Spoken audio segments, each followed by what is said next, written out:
Chapter 5026. Xia Jinyuan knew about the poplar tree spirit when he was an intern at a company in the border area in his sophomore year. At that time, an old company commander from the Snowfield Brigade personally told him about it. It was also because of this old company commander that he chose the path of a Special Forces soldier. There's actually such a thing? Yi Qian was very curious when she heard this. She couldn't help but leave his arms and sit up straight. Then what's the poplar tree spirit? Xia Jinyuan pulled Yi Qian back into his arms. Sit properly and listen to me. Don't move. It's good to snuggle up and talk to each other. In a few days, it will be time to separate. It'll be difficult for them to see each other again after she joins the airborne troops. Right now, it's only the two of them, so they have to make the best use of their time to get along. To prevent Yi Qian from sitting up straight again, Xia Jinyuan hugged Yi Qian's shoulders even tighter. More than half of Yi Qian's body fell into his arms. He wished he could just pull her into his arms and make her sit on his lap. Lieutenant Colonel Xia, who has always been a man of action, thought of something and acted quickly. He didn't immediately tell Yi Qian what the poplar tree spirit was. While Yi Qian was caught off guard, he grabbed Yi Qian's waist with his amazing arm strength and easily pulled Yi Qian onto his lap. Yi Qian felt like she was a rag doll in his arms. Her body was lifted into the air, and in the blink of an eye, she was in his arms. Before she could catch her breath, she was already sitting on his lap. Her back was against his chest, and her waist was tightly hugged by his strong arms. It was as if he was afraid she would run away. Xia Jinyuan, whose wish came true, laughed. You should have hugged me like this a long time ago. Aren't you afraid I'll make your legs numb? Yi Qian, who was leaning into his arms, pursed her lips and laughed. Don't need me to carry you down when the time comes. If my legs are so numb that I need you to carry me, I won't refuse. When it came to talking, Xia Jinyuan had always been the king. Yi Qian quickly admitted defeat. After adjusting himself to a comfortable position, Yi Qian, who admitted defeat, asked him what the spirit of the poplar tree was. Xia Jinyuan spoke slowly. His low and pure voice was like a zither being played. It was probably tainted with the desolation of the Gobi Desert, and his voice became particularly deep. The spirit of the poplar tree refers to the spirit of enduring hardships and fighting. The female soldiers you brought out have the spirit of the poplar tree in them. They won't fall until the last moment. Even if they fall, their roots are deep, and their mission continues. You can't bear to part with them, but their roots are already in the Gobi Desert. As long as their roots are there, they will be there, and their spirit will be there. When you come back one day, you will see them stronger than they are now. They will be like the poplar trees that have taken root in the Gobi Desert, flourishing with leaves and protecting the country. Yi Qian, who had already given up on leaving, heard this. His eyes sparkled. Yi Qian, who was resting on his shoulder, smiled slightly and asked, Captain Xia, you want to tell me that they will win, right? Without waiting for Xia Jinyuan's reply, she continued, They will win, and they will win beautifully. The special forces of the Blood Wolf Special Forces Brigade are very strong, but how can the soldiers I brought out be weak? Her tone was extremely proud and confident, which made the smile in her delicate eyes even more dazzling. After half a year of harsh training, each of them is a top-notch character. How can they lose? The spirit of the poplar tree. Yes, they have the spirit of the poplar tree in them. They won't lose. How can the soldiers she brought out lose? That kind of confidence and even a little bit of rare arrogance really made Xia Jinyuan love her very much. The girl he loved deeply rarely showed her arrogant side. Now that she suddenly showed it, TSK, TSK, TSK, Xia Jinyuan only felt that his heart, which was always fluttering in front of her, was now thumping hard. Chapter 5027. Xia Jinyuan, whose heart was racing, tightened his arms around Yi Qian's waist even more tightly. It was as if he wanted to embed Yi Qian into his body before he would stop. Xia Jinyuan, whose breathing was even faster, turned his head and kissed Yi Qian's smooth forehead. "Oh, you, Company Commander Zhu, and I never thought that the female soldiers would lose."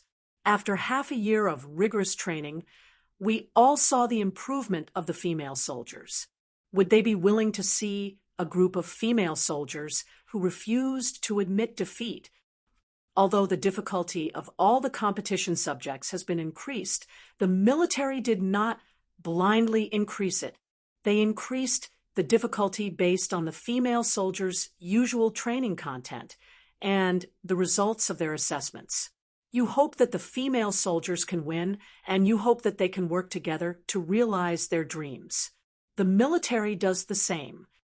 They spent so much effort to select female soldiers with strong comprehensive abilities from various units in order to successfully form a female special forces unit. How could they treat them so casually? Yi Qian, who was still in good spirits after driving at 3 o'clock, smiled even more. She felt proud. That's right, they will definitely win. After they win, they will probably sit on the top of the hill like I am now, watching the sunrise and sunset, and enjoying the scenery of the Gobi Desert. Xia Jinyuan deliberately observed Yi Qian's expression carefully. When he confirmed that there was no trace of worry between her eyebrows when she mentioned the female soldiers, he raised his eyebrows and smiled. "That's not necessarily true. You didn't appreciate it at that time either, did you? That's different. They have a lot of people. As long as someone takes the lead, they will definitely enjoy the scenery around them. I've seen the scenery of the Northwest. When I return to the unit, I should have a chance to see the scenery of the Gobi Desert that you mentioned." Yi Qian's eyes sparkled as she rested her head on his shoulder and spoke softly. She had a yearning look on her face. The beauty of Jiangnan's water villages, the beauty of the Northwest's yellow soil, the beauty of the Gobi Desert. We will probably all go there. Yi Qian's happiness made the smile in Xia Jinyuan's eyes deepen. "The beauty of Jiangnan is a little difficult. We can go there on our honeymoon. The beauty of the yellow soil in the Northwest is right in front of us. We will see the beauty of the Gobi Desert together." Thinking about the years ahead, Yi Qian was filled with anticipation. The female soldiers had their own paths to walk, and she also had her own path to walk. There was no need to be too sad. There would always be a time when they would meet again. After chatting for a long time, Yi Qian became more and more indifferent, and the last trace of sorrow in his heart dissipated. She smiled sweetly, her beautiful eyes filled with longing. It was rare for Xia Jinyuan to be so relaxed. He held his beloved girl in his arms and talked about the great rivers and mountains of his motherland. They talked about the places he had been to, the people he had met, the things he had encountered, and why he had joined the Snowfield Brigade. The old company commander didn't ask me what my future plans were until I was about to return to school. He asked me if I wanted to go to a better unit to train, and if I wanted to become the king of the kings of soldiers. At that time, I was upset with old man Xia. He thought that even if I got into the military academy, I would just be a bastard who wasted the country's food. I wanted to fight for my pride, so when I heard that there was such a good place and that the king of the soldiers, I was excited just thinking about it. So I agreed without hesitation. Xia Jinyuan had never told Yi Qian how he knew about the Snowfield Brigade. Now that he mentioned it, Yi Qian listened with great interest. It was a true story, and the plot was full of ups and downs. She had to listen carefully. Chapter 5028. Yi Qian listened attentively, afraid to miss a single word. Xia Jinyuan saw that she was so interested and said excitedly, "Later, the old company commander introduced me to Major General Yang, and then took me to see Old Man Xia. You don't know, but when Old Man Xia saw me, his face was like a dye shop. The old company commander kept saying good things about me and said that I was a good seedling. In short, there was nothing wrong with me. Old Man Xia thought that I was a bastard. When he heard the old company commander praising me nonstop, he held it in until he was about to pass out. He asked the old company commander if I forced him to say that. The old company commander was brave. If it weren't for Old Man Xia's high position and military rank, the old company commander might have punched him. Later, the old company commander said that he really had the urge to hit him, but he held it in. He was afraid that if he punched him, he would feel good at the time, but he would be in trouble later. The year I met you was also the year I left the company. After that, I was parachuted into the Snowfield Brigade and took over the position of captain. Not long after I joined, I started to carry out missions both overseas and domestically. Have you noticed a problem? You and I have carried out countless missions, but we have never been to the south. Hearing this, Yi Qian thought about it carefully and realized that it was true. The roads they had traveled the most were the borders and the Yun province. They had never traveled to the south, especially the Jiangnan area. Xia Jinyuan was surprised. He had served for many years, but he had never been to the south to carry out a mission. He immediately decided that the Jiangnan water town would be their honeymoon. Yi Qian didn't think too much about it when he mentioned the honeymoon. Now that he mentioned it again, he was even a little impatient. Yi Qian, whose ears were slightly red, stole a glance at him and whispered, "Honeymoon? We don't even know if there will be a honeymoon vacation. Even if there is, we don't know if the troops will be recalled midway. You're thinking so far ahead." Xia Jinyuan was already focused on the honeymoon and didn't hear Yi Qian's muttering. "Where do you think we should start? Fireworks in Hangzhou in March? There's heaven above and Suzhou below. We can start from Suzhou and Hangzhou, Wu Town, Water Village, Wu Peng Boat, and pick lotus flowers along the way. Since we've passed by Suzhou and Hangzhou, let's change to another place and continue. It's not a bad idea to climb mountains. With our physical strength, it won't be a problem to climb the 4 famous mountains." As he spoke, Xia Jinyuan suddenly lowered his head and kissed Yi Qian's cheek. "What should I do? I really want to get married soon. I really want to go to the south with you."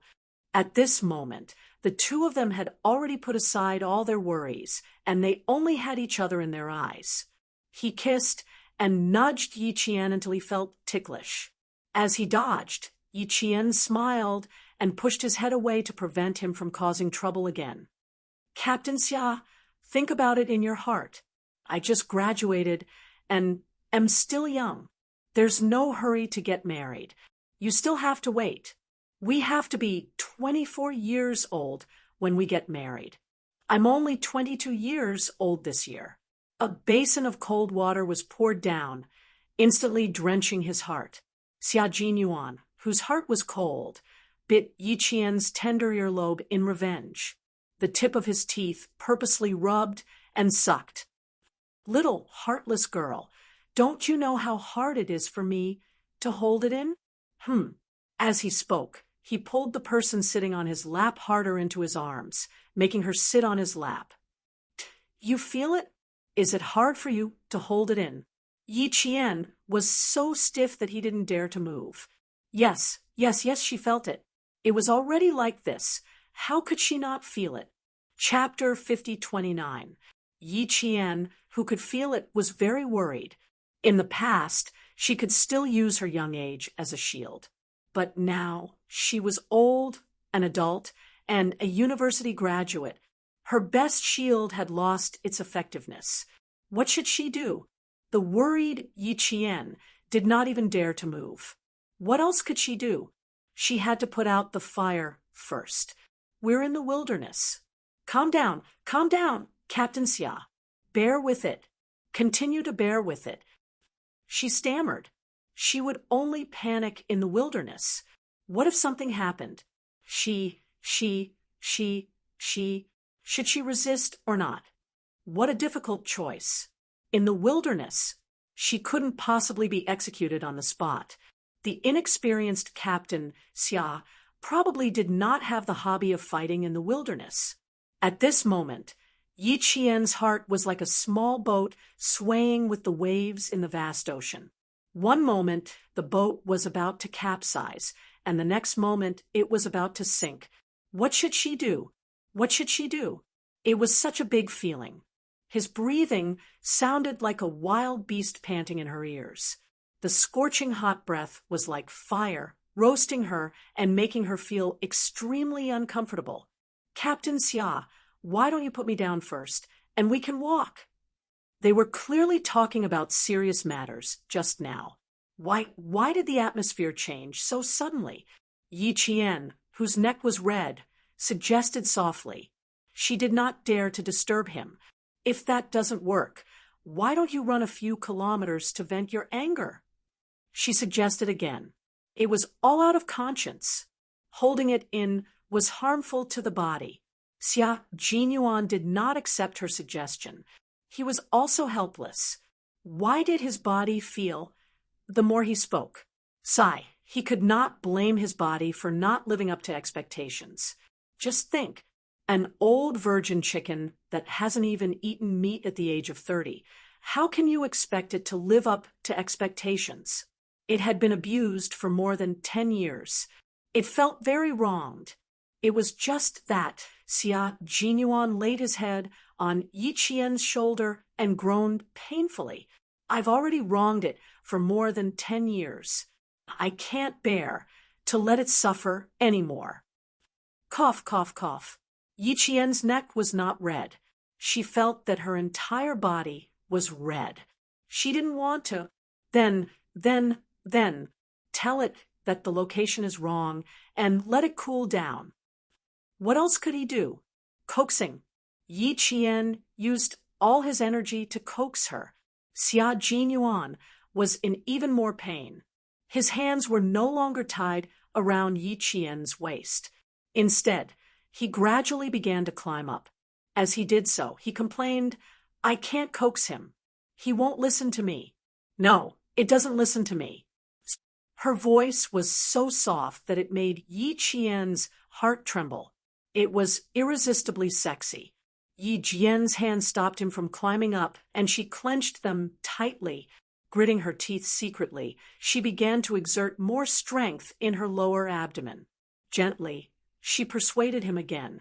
If you can't do it the soft way, let's do it the hard way. Or run. Run. As soon as the words came out of his mouth, Yi Qian, who had been sitting on his lap, jumped out of Xia Jinyuan's warm embrace like a rabbit out of its nest. At the same time, he did a forward roll and instantly distanced himself from the man whose eyes were red from holding himself back. Xia Jinyuan was speechless. He looked down at his empty arms, then at the figure running down the hill.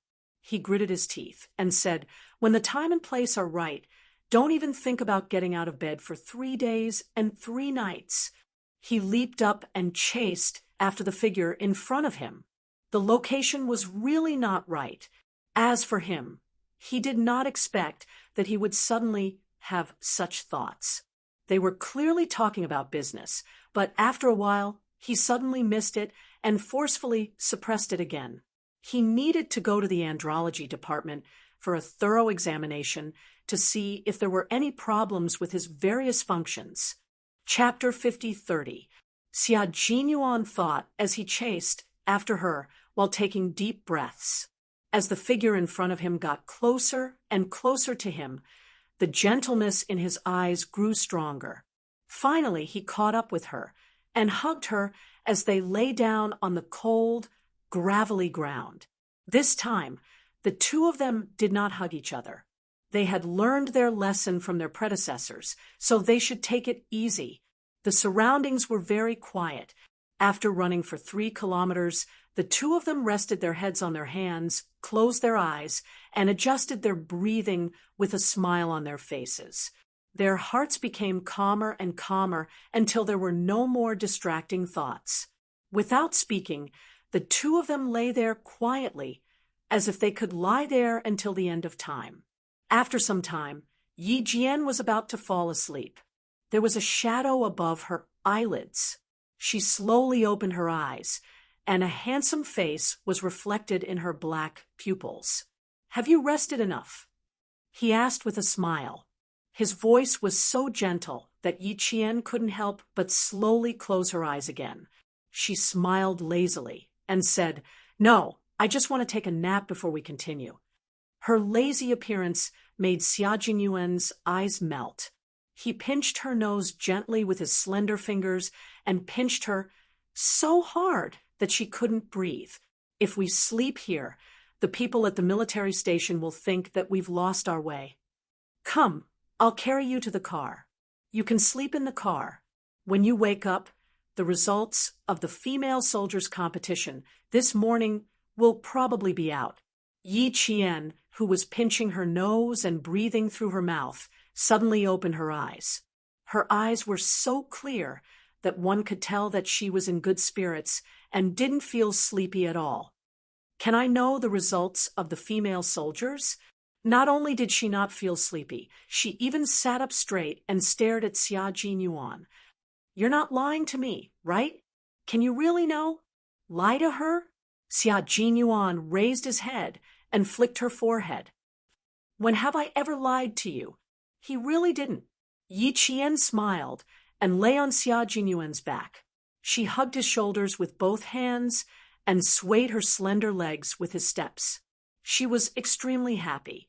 It was so good that she could even know the results of the female soldiers. Xia Jinyuan, who was carrying her to the car, kept smiling. What was happiness?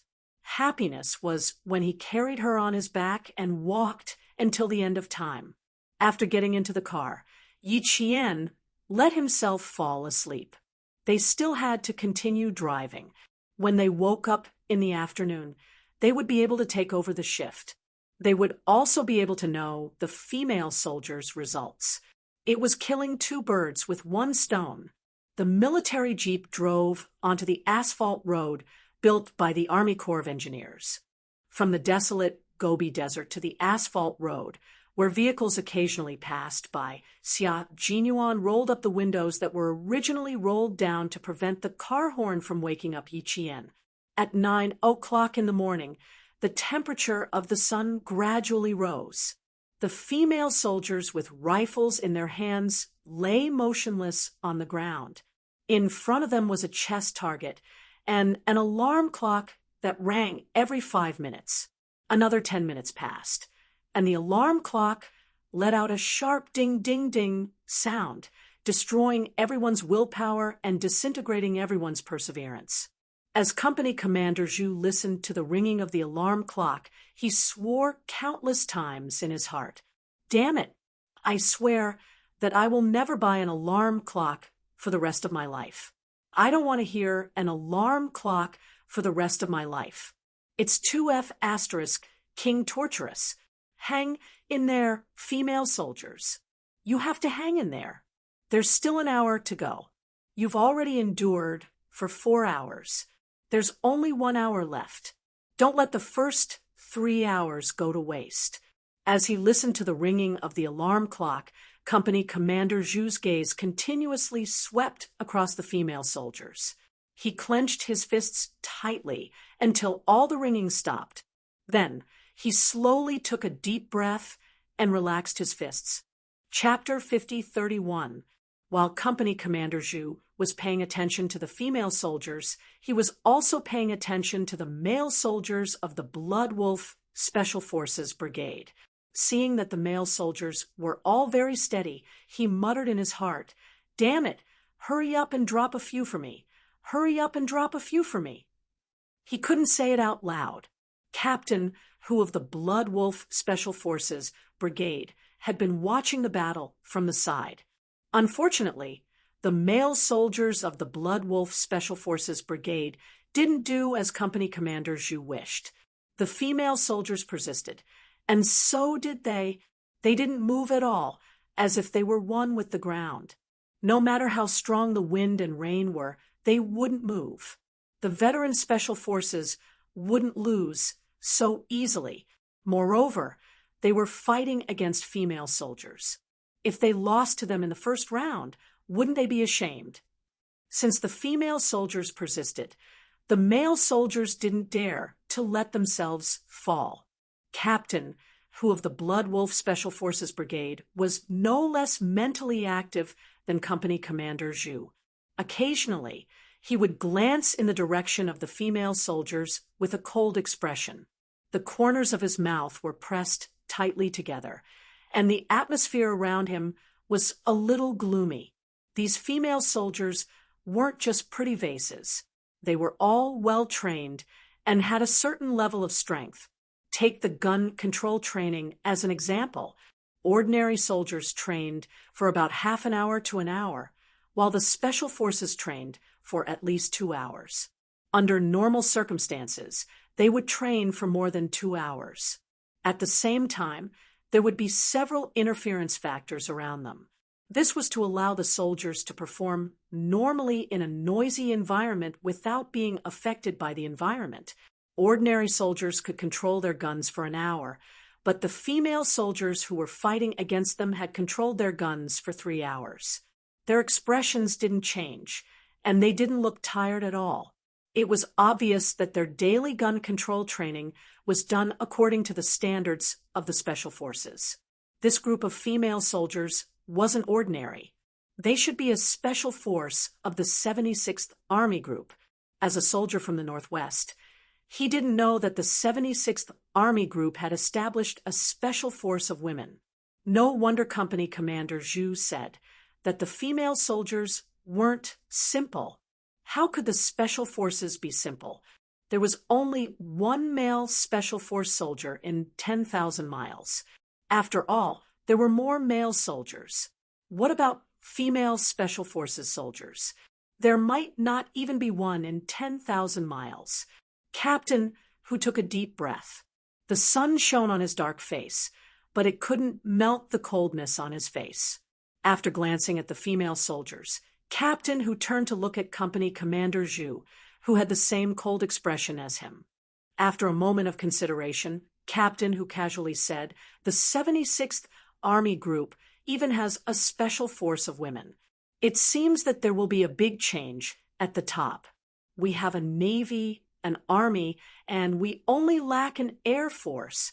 I reckon that it won't be long before we take action." The Vanguard Battalion that Company Commander Zhu was in belonged to the 76th Army Corps. So Captain, who believed that the female soldiers also belonged to the 76th Army Corps. Are they not? Captain, who was stunned. He obviously didn't believe Company Commander Zhu's words. They really aren't. The 76th Army Group doesn't have any female Special Forces soldiers. These female soldiers are just a bit harsh in their training. Our division commander wants to see if they can do it. So he invited the brothers from Blood Wolf Special Forces Brigade to test the water. It was impossible to get any information out of Company Commander Zhu. Captain, who believed and disbelieved the half-truths that he said. Just because he wanted to know if the female soldiers could do it, he sent the Blood Wolf Special Forces Brigade to complete the confrontation? Damn it, not a word of truth. Chapter 5032. Captain, who cursed in his heart. Just as he was about to say something, the alarm that could make people panic rang again. This time, it wasn't just an alarm. They needed to complete the chest target shooting under the alarm. For hours of recoil time was up. The red signal flag was raised high and then waved down. 20 male soldiers and 20 female soldiers fired at the same time. 40 rifles fired at the same time. The deafening gunshots had to cover up the alarming alarm. Company Commander Zhu and Captain, whose faces tightened, they didn't say anything else and focused their gazes on the shooting range. It's starting. The female soldiers loaded the bullets at a steady and fast speed. They didn't experience any instability or tremors in their hands that would affect their accuracy due to the long period of recoil time.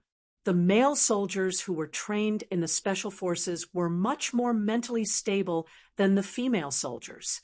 After the first shot, they calmly aimed and fired a second time.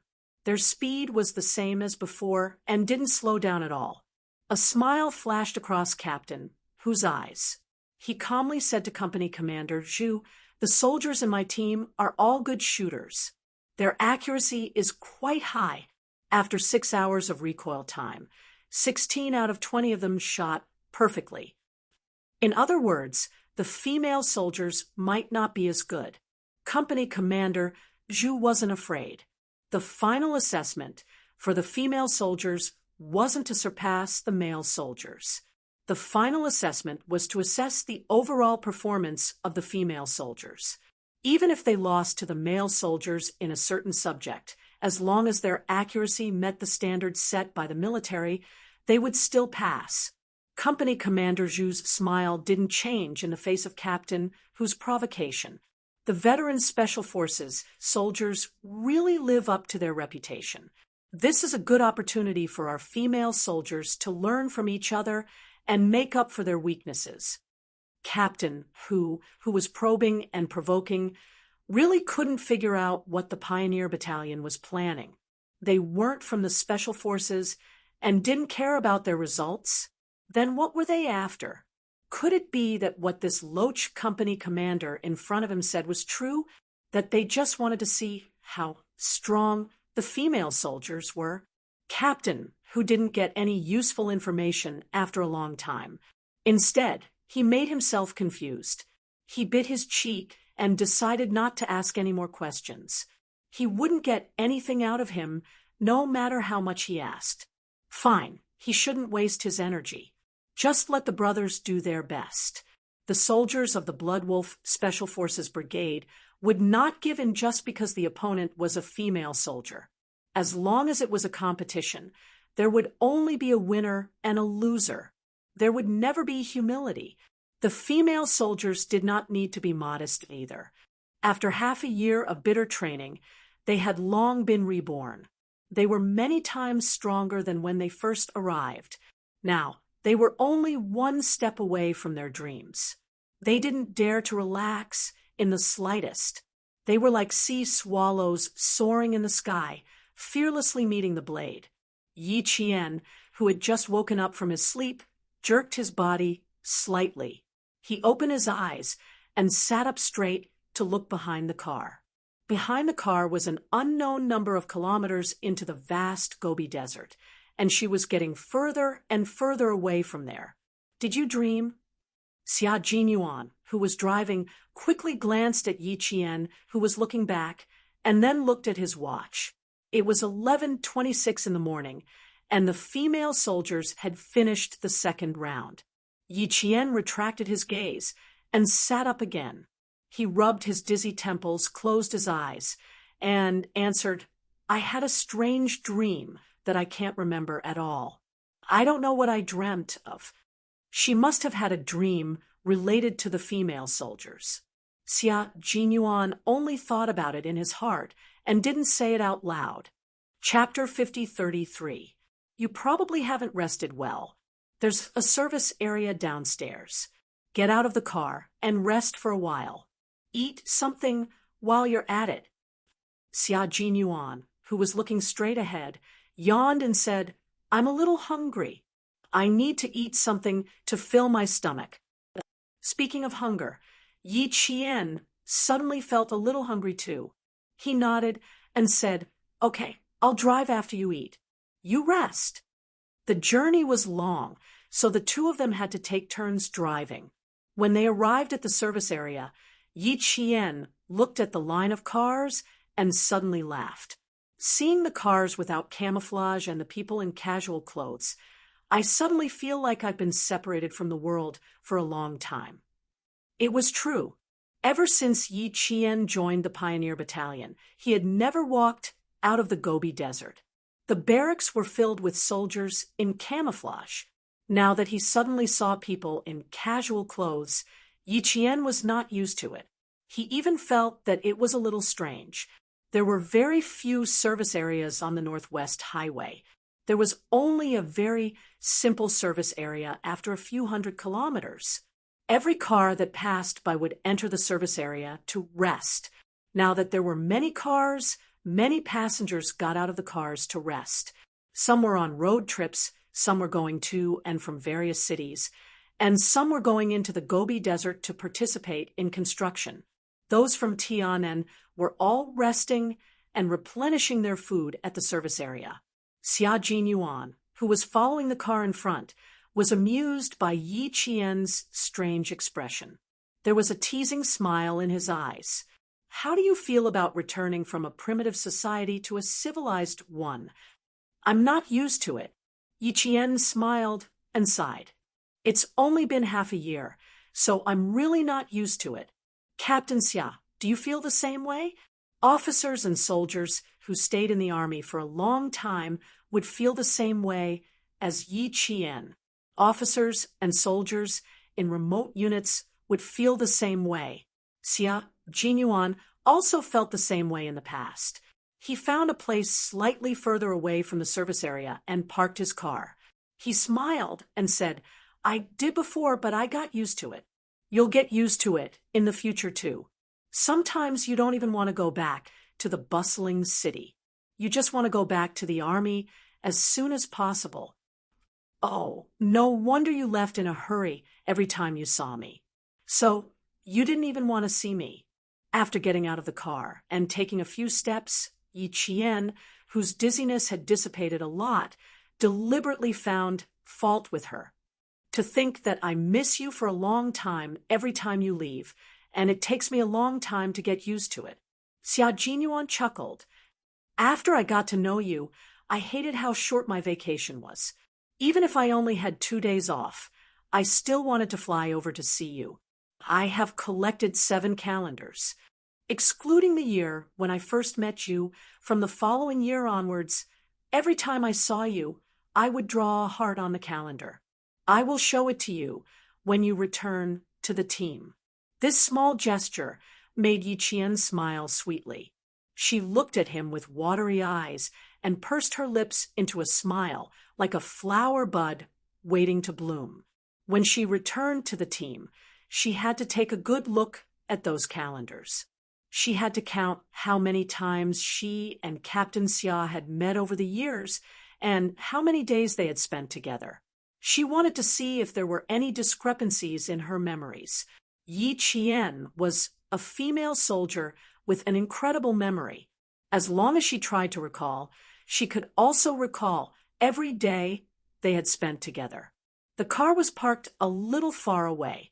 In order not to damage their military image, the two of them, who were wearing camouflage uniforms, did not walk hand in hand. Instead, they walked side by side. When they passed by a row of cars, Xia Jinyuan paused slightly and walked away without leaving a trace. Other people did not notice his pause, but Yi Qian did. Her eyes followed him closely and looked at the row of cars, but she did not find anything. What's wrong? She asked softly, looking a little wary. Chapter 50:34. Yi Qian chuckled. That's probably because there's someone in the car. If they really wanted to steal something, they wouldn't have shaken the entire car. They should have left as soon as possible. None of the car windows were broken, and there were no whistles around. Xia Jinyuan also felt that he had been too cautious, so he only paused for a second.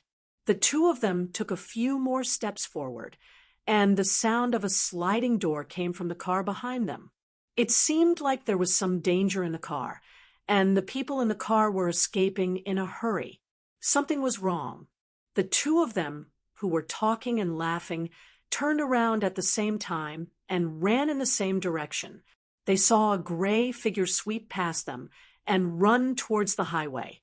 Yi Qian saw the running gray figure, and her pupils constricted. "It's a prisoner's uniform," she shouted. "I'll chase after it. You go and check the car." Xia Jinyuan also saw that the running gray figure was wearing a prisoner's uniform. The word prisoner was emblazoned on the back of the uniform, and it was eye-catching. He quickly chased after it with his long legs, while Yi Qian turned a corner and found the car from which they had heard the sliding door. It was an escort car that couldn't be seen from the outside. All the windows were covered with anti-reflective brown film, so it was impossible to see inside from the outside. Yi Qian quickly jumped into the car, and the scene in front of her made her expression change drastically. She quickly opened the first aid kit that she had casually brought with her and took out gauze to cover the throat of the policeman, who had his throat slit. The policeman, who was bleeding from his neck, saw the person who had saved him. His eyes lit up when he saw the Army's desert camouflage uniform. He covered his neck and pointed outside. "Go after the felon. My comrades are already chasing after him. Don't say anything." Yi Qian covered the policeman's bleeding neck, and the corners of her mouth were pressed into a straight line. The main artery had been cut. There was no way to stop the bleeding. Looking behind, Yi Qian's eyes flashed with anger. Behind them, there was another policeman who had his throat slit as well. She had no way of saving him. She covered the officer's bleeding neck with one hand and used her other hand to take off her jacket. She pulled out the dagger beside her thigh and cut 2 strips of cloth from the camouflage uniform. She wrapped the cloth strips around the officer's neck. "Do you still have the strength to chase after the felon at the brink of death? Could he cover it himself? Please cover it up. You must cover it." Yi Qian lifted the policeman's right hand and placed it on his neck. "Cover it. You must cover it." After saying that, she went to the back and prepared to use the same method to resuscitate him. Just as she stretched out her hand, her fingers suddenly retracted, as if she was holding onto something heavy. The policeman in his early 40s had already left. His eyes were wide open. Although his pupils hadn't collapsed, he was no longer breathing. Yi Qian felt a stab in his heart, but he didn't have time to feel sad. Footsteps came from outside. Yi Qian restrained the anger in his eyes and retreated. He reached out again to cover the neck of the policeman whose main artery had been cut. As the footsteps approached, Yi Qian looked up. 2 policemen walked over with another prisoner in tow. Their eyes met, and one of the policemen yelled. They saw what was happening in front of them. They saw their comrade lying in a pool of blood, and they saw blood continuously flowing out of his neck. When the prisoner saw this, his eyes flashed with crazed joy. While the other policeman was rushing into the car, his hands and feet were cuffed. He suddenly used all his strength to slam into the policeman who was holding him. Yi Qian pulled out a dagger and threw it at the prisoner who was trying to escape with a cold look in her eyes. Chapter 50:35. With Yi Qian's skills, the dagger that she threw out would definitely be fatal. However, this was a prisoner she was holding. She was not one of the guards, so the dagger that she threw out would not be able to take the prisoner's life. It would only be able to teach him a bloody lesson. The dagger that Yi Qian carried was an open-edged combat dagger. The tip of the dagger was sharp enough to kill wolves and tigers. She threw it with all her strength, and most of the dagger sank into the thigh of the prisoner who was trying to escape. Ah! The blood-curdling scream exploded. It shocked the passers-by so much that their scalps went numb. They panicked for no reason and subconsciously ran away. As for what exactly they had discovered, no one knew. It was best to escape first. The police officer holding the prisoner had already pounced on the prisoner, who had not been obedient all the way. He used his elbow to hit the prisoner's head hard. The prisoner's thigh bone was split open, and he screamed even louder. Another police officer who rushed into the car was a local from Qingdi. He was a Tibetan police officer. When he saw his comrade lying in a pool of blood, he shouted, "Ada, Ada." He threw himself beside his comrade, who was lying in a pool of blood. His voice was as tense as a spring that was stretched to its limit and could break at any time. Hang in there. We're going to the hospital. We're going to the hospital now. The police officer named Ada opened his mouth. A mouthful of blood gushed out from his mouth and nose. Go after him. Go after him. I've already gone after him. We're going to the hospital now. Believe in my comrade. He's a special forces soldier. He'll definitely be able to catch the prisoner. Yi Qian answered first to reassure the middle-aged police officer, who was still thinking about chasing the prisoner even though his life was at stake. When he heard that a special forces soldier was going after the escaped prisoner, Ada's tense chest heaved a sigh of relief. He instantly relaxed. When Yi Qian saw this, the hand that was pressing on his neck trembled violently. Brother Tsiwang, Ada said to his colleague. His every word was laced with blood. Even the roots of his teeth were stained with blood. He was concerned about whether his old colleague, Deong Tsiwang, who had suddenly collapsed, was safe. Okay, don't say anything. Brother C.I. Wang is doing well. I'll drive to the hospital now. The moment she turned around, the police officer looked behind the young female soldier with trembling eyes. That look made Yi Jian's heart ache, and her eyes turned bloodshot. Yi Jian let out a sorrowful cry that made her heart ache. He was suppressing the grief in his heart. His chest was trembling so much that Yi Qian wondered if his heart, which had endured the sacrifice of his comrades, would burst out of his chest in the next second. Yi Qian had experienced the heart-wrenching pain of losing a comrade before. Deong Tsiwang, the big brother of the station, was lying motionless at the back. His face was covered with a camouflage uniform with missing sleeves. He stopped himself from rushing over to see if his comrade was okay. He turned around and rushed out of the car to drag the prisoner, who was still screaming, into the car. He then handcuffed the prisoner's hands inside the car. Duoji, watch him.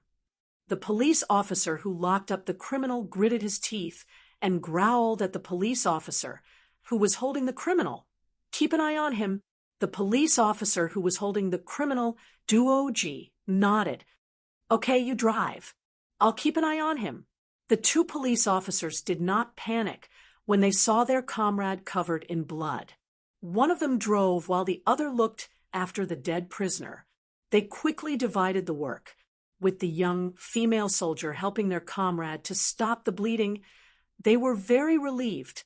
The police officer who was holding the criminal, Duoji, could finally take a look at Ada, who was lying in a pool of blood. He then looked at his big brother, Deong Tsiwang, whose face was covered with a camouflage uniform.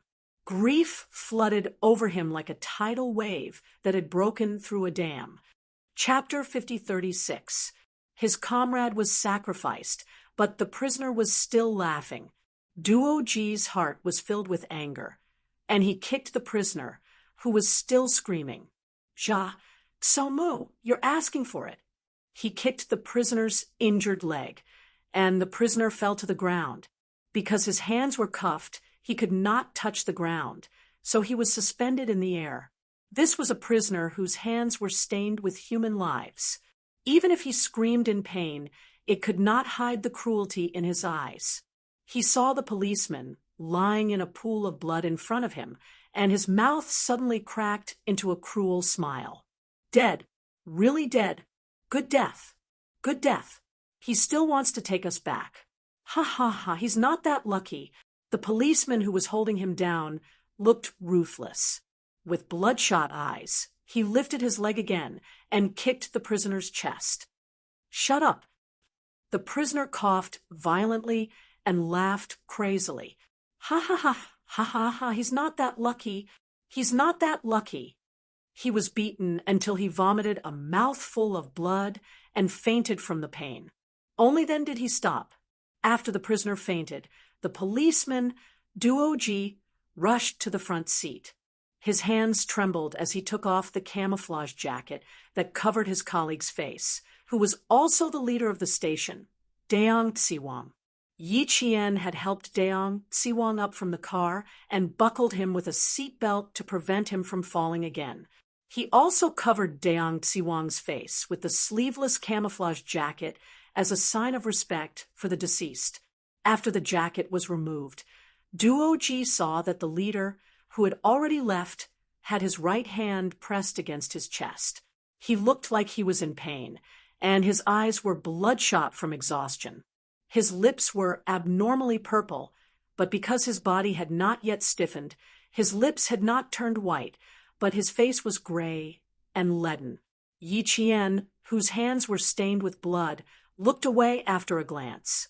The policeman who fell should have died suddenly.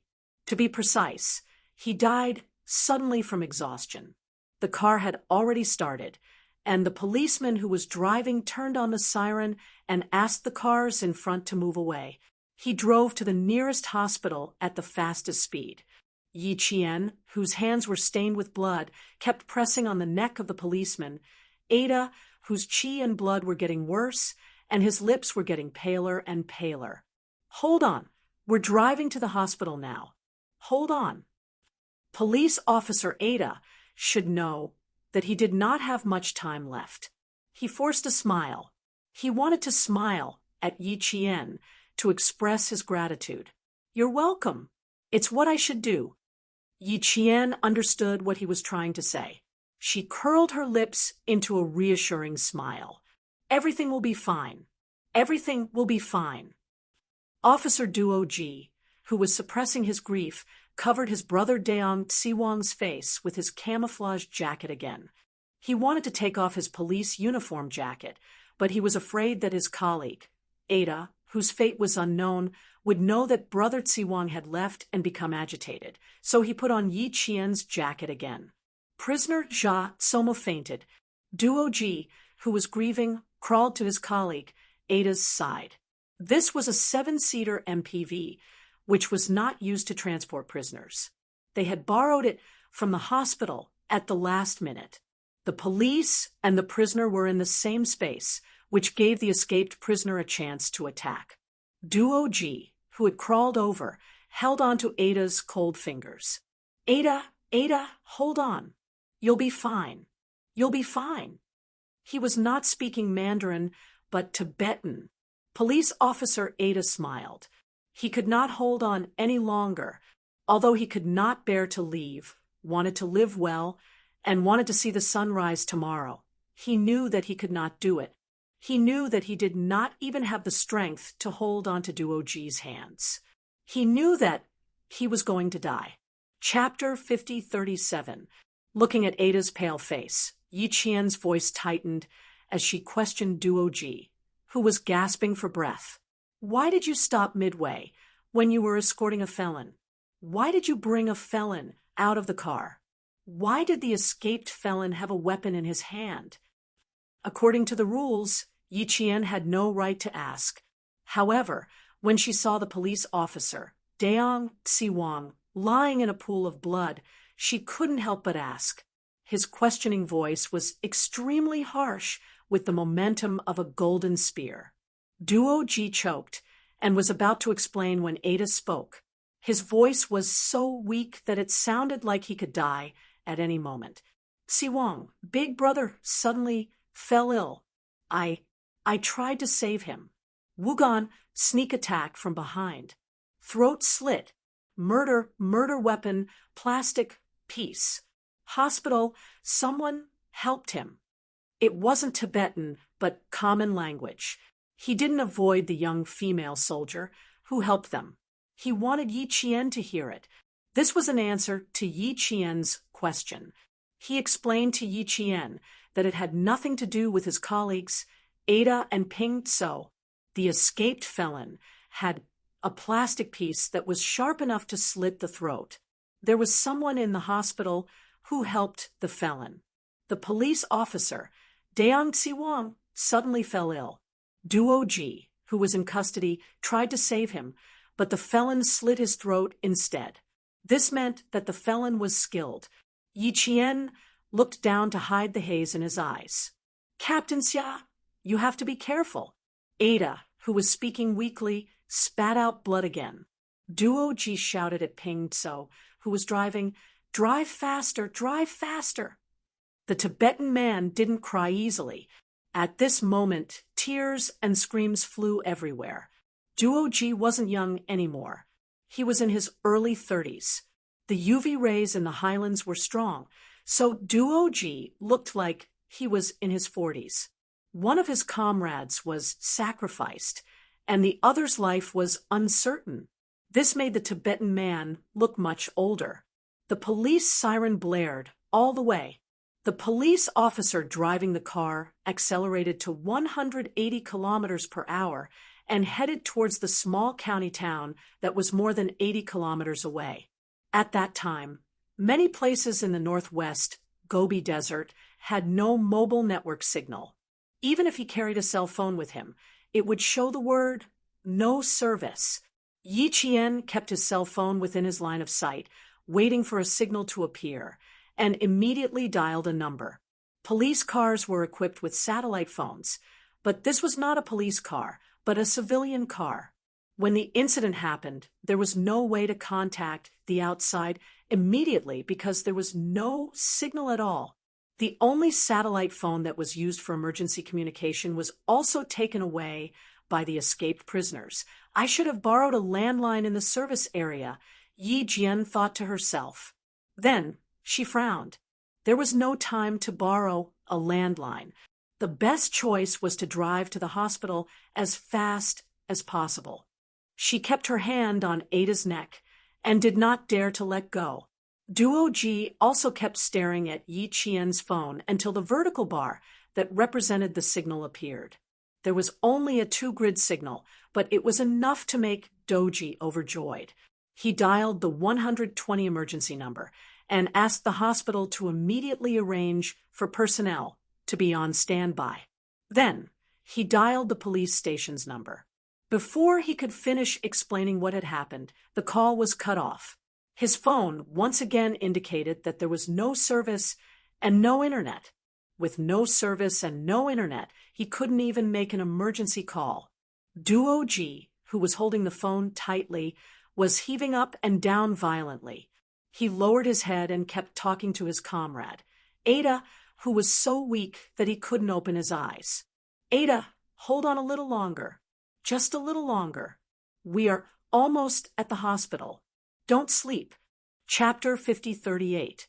Yi Qian, whose hands were stained with blood, looked at Ada, whose complexion was getting worse and worse. His heart sank. She couldn't hold on for much longer.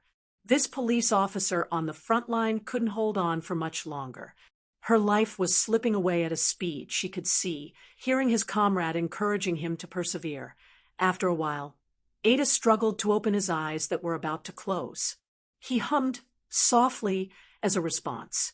Ada, who was trying his best to survive, knew that no matter how hard he tried, it would be futile.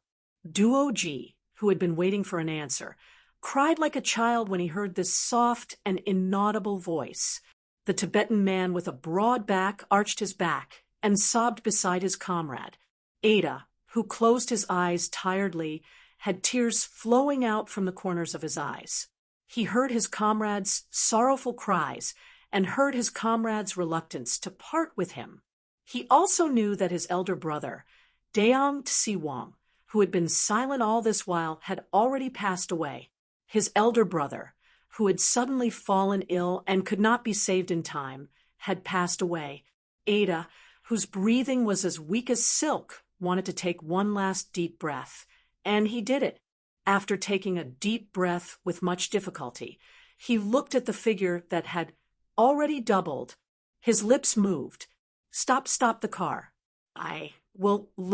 Look. He wanted to see the blue sky again. He wanted to see the eagle flying above his head again.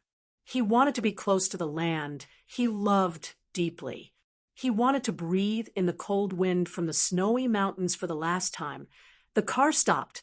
When Yi Qian got out of the car, her knees were so weak that she was about to fall.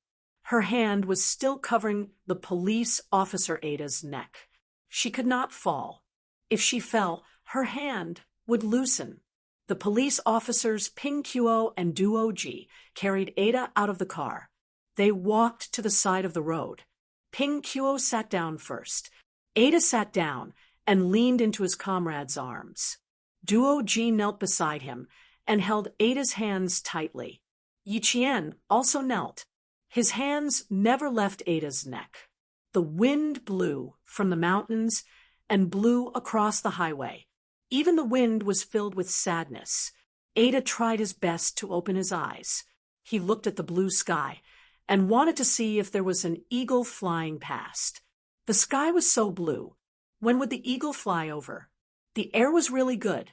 There was the smell of the Gobi Desert and the coldness of the snow mountain. This was the last time Ada opened his eyes. The sunlight was so glaring that tears flowed out of his eyes.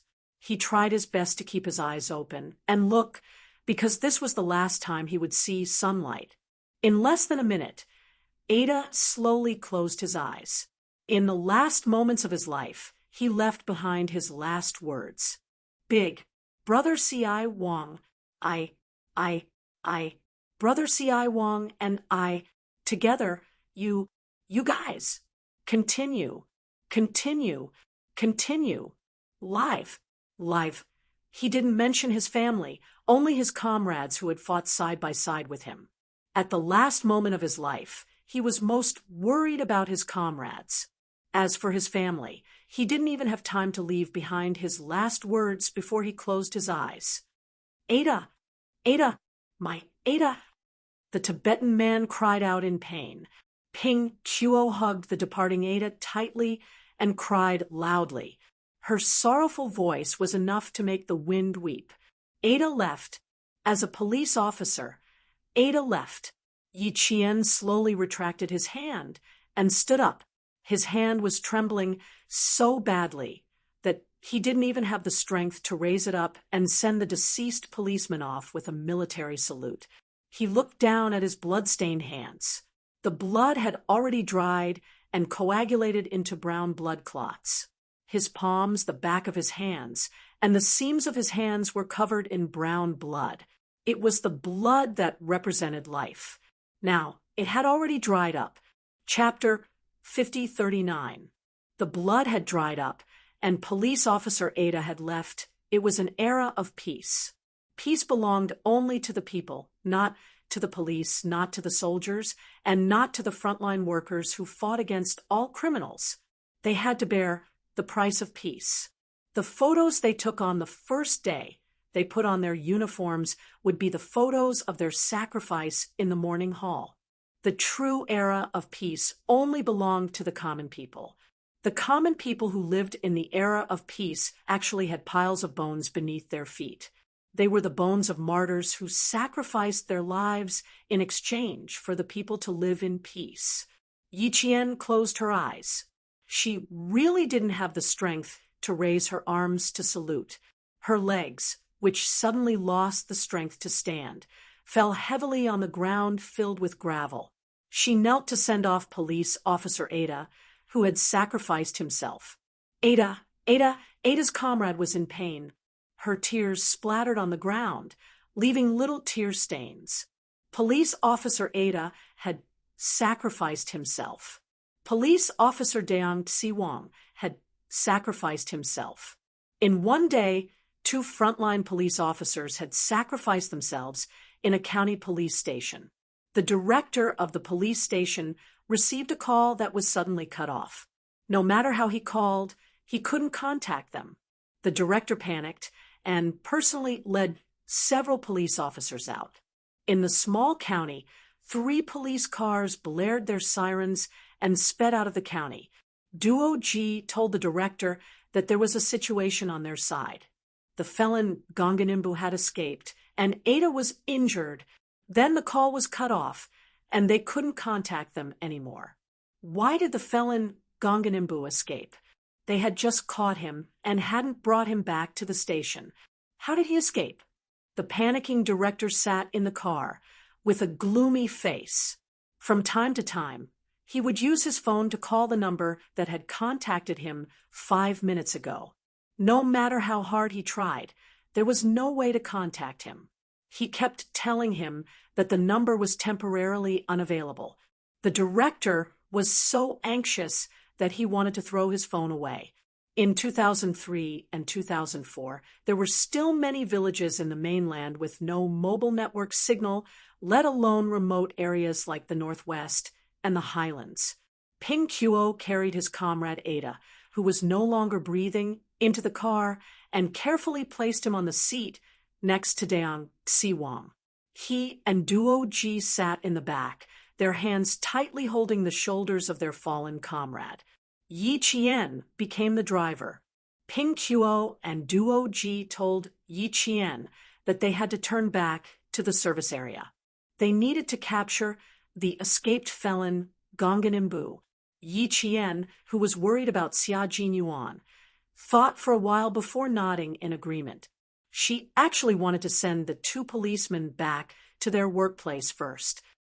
Brother Ada and Brother Ci Wang have already left. Before they left, they were still thinking about the escaped prisoners. We have to capture the prisoners so that Brother Ada and Brother Ci Wang can leave in peace. This is their last wish. We have to fulfill it. We have to fulfill it. Duo Ji's explanation made Yi Qian change his mind. He nodded and agreed to turn around. In the car, Yi Qian finally realized why they didn't use the vehicle used to detain criminals. The three policemen, Ada, Ping Kuo, and Duo Ji, originally only wanted to escort the prisoner Tsomu to the big hospital in the city. Half a month ago, Deang Xiwang and several other colleagues in the city arrested a criminal and brought him to justice. Because they had some work to do at the police station in the city, they did not return to the work unit with their colleagues at night. In the morning, the 45-year-old Deang Xiwang, who had stayed up all night to work until his eyes were bleeding, decided to meet up with them at the hospital. He also wanted to get his eyes checked.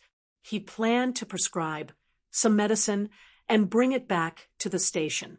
They were in a small county and could not compare to the big hospitals in the city.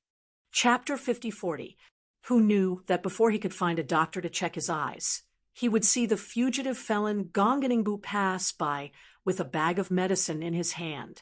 Deang Xiwang immediately contacted his colleague Ada. Sui Duoji and Ping Kuo would guard Jia Tsomu, who was in the hospital, while he and Ada would pin Gong Ningbu down in the hospital. Deang Xiwang had been in charge of capturing Gong Ningbu. Now that he had finally caught him, he didn't care that he hadn't rested for several days.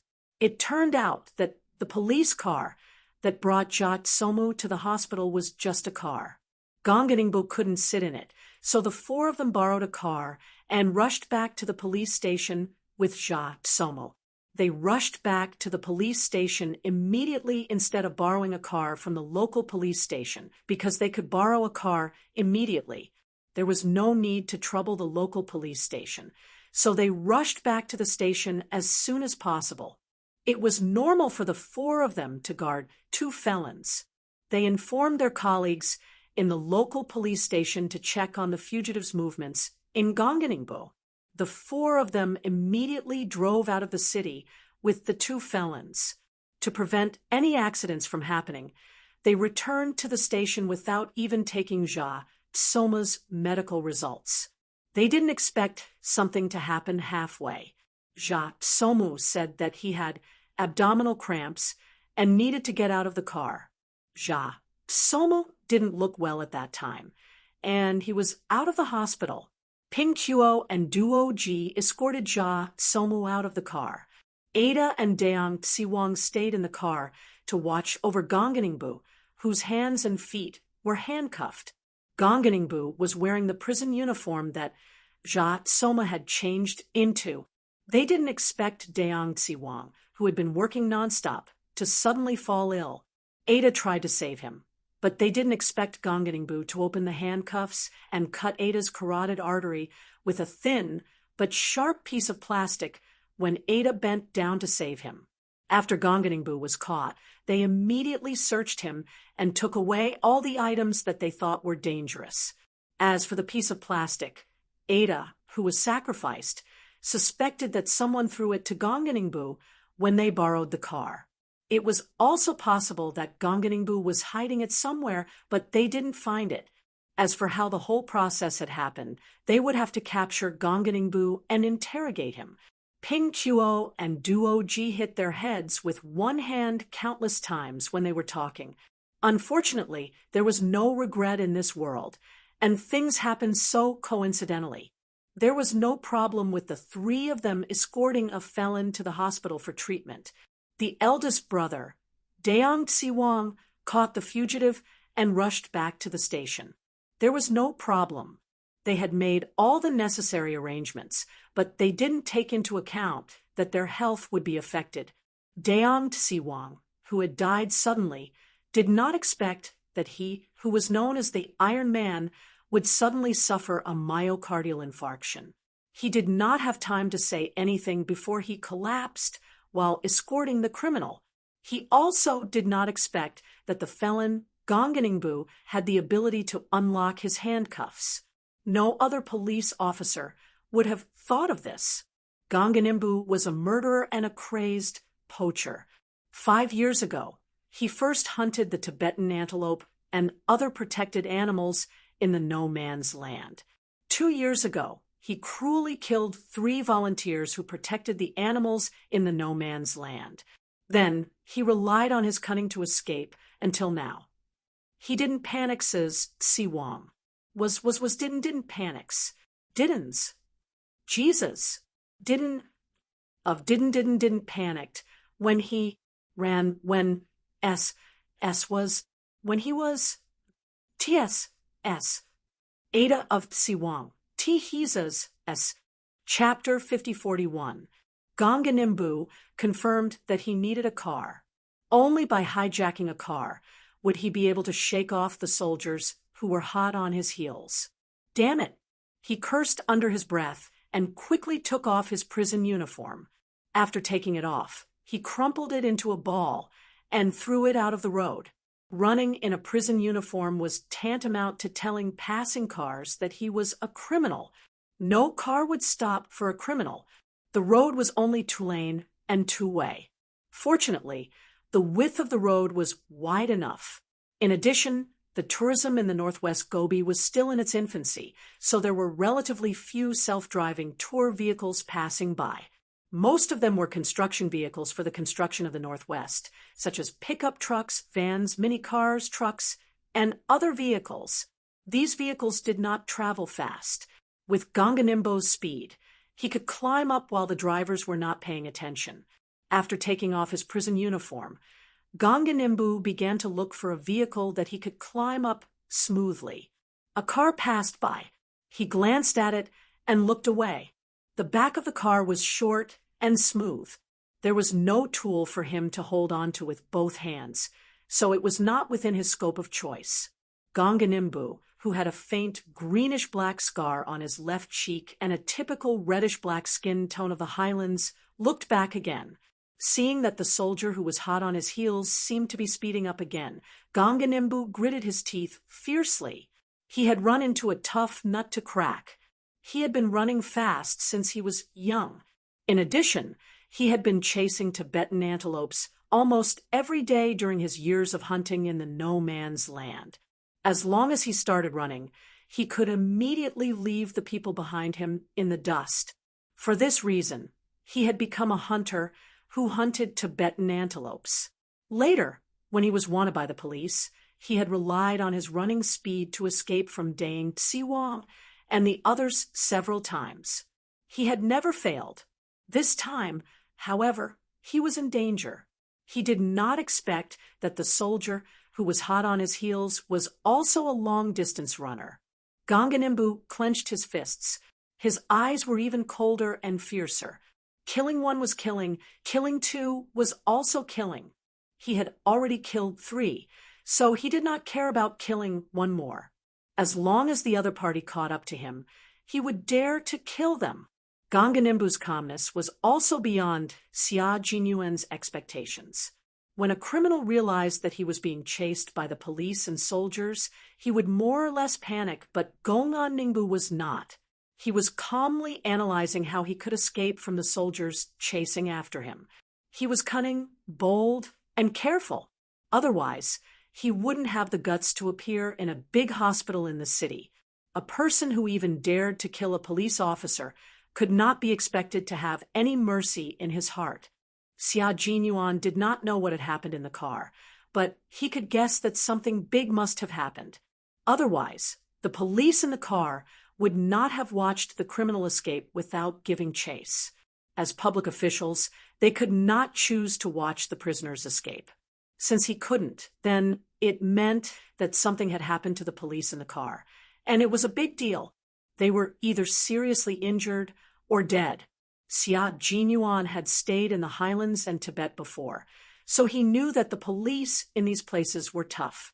When facing criminals, even if they were injured and bleeding from their wounds, as long as they still had a breath to run, they would not hesitate to charge forward, disregard their own lives, and chase after the criminals until they were arrested and brought to justice.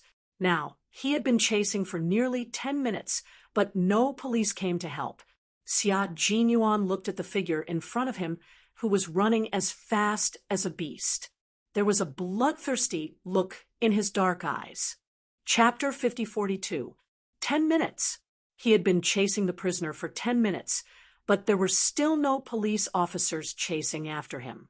Xia Jinyuan had a very, very bad premonition. A jeep with a luggage rack roared past him.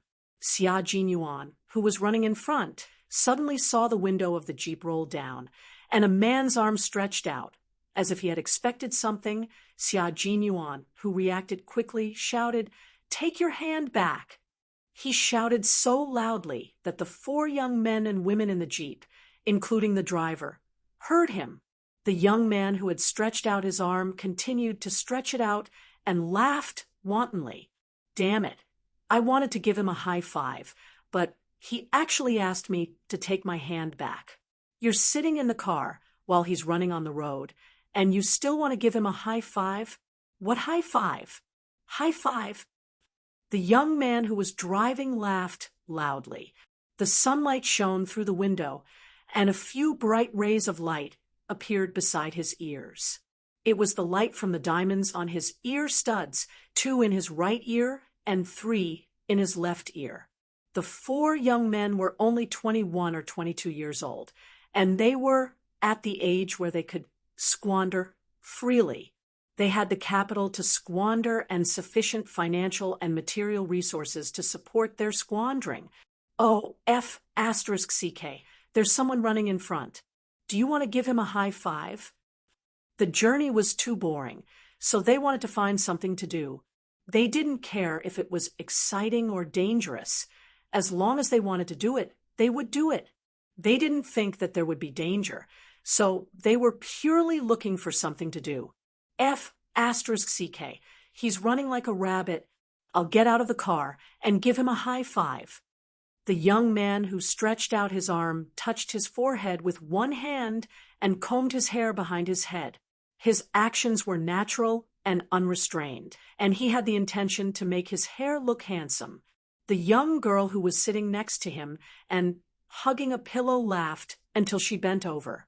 Her long yellow hair hung over her shoulders, and her face with heavy makeup could be vaguely seen. There was also a touch of bright red across her face, which was the color of her lips. The girl straightened her back and raised her hand to comb her hair. Compared to the young man's handsomeness, the girl's actions were more charming. Her bright red lips curled up, and she giggled. Each of you is more boring than the other. I've been driving for 6 hours.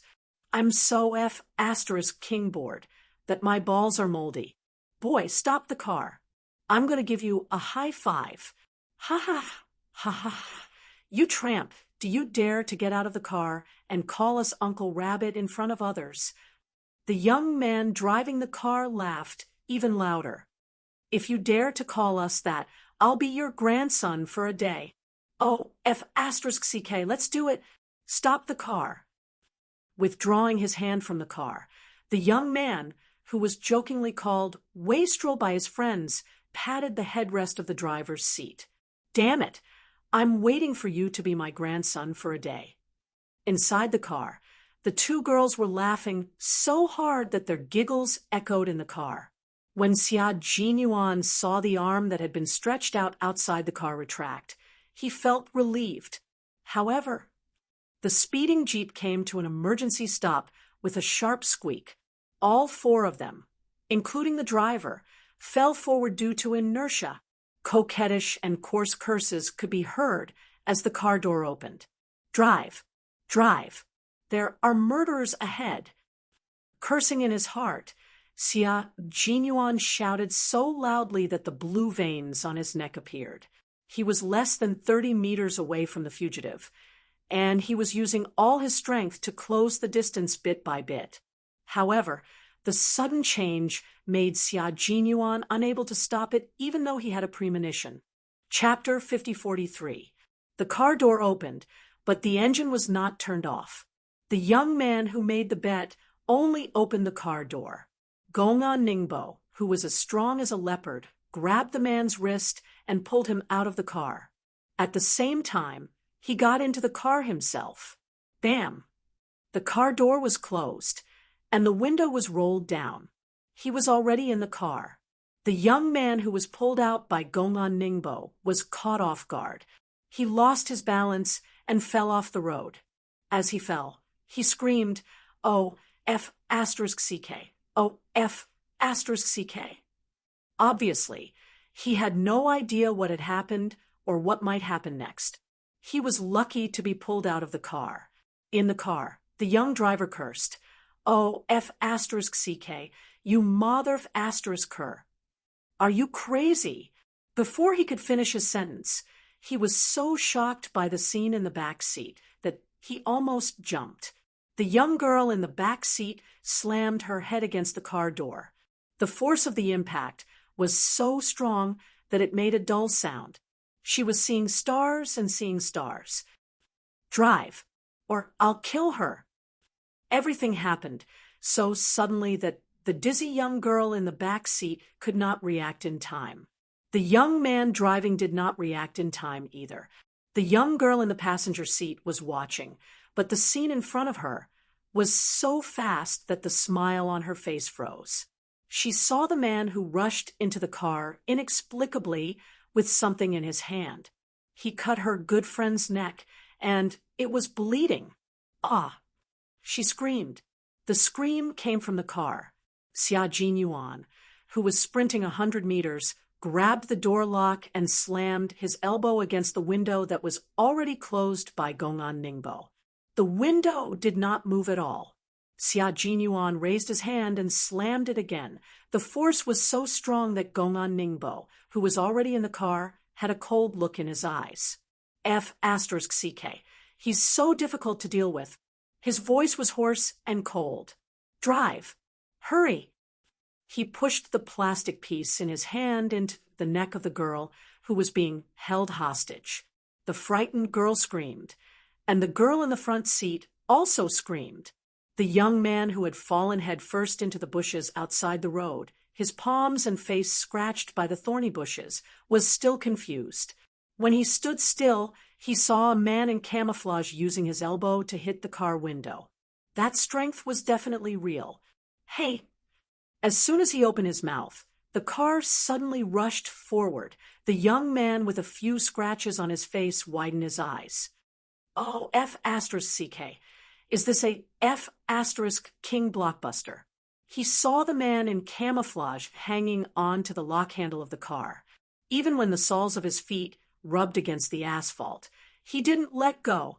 His whole body was hanging like that, as if he was watching a porn film. The young man was dumbfounded.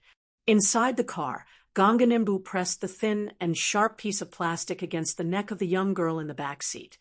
The blood that flowed out dyed the piece of plastic that had already coagulated. This piece of plastic was given to Gonganin by a foreign merchant. He did not know what it was made of. It looked like plastic, but at the same time, it was not. In the past, he had used this thin piece of plastic to cut off bits and pieces of Tibetan antelopes' horns or the edges of their fur. Konganingpo had used this thin piece of plastic to deal with who knew how many antelopes he had killed, and later on he had used it to kill people. 10 minutes ago, he used it to kill a police officer. How many more should he kill today? He didn't find it troublesome at all. Chapter 5044. The young driver's hands and feet were trembling. He quickly glanced at the rearview mirror and met a pair of malicious eyes. The young man's hands trembled violently. Bro, you want to rob me, right? I have money. Bro, please be merciful. Don't hurt me. Gonganimbu ignored him. His malicious gaze was fixed on the young soldier who dared to run after the car, who was still clutching the door handle with both hands. He grinned, and his smile was so cold that it made people's hair stand on end. He opened his mouth, and even the people in the car could not understand what he said. Xia Jinyuan understood. The criminal in the car said to him, "Either I drag you to death, or I kill her." She pointed at the hostage. There were 3 hostages in the car. The other 2 had a chance to escape, but the hostage who had been kidnapped had a slim chance of escaping. Moreover, she was a woman, so her chance of escaping was almost 0. Xia Jinyuan didn't doubt the sincerity of a criminal who was crazy enough to kill a police officer. If he said he would kill the hostage, he would definitely do it. Xia Jinyuan, who had no traction, hugged his head tightly. The huge inertia caused him to tumble. Xia Jinyuan, who was skilled in martial arts, didn't let himself fall. He covered his head and rolled several times. Other than the abrasion on his elbows and knees, he didn't hurt himself. The young man who was pulled out of the car for no reason finally realized that something was wrong. Also, damn it, he was here and the car ran away. Oh, F***, stop. I haven't gotten in the car yet. Wang Qian, you bastard, stop the car. The young man, who was wearing a black jacket, camel-colored overalls, and a pair of hiking shoes, ran wildly. 2 silver chains dangled from both sides of his sternum. As he ran, there was a clattering sound that sounded like keys colliding. He ran until he was in front of Xia Jinyuan. Knowing that he couldn't catch up with the car, the young man stopped and stretched out his hand to Xia Jinyuan. Bro, what were you guys doing just now? It was like a movie. I was excited, but you really don't want to live anymore. The car has already started, and you still don't let go? Are you waiting to be pressed down? It can't be on purpose, right? That friend of yours is really King sick. He pulled me out of the car and rushed up by himself. That dog of mine is also King retarded. He actually left me behind and drove away by himself. Oh, CK, how do I chase after him? Do you have any moves? Are you all right? Your bones aren't broken, right? Do you need me to help you up? CK, why did you run away just now? You ran faster than a rabbit. Young people were talkative, but they weren't bad people. They even knew to ask if Xia Jinyuan was hurt. Xia Jinyuan, who was gasping for breath, stood up with one hand on the ground. As soon as he stood up, his height of more than 8 meters instantly outshone the young man, who was about 75 meters tall. The talkative young man muttered, CK, you're so damn tall. What the hell did you eat? Just now, I was chasing a felon. His hands are stained with human lives. 16 minutes ago, he might have killed 1 or 2 police officers. I was only about 140 meters away from him at that time. Give me about 5 to 8 minutes to catch up with him. As for you, you stretched out your hand and finally stopped the car. The felon escaped and took your friend away. Now, I need to stop a car and catch up with him. Xia Jinyuan didn't want to hide anything from this young man who was looking for trouble and purely asking for a lesson. He was at least 20 years old. Did he still think that he was 2 years old? The young man was speechless. His eyes were about to fall out of their sockets. Was he trying to scare him? Chapter 5045. Knowing that he had provoked a murderer and that the murderer had kidnapped his good friend and escaped, the young man was so shocked that he forgot to be afraid. No, no, no. It can't be. T. It must be a lie. It can't be that coincidental. Is he really a serious murderer? It can't be that he deliberately lied to me to scare me, right? That's possible, but shouldn't serious murderers be handcuffed? Why doesn't the one I saw look like one? What should we do now? Chase after him? The young man stuttered. He didn't know what to do next. Although he was suspicious, he was still afraid. He was 21 years old, came from a wealthy family, and was born and raised in a greenhouse. He would usually fight and flaunt his superiority, but he didn't dare to risk his life. Cold sweat flowed down his forehead and stimulated the wound on the young man's face that was cut by the thorns. He couldn't help but suck in a breath of pain. Xia Jinyuan didn't have time to answer the young man's question. He took out his phone to contact Yi Qian. There was a weak signal near the service area, so he could make a call. He called while flagging down a car. The cars coming and going didn't stop because of this. Tourists who came to the Northwest were more or less in awe of this land, so they wouldn't casually stop to pick up a stranger. Only the young man in front of him would do such a boring and dangerous thing. 2 cars sped past without stopping. The young man cursed again and fumbled in the pockets of his pants. Just as his hand touched the 2 back pockets of his jeans, the young soldier who was beside him just now suddenly ran to the service area. Hey! The young man held his wallet and shouted at the back of the running soldier. F***CK, what should I do? He didn't know if Xia Jinyuan heard him, but the young man saw that he didn't stop and didn't look back, so he simply ran after him. His good friend was kidnapped, so he could only rely on this young soldier.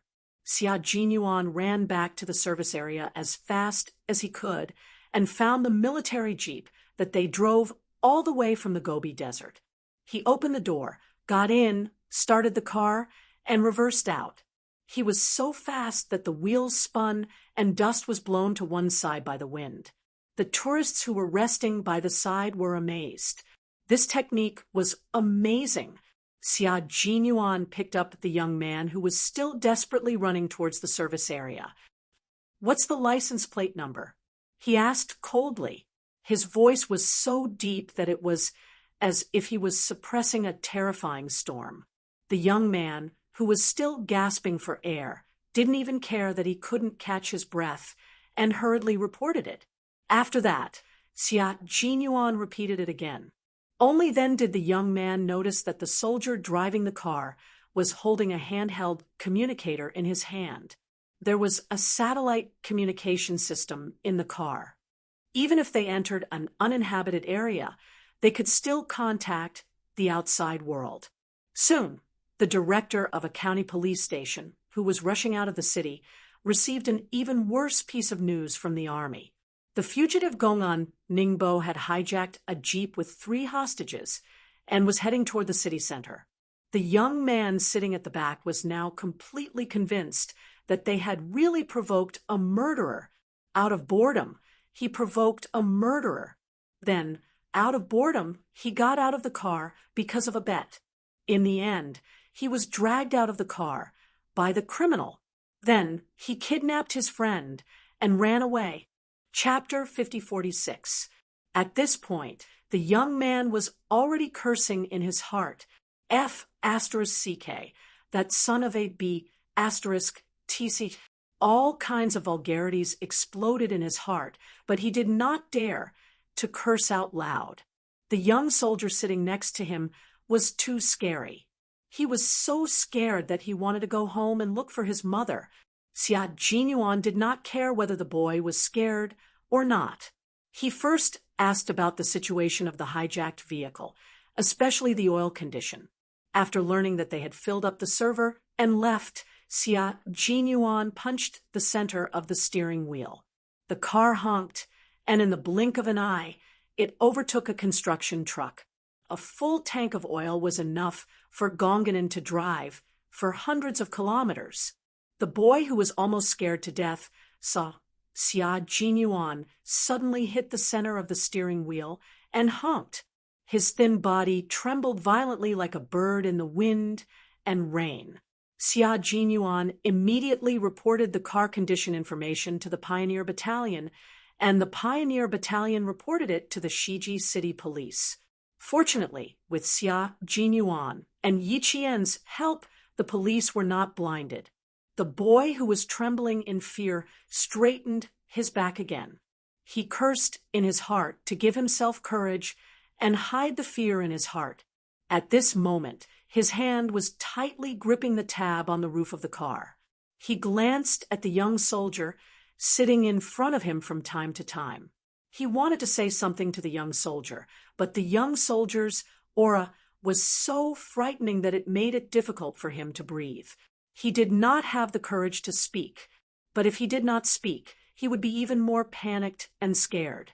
Xia Jinyuan dialed Yi Qian's cell phone number, but the call could not be connected. He narrowed his eyes and immediately hung up the phone.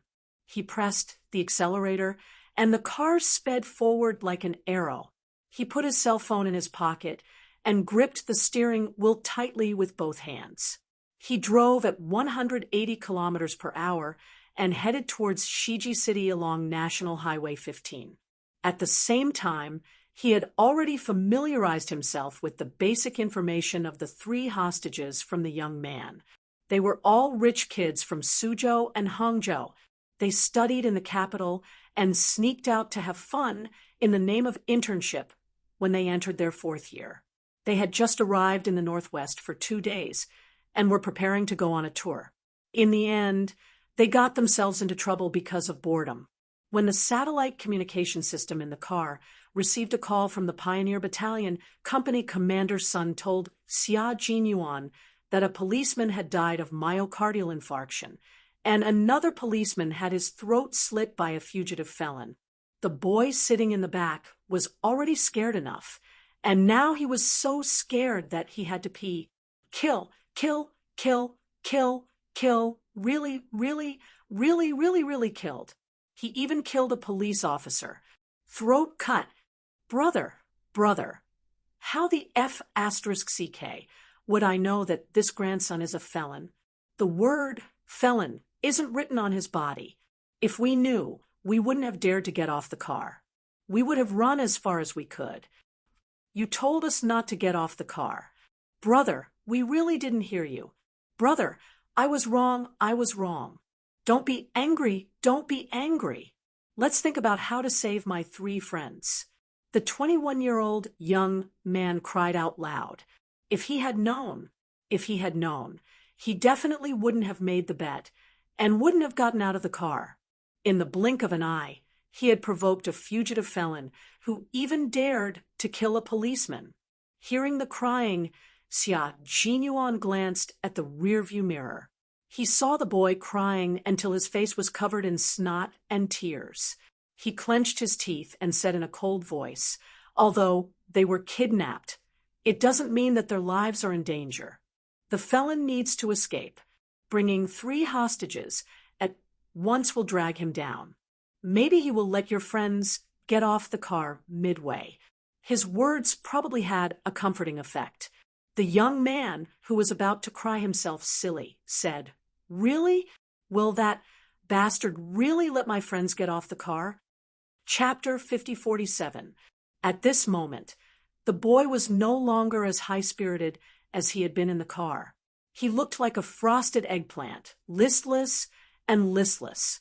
Then he slapped himself hard and sobbed. "I really didn't know something was going to happen. If I knew, I wouldn't have gotten out of the car." He slapped himself hard enough that a red handprint appeared on his cheek. Hearing his words, Xia Jinyuan's cold expression softened a little. Maybe, from now on, you can pay attention to both sides of the highway to see if there are any signs of your friends. Seeing that the boy had slapped himself, Xia Jinyuan was not in the mood to blame the boy for being insensible. Didn't he hear, "My reminder"? Was he pointing his middle finger at air? She dialed Yi Qian's cell phone again. This time, the call went through. Yi Qian glanced at the caller ID and immediately picked up the call. "Captain Xia, we're on our way back and have arrived at the service station.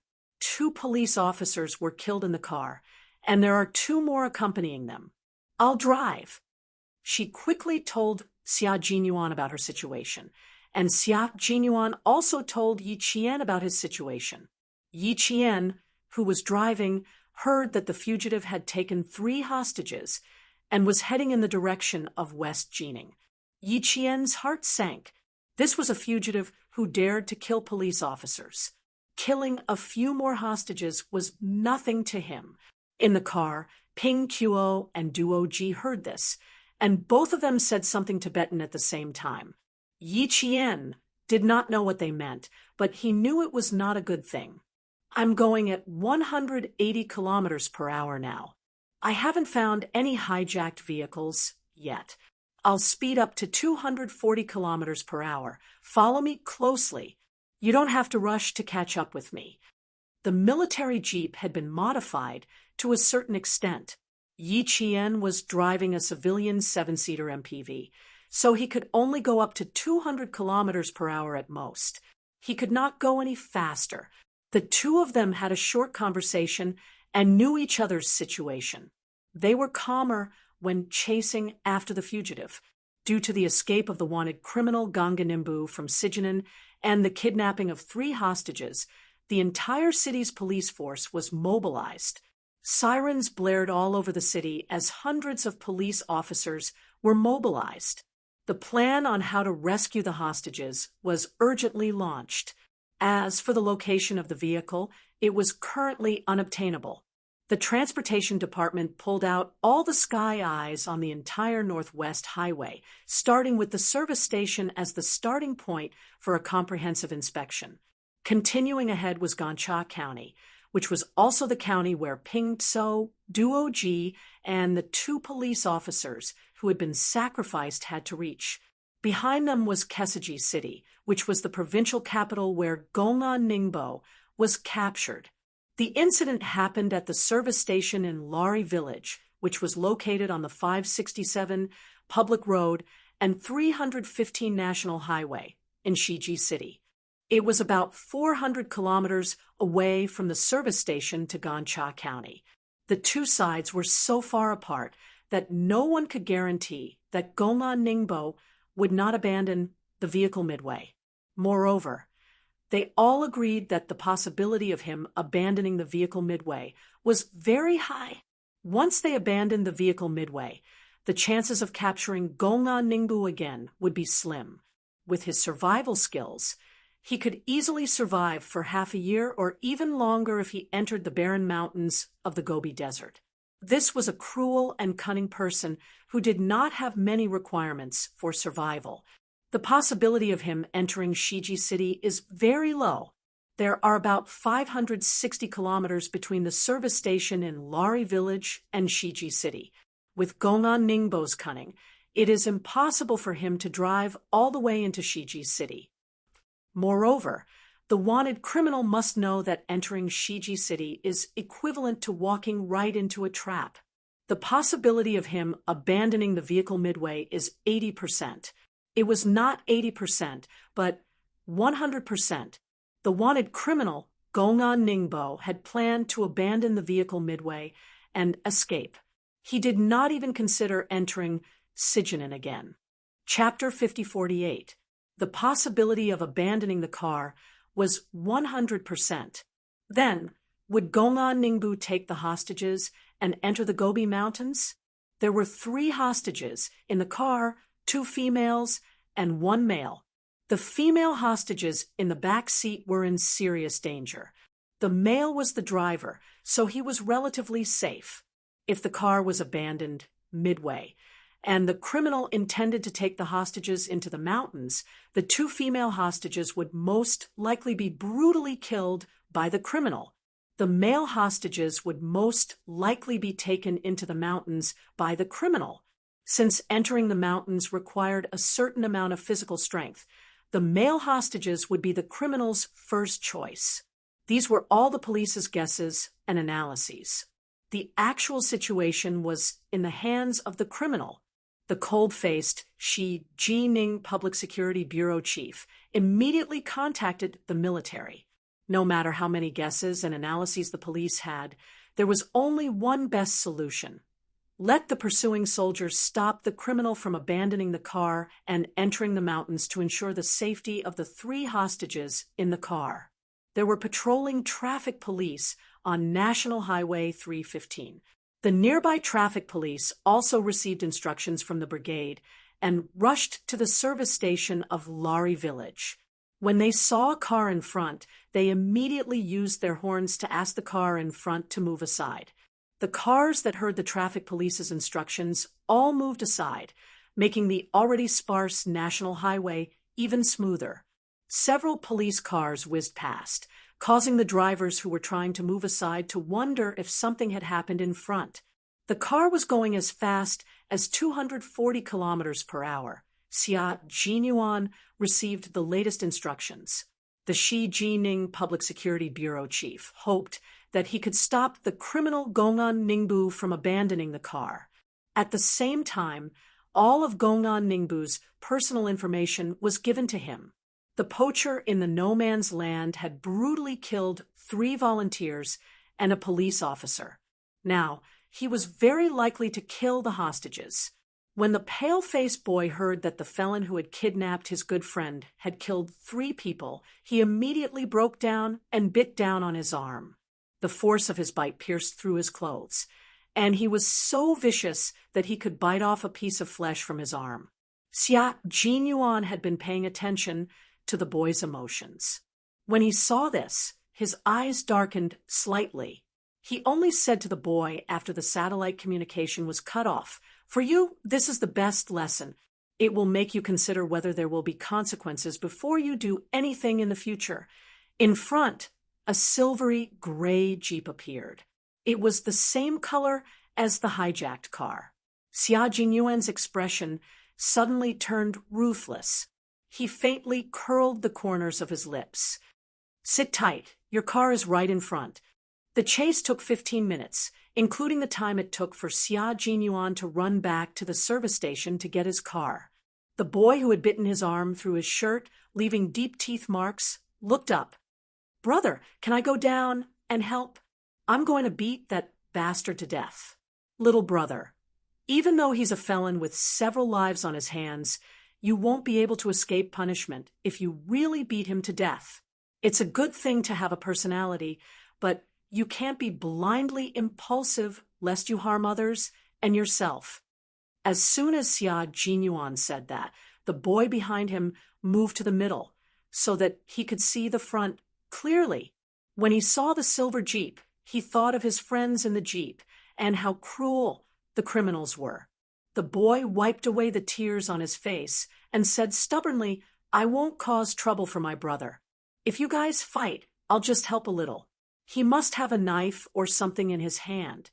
I can also warn my brother." The young boy's words reminded Xia Jinyuan of a past event related to Yi Qian.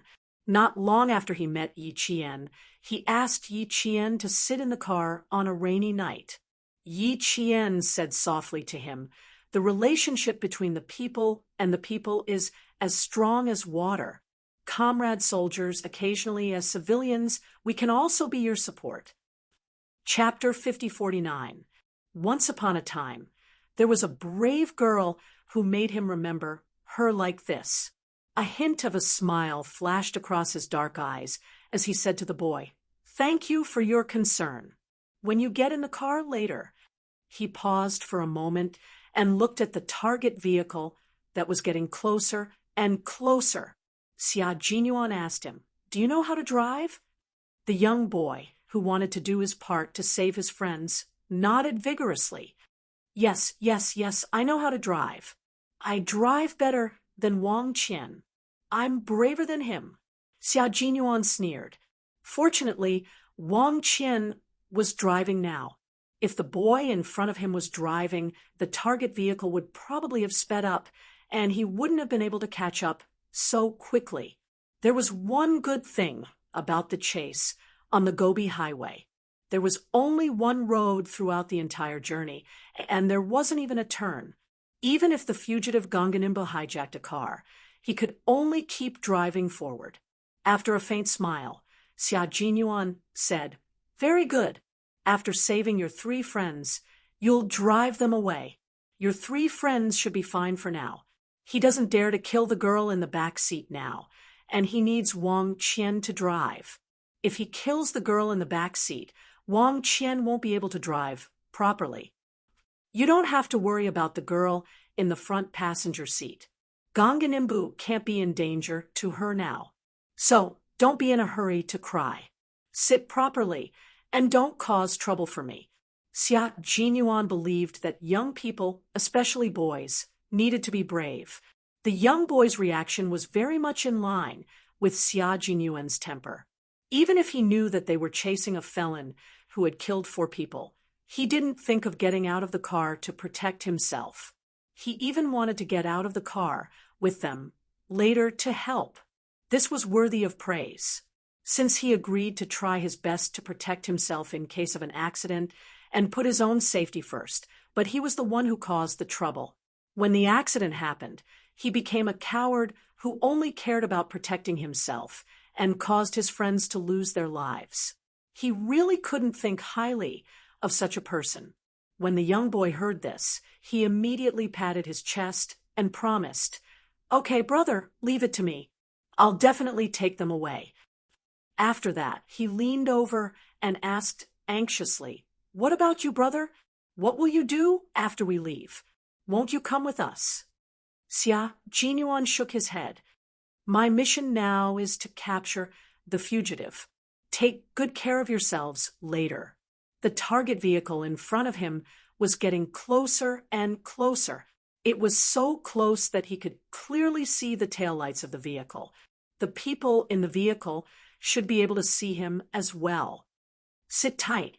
After saying that, Xia Jinyuan increased the speed by 20 kilometers per hour from 240 kilometers per hour to 260 kilometers per hour.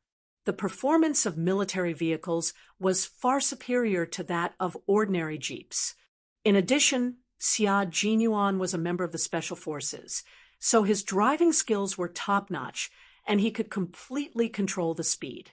The hostage, Wang Qian, was sweating profusely as he drove the car. His driving skills were not very good.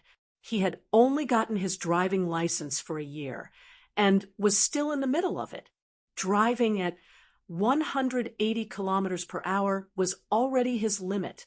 At first, Ganganingbu even threatened Wang Qian to drive at the highest speed. Wang Qian, who was so scared that his whole body was trembling, stepped on the brakes, and the car instantly went out of control and went off the S road. When Ganganingbu saw this, he yelled at Wang Qian to drive properly. In return, Wang Qian cried and said that he could not drive fast. Therefore, it was fortunate that Wang Qian was the one driving. If it were a young man who knew how to drive, it would not be a problem for him to drive 2 or 3 times. It would take some time for Xia Jinyuan to chase after him. When the target vehicle was discovered, Xia Jinyuan immediately informed the Pioneer Battalion. When the Pioneer Battalion received the news from the front, they immediately maintained communication with the Shiji City Public Security Bureau. Chapter 5050. The Shiji City Public Security Bureau was informed that the pursuing soldiers had found the target vehicle and were waiting for time to rescue the hostages. At that moment, the leaders who had convened the emergency meeting heaved a sigh of relief. "The criminals are extremely vicious. Please tell the soldiers to be careful and ensure their own safety. The Shiji City Public Security Bureau director's words were conveyed to Xia Jinyuan by the Pioneer Battalion. Xia Jinyuan was already close behind the target vehicle. Gongan Ningbo had already noticed the military green vehicle behind him. He immediately thought of the soldier who had chased him earlier. His face was distorted, and his facial features were distorted. He used both hands to strangle the neck of the girl in the back seat and shouted ferociously, "Step on the gas! Hurry, or I'll strangle her to death now." The girl who was choked struggled and could not breathe properly. She made a painful sound from her throat. "Please, please, don't kill me. Please, please," she begged intermittently.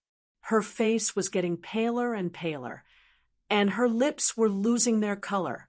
The girl in the front passenger seat was trembling in fear. She did not dare to look. Wang Qian, who was also trembling, saw the girl who was about to be strangled to death. He was so scared that tears came out of his eyes. He also begged, I'll speed up. Brother, please let her go, I beg you. You see, hurry up and beg, brother. Ask him to let Tian go. Hurry up and beg, brother." Wang Qian, whose knees were weak, sped up. He gritted his teeth and accelerated with a pale face. The car did not have any buffer and suddenly accelerated. Other than Wang Qian, the other 3 people in the car all fell forward. Xia Jinyuan, who was getting closer to the target vehicle, saw this and his heart sank. Oh no! Wang Qian was accelerating. The speed of the car exceeded the speed that Wang Qian could control. The whole car began to float. Something bad was going to happen. Brother, hurry up. The young man sitting in the back did not realize the seriousness of the situation. He saw the car approaching. It was getting closer. It was really getting closer. He would be able to save his friend very soon. Very soon. His heart was beating faster and faster. It was so fast that it felt like it was going to jump out of his chest. He clenched his fists so hard that his nails almost pierced his palms. Wang Qian sped up. Yu Si, who was sitting in the front passenger seat, was the most scared. The car was the first to float. Yu Si, who was so scared that she closed her eyes tightly and screamed. She was too scared. You see, escape. Hurry up and F*King jump out of the car. Wang Qian roared. He used too much force and his neck turned red. Jump out.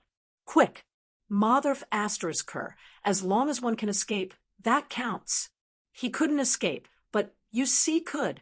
The girl was so scared that she did not hear what Wang Qian was shouting. Her voice was so loud that it covered Wang Qian's voice. When Gongan Ningbo heard Wang Qian's roar, he straightened up and saw a heavy truck moving in front of him. He had completely turned into a lunatic. Suddenly, he broke into a grin. Good. Want to jump out of the car? I'll fulfill your wishes. He had originally planned to leave only the driver to drive for him, while the other 2 hostages would find an opportunity to get out of the car. But now, I'll let you get out of the car. The crazy Gongan Ningbo narrowed his eyes. The moment the car passed the truck, he suddenly opened the rear door and cruelly pushed the girl who had a deep wound on her neck out of the car. Wang Qian was frantically honking his horn to signal the cars in front to move away. He had no time to pay attention to the cars behind him. Yu Si's unwillingness to cooperate made him realize that they were in danger. He had to think of a way. Chapter 5051. The moment the door opened, Wang Qian suddenly turned the steering wheel, and the jeep, which was already drifting, rushed out of the road. The girl who was pushed out of the car screamed and slammed on the brakes. The truck driver heard the car horn behind him and glanced at the rearview mirror. He stepped on the brakes to avoid the car and said to his wife sitting in the passenger seat, "In the past year, more and more people have come to the Northwest too." Before he could finish his sentence, the driver, who was paying attention to the car behind him, realized that the door of the car behind him had opened. The driver suddenly panicked. He subconsciously turned the steering wheel and drove to the right side of the road. Beep, beep, beep. Squeak, squeak, squeak. Bang, bang. Clang, clang. All kinds of sharp, ear-piercing, and even more panic-inducing sounds were heard. The truck rushed to the right side of the road and rushed into the ditch by the roadside. The Jeep rushed to the left side of the road and also rushed into the ditch. Clang, clang, clang, clang, bang, bang. Compared to the truck, which deliberately stepped on the brakes in advance and rushed to the right side of the road, the Jeep driven by Wang Qian was like a horse that had gone wild and rushed out of the road. Tian, who was pushed out of the car, rolled on the side of the road like a rag doll. She rolled round and round, and her screams made the scalp of the couple in the truck who braked to avoid the road tingle. But at this time, they couldn't care less about the girl who suddenly rolled out of the car. They had to stabilize the car. The front of the truck fell into the ditch, and the driver and his wife slammed into the front windshield. The truck flipped over, and the front of the truck sank into the ditch. The seatbelt pulled the driver and his wife back and slammed them into their seats. The truck stopped, and the couple hit their chests. In the car behind, Xia Jinyuan directly slammed on the brakes twice. The car was still drifting, and he shouted at the young man who slammed into the door, "Get out of the car and check on the girl who rolled down. Don't move her body. You understand?" He didn't know if her back, neck, and internal organs were seriously injured. Suddenly moving her body would only worsen the injury. The young man, who was dizzy from the collision, screamed, "Ah," in response to Xia Jinyuan. After the military jeep was parked, Xia Jinyuan was like an attacking leopard as he violently flipped into the ditch on the road. The driver crashed into the side of the jeep, which was deformed. Wang Qian, who was hit directly, fainted. Blood slowly flowed out from his head along with the shattered window. Yusi, who was sitting in the front passenger seat, was in a much better condition than Wang Qian. When the airbag popped out, she first hit the airbag, then slammed back into the seat. Her body shook violently, and she fainted. So far, other than the car crashing into the gully and her arm crashing into it, there were no obvious injuries on her body. At least, she wasn't bleeding. Ganganimbo's condition was not much better, but he knew how to protect himself better than the young man in the car. The moment the car crashed into the gully, he protected his head.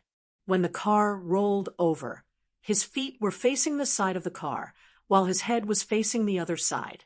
He shouldn't even think about getting a hostage. He should hurry up and escape.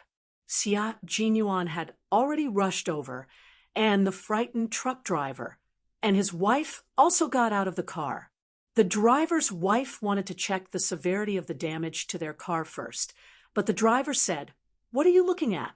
Look at the person lying on the roadside. Find a tripod and place it in front. Hurry." Human lives were more important. The damaged car could still be repaired. Chapter 5052. After the truck driver opened the Northwest National Highway, he had been working on this line all year round. Throughout the year, except for the snow-covered mountains, he didn't rest at all. He was used to the scenery along the way and had seen too many car accidents, even more tragic ones than the one in front of him. He had been in a car accident before and had been rescued by passing tourists. Now that he had been caught in a car accident, he would try his best to help those in need, since he and his wife were unharmed. Life was too short. Kindness was the foundation of being human. One could not do evil, and one could not leave others in the lurch. One had to be able to live up to their conscience. Perhaps one day they would need help too. The couple did not check on the damage to their truck. As the driver ran, he kept telling his wife what to do. "Go check on the girl. I'll go check on the Jeep. If the girl is fine, I'll come and help." The jeep had flipped over, so the people in the car were probably dead. Xia Jinyuan had already run to Tian Tian, who was lying on the road and screaming in pain. He did not have much time to check if the girl was seriously injured. He bent down and said in a low voice with a reassuring power, "You're safe now. Lie down and don't move. Kai Yin will come and accompany you." Kai Yin, the boy who had been traveling with Xia Jinyuan. Kai Yin was still running behind. He was an ordinary college student who did not exercise much. Even if he ran with all his might, he was still lagging behind Xia Jinyuan. Tian Tian, who had fallen from the car, felt pain all over her body. Her internal organs felt like they were on fire.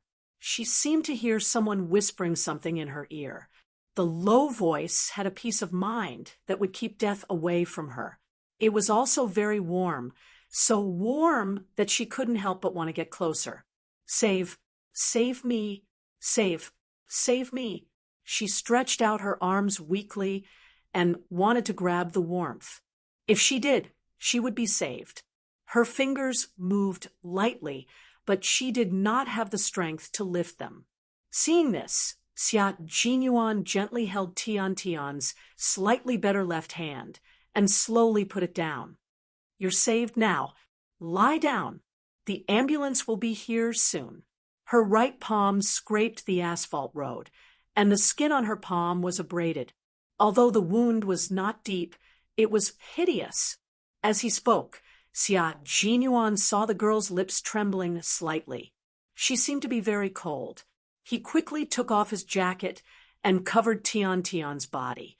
"Tian Tian! Tian Tian!" Kai Yen, who was running with all his might, saw the person who had rolled out of the car. His face was as pale as a sheet. He stumbled a few steps and fell with a thud. Xia Jinyuan got up and left him to Kai Yen. Her lips moved. She wanted to speak loudly to make him stay.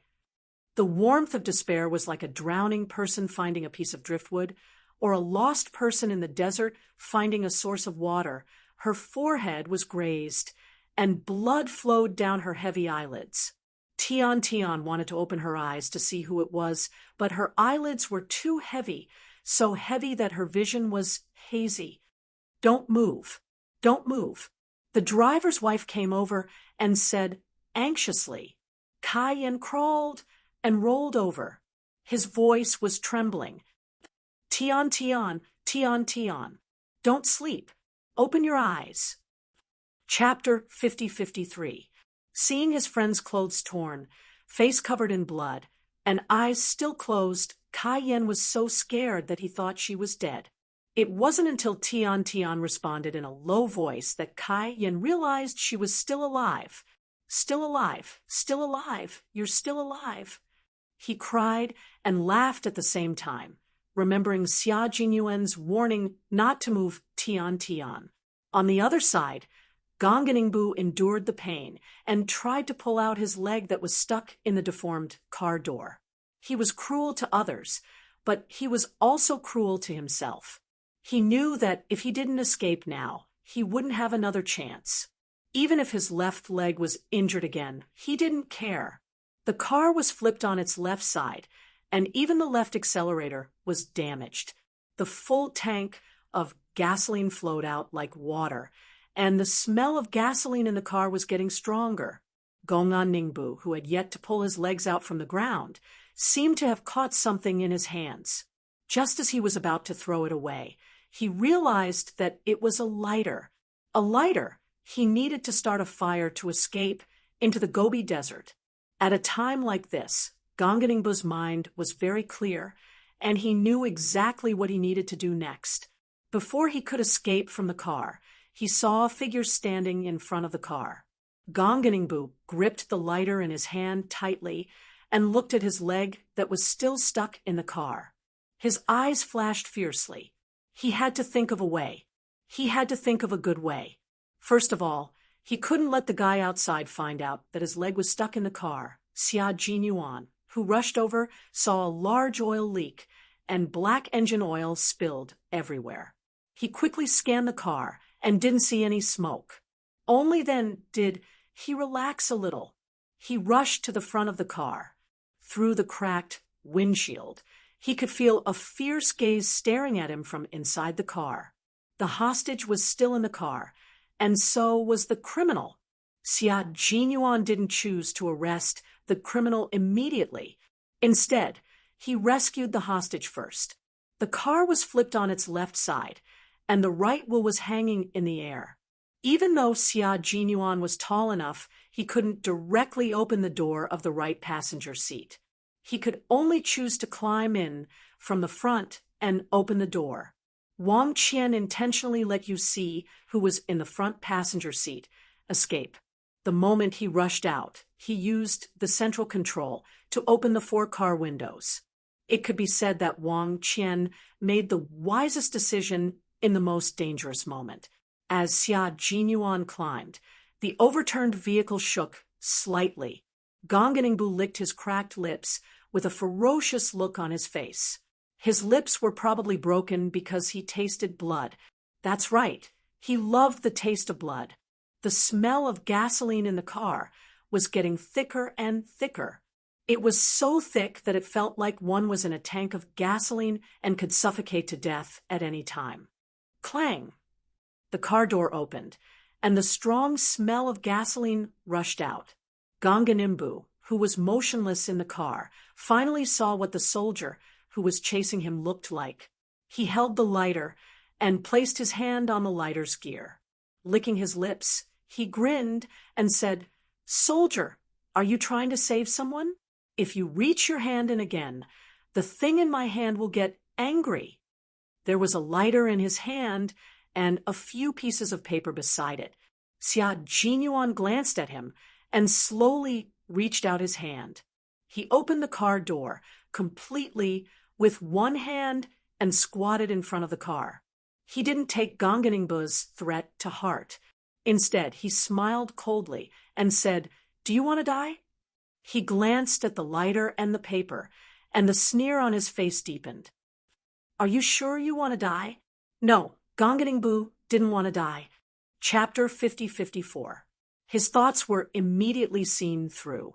The long scar on Gongan Ningbu's face twitched violently, making him look even more ferocious.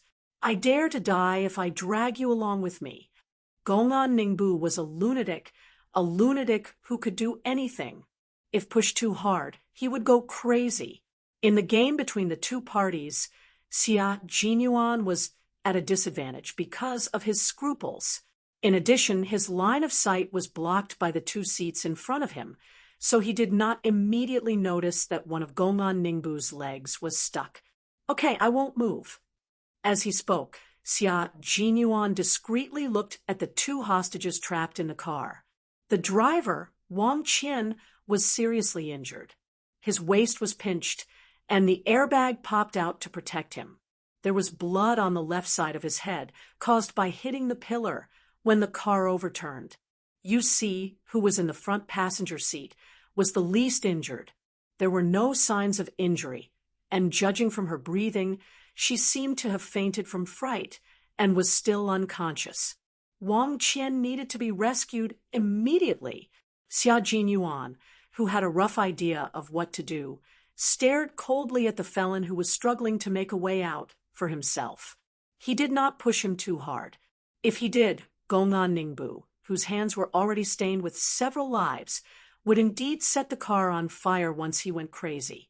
Gongan Ningbu originally thought that his threat would make the other party hesitate, but he did not expect to meet a soldier who did not play by the rules.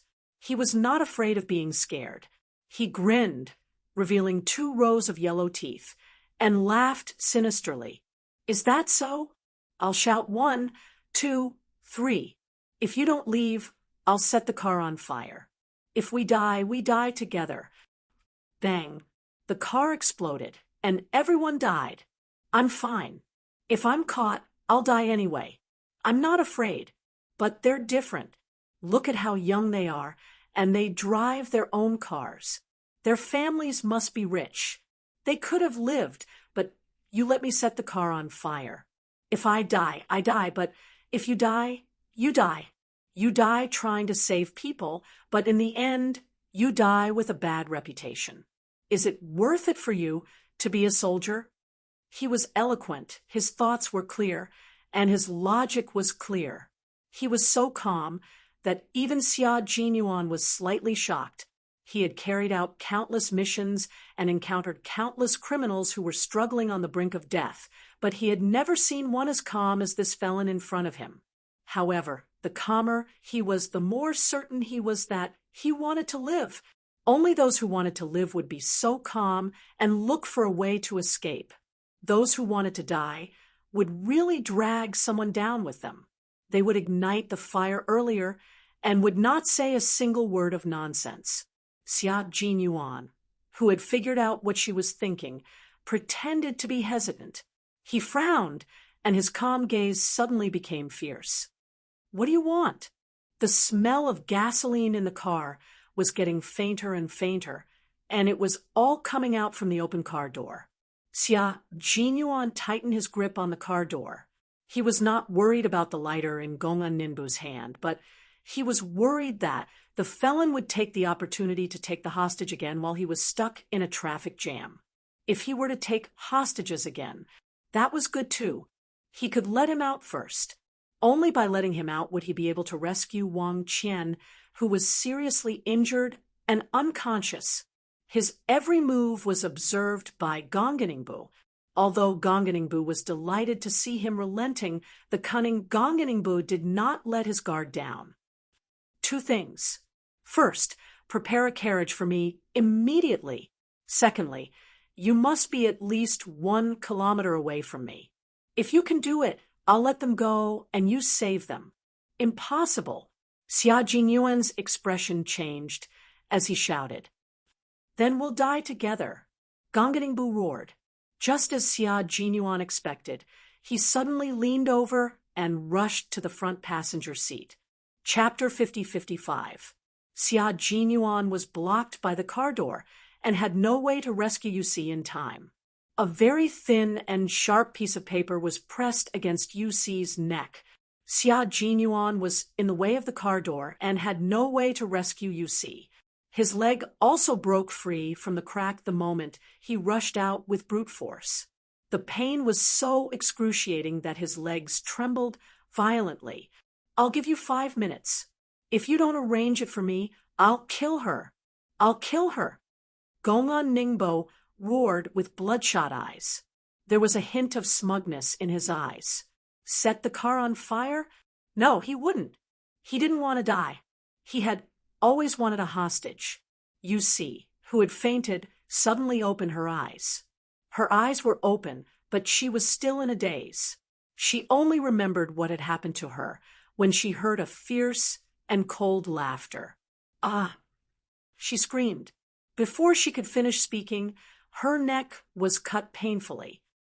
Scream again, and I'll kill you. The fierce voice stopped Yusi's scream. Xia Jinyuan gently closed his eyes. His voice was full of energy, so there shouldn't be any major problems. Gongan Ningbo was already laughing wildly. Did you see that? Even God was on his side. So what if he was a powerful soldier? The hostage was in the car. Although he didn't believe that he would set the car on fire, he had scruples. As long as he had scruples, he would have a chance to escape. Xia Jinyuan glanced at him coldly. Gongan Ningbo almost thought that his plan had been seen through by Xia Jinyuan.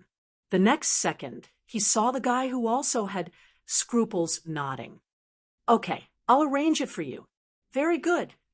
Gongan Ningbo finally breathed a sigh of relief. 5 minutes was enough for him to arrange everything, and for Yi Qian to arrive. She sped all the way here and first saw the military jeep parked in the middle of the road. Then she saw the accident scene. Before the civilian vehicle came to a complete stop, the police officers, Duo Ji and Ping Qiuo, had already opened the door and got out. They saw Tian Tian lying on the ground. The first thing they did when they got out of the car was to check on the injured person. Yi Qian, who got out of the car, immediately saw a familiar figure in front of the overturned car. "You guys check on the injured. I'll go to the front to take a look." After Yi Qian jumped out of the car, he ran forward without waiting for the two policemen to reply. She also had a police pistol in her hand. The director of the Shiji City Public Security Bureau said that the criminals could be killed on the spot if necessary. At that time, Yi Qian applied for permission to use a police gun and told the director that she was a sniper in the army. The chief of the Public Security Bureau of Shiji City agreed, on the spot, that a sniper had used a pistol to kill a criminal. Xia Jinyuan also saw Yi Qian. "What's the situation?" She ran towards Xia Jinyuan, who was running towards her. Her heart sank when she saw his gloomy face. No wonder he could escape for 2 years without being caught. He's quite cunning. Xia Jinyuan knew that he had missed the best chance to rescue Qinji AI. His foot was stuck. "I didn't notice it immediately." "Your vision is obstructed?" Yi Qian pointed out the problem. She knew Xia Jinyuan's ability. If he didn't notice the problem immediately, it must be because of his line of sight. Otherwise, it was impossible that he didn't notice it. In addition, there were hostages in the car, so he was even more apprehensive. "Yes," Xia Jinyuan nodded and said, "Wang Qian needs to be rescued immediately. Yu Si is being held hostage by him. He asked me to arrange a car and to retreat 1 kilometer. Otherwise, he will kill the hostage. This time, he will do as he says," Xia Jinyuan added angrily. Chapter 5056. Xia Jinyuan blamed himself for not noticing that Gong'an Ningbo's leg was stuck in the car. If he had noticed, Yu Si would have been rescued. On the other hand, if he had noticed that Gong'an Ningbo's leg was stuck in the car, he probably wouldn't have chosen to rescue Yu Si because Wang Qian, who was seriously injured and unconscious, was still in the car. Under the circumstances, he wouldn't have been able to rescue both of them at the same time. If he had rescued Yu Si first, Gong'an Ningbo would definitely have retaliated and done something even crazier, such as killing Wang Qian in the car. But he didn't notice it immediately, so there was still a thorn in his heart. Yi Qian was about to say something when he suddenly heard a ferocious and crazy roar coming from the overturned jeep. "Don't F*King play tricks on me. Car, hurry up and prepare a car for me. Hurry!" The driver and his wife, who were involved in the rescue, also heard it. They were both shocked. The driver had wanted to go into the overturned jeep to rescue Yu Si, but fortunately, Xia Jinyuan had caught up and stopped him in time. "Old Tan, I. The driver's wife was so scared that her hands and feet were trembling. Fortunately, the driver had been on the road a lot, so he was brave enough to say softly, "Don't be afraid. There are police and soldiers. We're not afraid. Squat down and talk to the lady." The husband and wife, like Kai Yin, talked to Tian. With her husband's courage, the driver's wife felt a little more at ease, but she didn't have the courage to talk to Tian anymore. Yu Si, who was being held hostage, didn't make a sound. She was so scared that she couldn't think straight. She was being manipulated by Gong'an Ningbo without any self-awareness. The crazy roar made Yi Qian's heart skip a beat. She ran back with Xia Jinyuan and said, "Give him the car, right now." He should get him out of the car first. Xia Jinyuan, who felt a stab in his heart, had a cold look on his face. Even the surrounding atmosphere became a little oppressive. The hostage, you see, is completely terrified. She can't move. No one knew him better than Yi Qian. His cold expression made Yi Qian's heart ache. "Is Wang Qian still unconscious?" As soon as Xia Jinyuan nodded, Yi Qian hurriedly said, "That's right.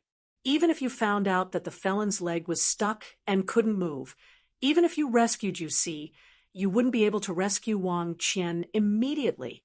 Wang Qian would only be in a desperate situation, and the felon would retaliate even more crazily.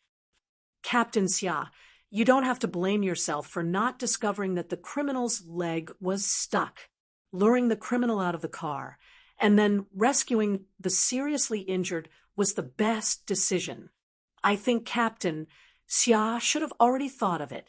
We are all doing our best to rescue all the hostages, so we don't have to blame ourselves. It was the duty of every soldier to protect the country and the safety of the people. When Xia Jinyuan realized that he had failed to protect the safety of the people, he felt very guilty as a soldier.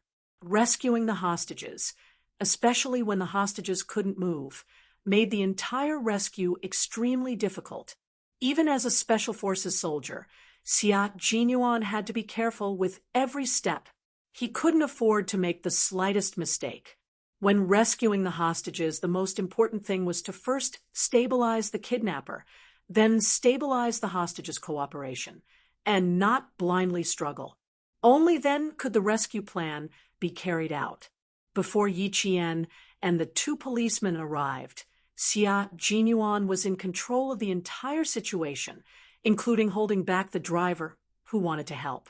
It wasn't easy to quickly stabilize the situation by himself. Chapter 5057. Xia Jinyuan heaved a sigh of relief. He understood what she said and calmly made arrangements without being disturbed. The criminal hasn't seen you yet. You'll be in the dark, and I'll be in the light. I'll drive and cover you. You take the opportunity to get close to Ganganimbu. I'll retreat 1,000 meters before you act. Although he blamed himself, it didn't affect Xia Jinyuan's control over the entire situation. He knew very well what to do next to better rescue all the hostages. Okay. Yi Qian nodded. She glanced at the two parked cars and flashed the police pistol in her hand. Drive the jeep over. I'll take care of the rest. There were 2 sacrificed police officers in the civilian vehicle, so they naturally couldn't drive it over. Seeing the police phone in her hand, Xia Jinyuan's dark eyes flashed with hostility. Okay. He then looked at the police officer who was running over. His dark eyes narrowed slightly, and the plan he had just laid out was once again perfected. Time was of the essence, and all arrangements had to be made quickly. For the few people involved in rescuing the hostages, time passed too quickly, but for Ganganimbu, time passed too slowly. He first climbed from the back to the front passenger seat. In such a small space, most of his body was pressed against Yusi, who was so frightened that she had lost her voice. He released Yusi's seatbelt, and with a malicious gaze, he fiercely supported the weak hostage. The thin and sharp plastic piece was pressed against Yusi's carotid artery. Behave yourself, or I'll kill you. After saying that, he pushed Yusi out of the car. Yusi, who was so frightened that she was unconscious, didn't make a sound after she fell out. Yusi's mind was severely damaged, and she couldn't move. Wang Qian was seriously injured and unconscious, and Ganganimbu had a strong desire to survive. Xia Jinyuan was betting that Ganganimbu wouldn't act rashly before he got back into the car. Therefore, he chose to agree to Ganganimbu's request. Ganganimbu, who ran out of the car, didn't care about Wang Qian, who was still in the car. He didn't want to waste his energy on a hostage who he didn't know was dead or alive. He pressed the sharp plastic piece against Yusi's neck again and dragged Yusi out of the jeep with one hand.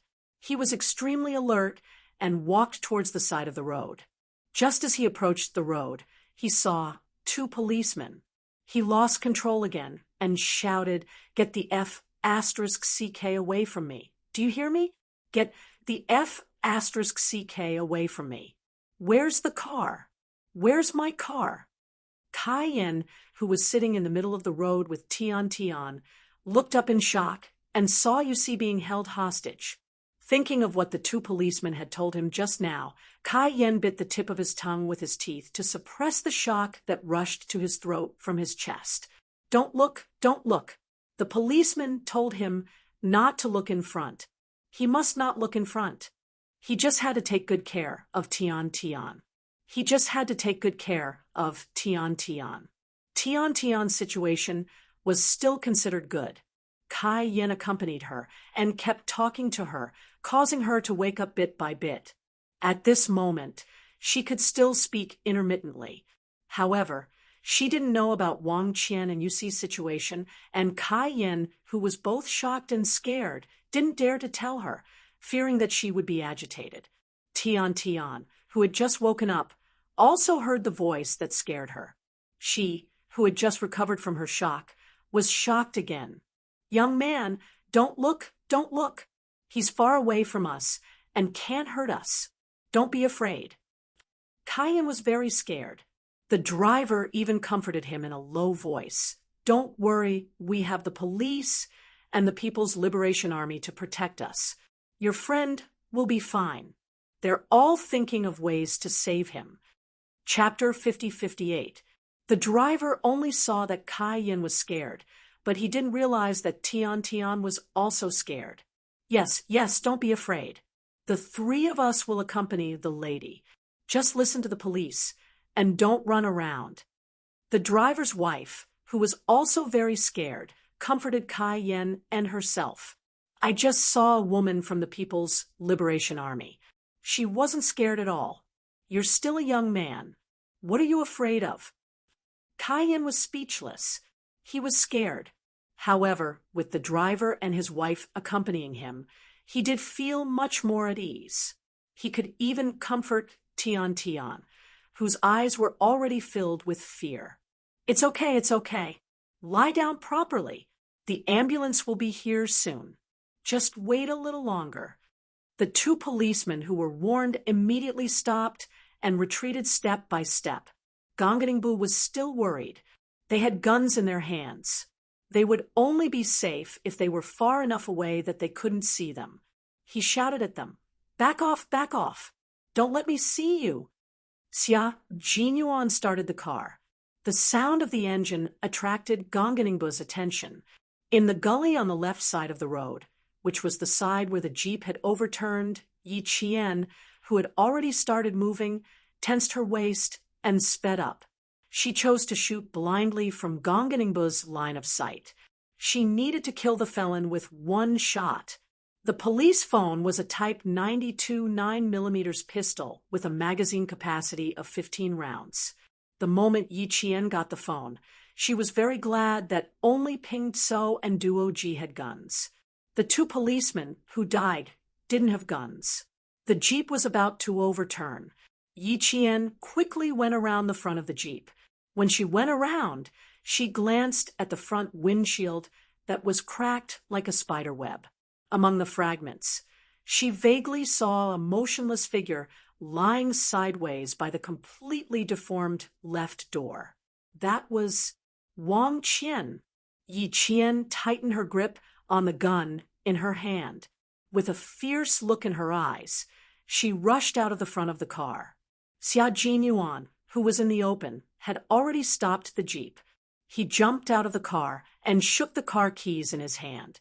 He looked over Gongningbu's shoulder without leaving a trace and saw Yi Qian holding the gun. When Gongningbu saw the car keys dangling in the air, his ferocious face tightened his gaze, not daring to relax at all. "Put the car keys." As soon as he opened his mouth, his beastly instinct for danger seemed to have sensed something, and he slashed at Yuxi's neck with his weapon. Bang! The gunshot rang out before he could react. Before he could finish cutting his throat, a bullet pierced through the back of his head with the scent of death. At a certain distance, the bullet penetrated his hard skull and stopped in his brain. Blood did not flow out immediately. The moment the two policemen who had retreated far away heard the gunshot, they dashed over. "You got it!" He should have succeeded. Regardless of the distance, the snipers in the army should be able to kill a serious criminal with one shot. Two policemen dashed over. Xia Jinyuan leaped up and raised his leg to kick Gongningbu, who had yet to fall to the ground. From the shooting to the kick, everything happened in the blink of an eye. The confrontation that lasted for nearly half an hour ended with the death of a serious criminal. Gonkanimbu, who was kicked to the ground, had his eyes wide open even before he died. There was a touch of horror in his ferocious expression that could not be erased. Sensing the danger behind him, Gonkanimbu, who had a strong desire to live, felt afraid.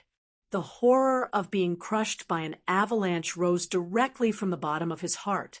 He sensed it, but it was too late. Before he died, he even heard the gunshot behind him. Chapter 50-59. Gunshot. Who fired the shot? With shock, unwillingness, and struggle, Gonkanimbu, who did not even know who shot him, fell headfirst into the wide gully behind him. His head hit the rocks in the gully, and his blood mixed with something white finally flowed out, meandering into the crevices and staining the white sand on the ground. His hands were full of evil, and the kindness in his heart had long been devoured by evil. The felon who killed thousands of Tibetan antelopes brutally killed 3 volunteers, and a police officer was finally shot dead. The blood he shed was stained with evil, and it was a blasphemy to the earth. Xia Jinyuan held Yusi, whose eyes were blank. Even the gunshot did not pull her back. She slid down Xia Jinyuan's arm with a blank expression.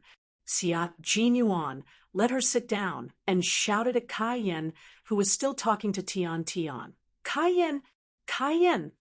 Xia Jinyuan was worried that the rescued hostage would be scared out of her wits. There had been such cases before.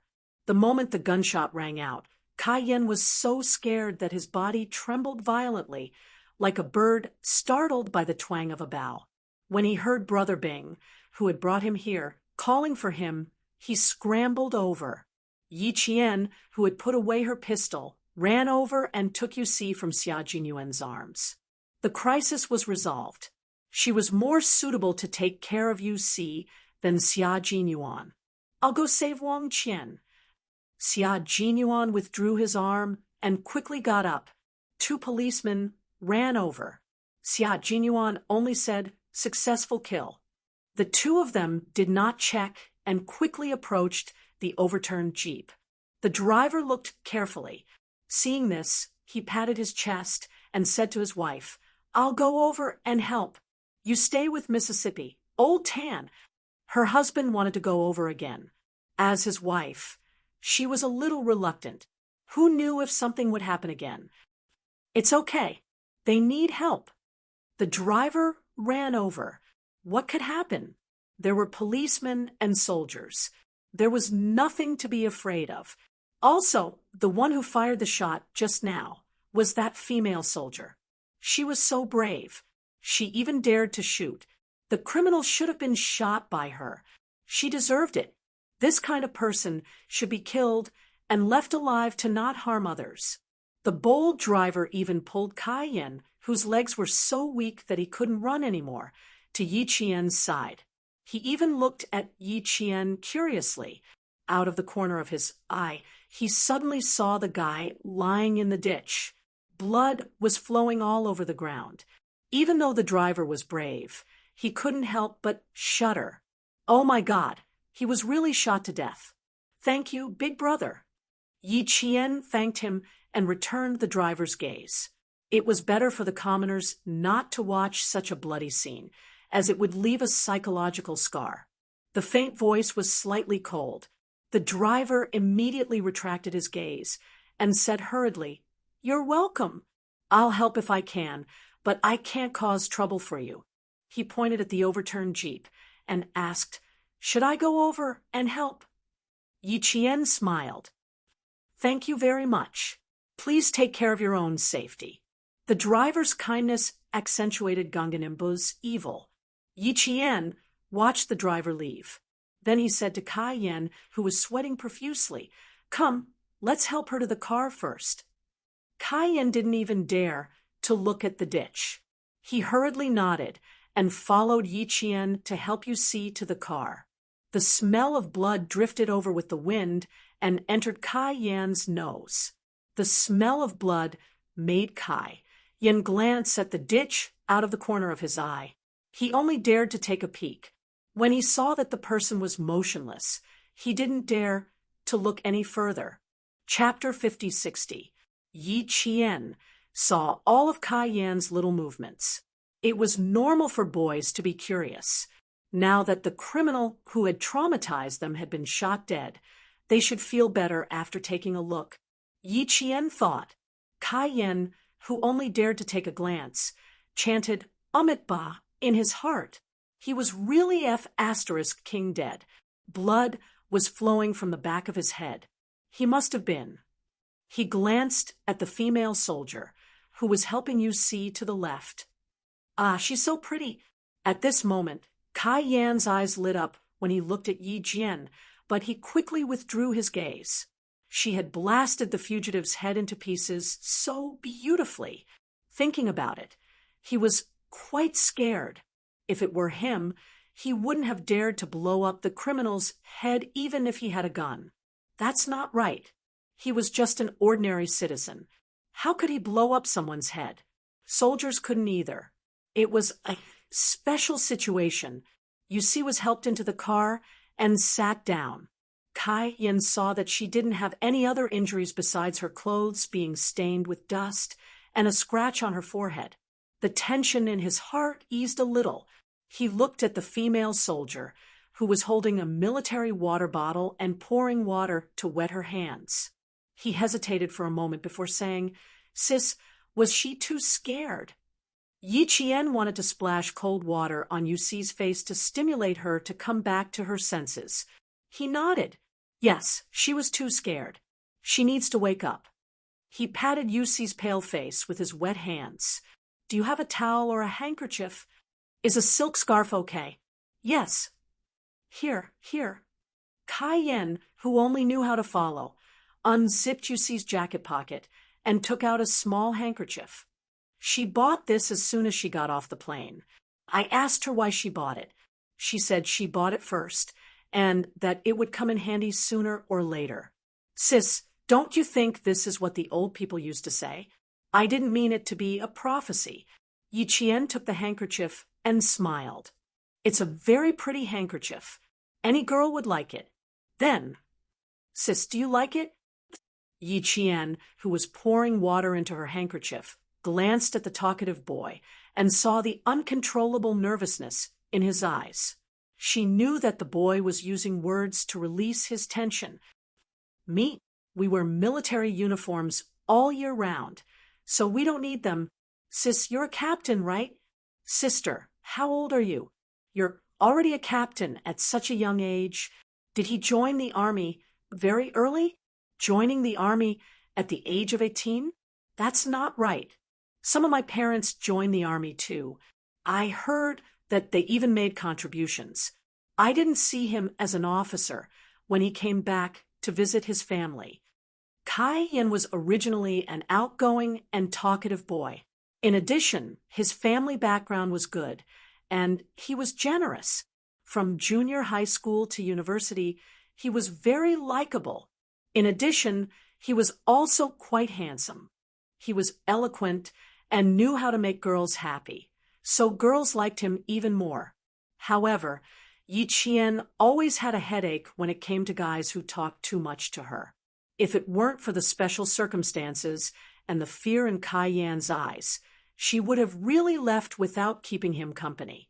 22 years old. Joining the army is considered early. After answering the question, Yi Qian used the wet handkerchief to gently wipe Yusi's cheeks. Kai Yan, who was beside her, exclaimed, 22 years old. You're the same age as me. I'm also 22 years old. Then I still have to call you sis. What a waste, what a waste. Joining the army is considered early. Did you join the army after graduating from high school? Why did you think of joining the army? But I heard that it's very difficult for female soldiers to be selected. You're quite lucky. Yi Qian sighed softly in her heart and turned to look at him seriously. Yusi hasn't woken up yet. You should talk to her more. It would have been fine if he had asked other questions, but he just had to ask questions that she couldn't answer. Chapter 50-61. Kai Yan blinked and said, "Oh, okay, I thought she was fine, so I just wanted to talk to you." Kai Yen immediately forgot what he had just asked and kept talking to UC like he did with Tian Tian. He even patted UC's face from time to time. 1, 2, 1 inch came from the side of the road. As Wang Qian's lower body was stuck in the car, they couldn't rescue him directly. After a short discussion, the 2 policemen from Xia Jinyuan decided to put the overturned Jeep on its side. Another 2 trucks and a private car passed by. When the drivers saw the car accident, they thought it was a collision between 2 vehicles and stopped to rescue Wang Qian. The rescue team of 4 became a rescue team of 11 people. In order to prevent the vehicle from vibrating and causing a second injury to Wang Qian, Xia Jinyuan requisitioned the sloping wooden pedal that was used to unload the truck and stuck it on the side that was suspended in the air. Then he tied it with 2 thick hemp ropes and shouted, "1, 2, 1" to push it. The sloping wooden pedal on the side that was suspended in the air was pulled down by the 4 enthusiastic drivers every time the vehicle was pushed down. With the cooperation of 8 people and the continuous guidance of 3 people on both sides, the overturned vehicle was slowly moved down bit by bit. Although the vehicle shook, it wouldn't cause a second injury to Wang Qian. Everyone was working hard to rescue Wang Qian. With Xia Jinyuan around, Yi Qian only needed to take care of UC. As for the dead felon, Gong'an Ningbo, he was covered with an old blanket. The police officers had put it in the car to keep out the cold when they were out on a mission overnight. They didn't want to scare the enthusiastic drivers and passengers who participated in the rescue. The people who participated in the rescue actually saw it, but they didn't know that the person lying on the ground was a dead felon. They thought he was an unlucky person who died in a car accident. When the overturned Jeep was put on its side, Yusi finally came back to her senses. She blinked a few times, and her eyes slowly regained their focus.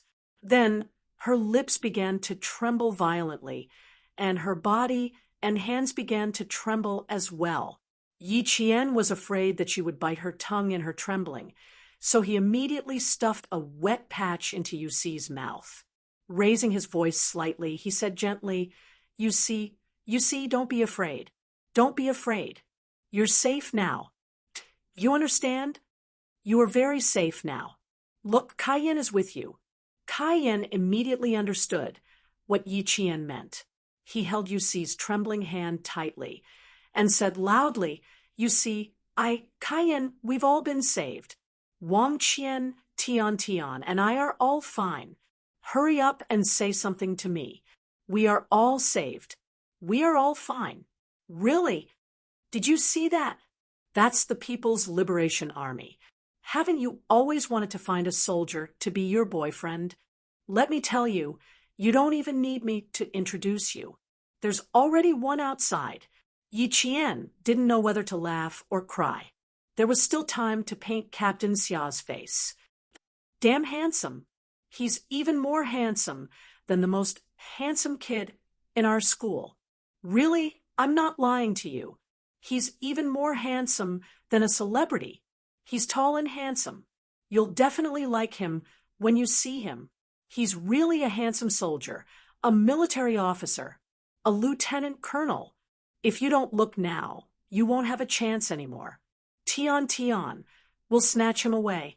Yi Jian didn't know if it was because of Cayyenne's familiar voice or the fact that Cayenne mentioned that he was a handsome soldier or the fact that Cayenne said that he would be snatched away by Tian.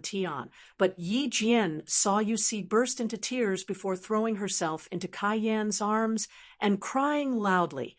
Chapter 5062.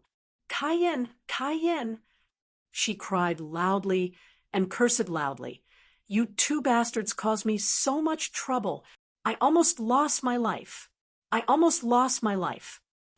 Yusi's loud voice made Yi Qian feel relieved. It was fine as long as she cried. If she continued to cry and curse at the same time, it would be less of a problem. When the time came, They would send her to the hospital and let the doctor observe her and decide whether or not she should be hospitalized. After surviving the disaster, Kai-yen didn't care about the difference between men and women. He hugged Yusi, who was crying loudly in his arms. Then Yi Qian saw a big boy start crying. His tears fell onto Yusi's head. Yes, yes, yes, my two bastards. They're both King bastards.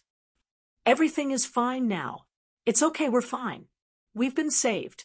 We're still sitting in a military jeep right now. Let me tell you, this jeep is really big. And there's also a satellite communication device. It's like the one you saw on TV. Do you want to take a look? There's also a very handsome officer. He's the one driving this jeep. Do you want to take a look? I guarantee you'll like it. I'll take you to take a look now. Or do you want to wash your face after you've cried enough? Yi Qian rubbed his forehead and said to Kai-yen, you stay with Yusi for now. I'll go take a look at Wang Qian. In order to wake his good friend up, Kai-yen, who had been selling Xia Jinyuan's good looks, cried and nodded.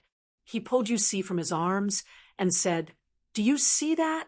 There's a very, very beautiful soldier beside me. Captain, she's even prettier than a celebrity. You'll know that I'm not lying when you see her. There really is a very, very handsome male officer. Yi Qian, who was even prettier than a celebrity, smiled at Yusi, who was looking up at him. Yusi, you're saved now. All danger is far away from you. A car will send you back to Shiji City later. For now, you and Kai-yen should rest in the jeep. Yusi cried until she was out of breath. Her eyes were blurred by tears, and she couldn't see clearly who was talking to her. She only knew that she was safe now.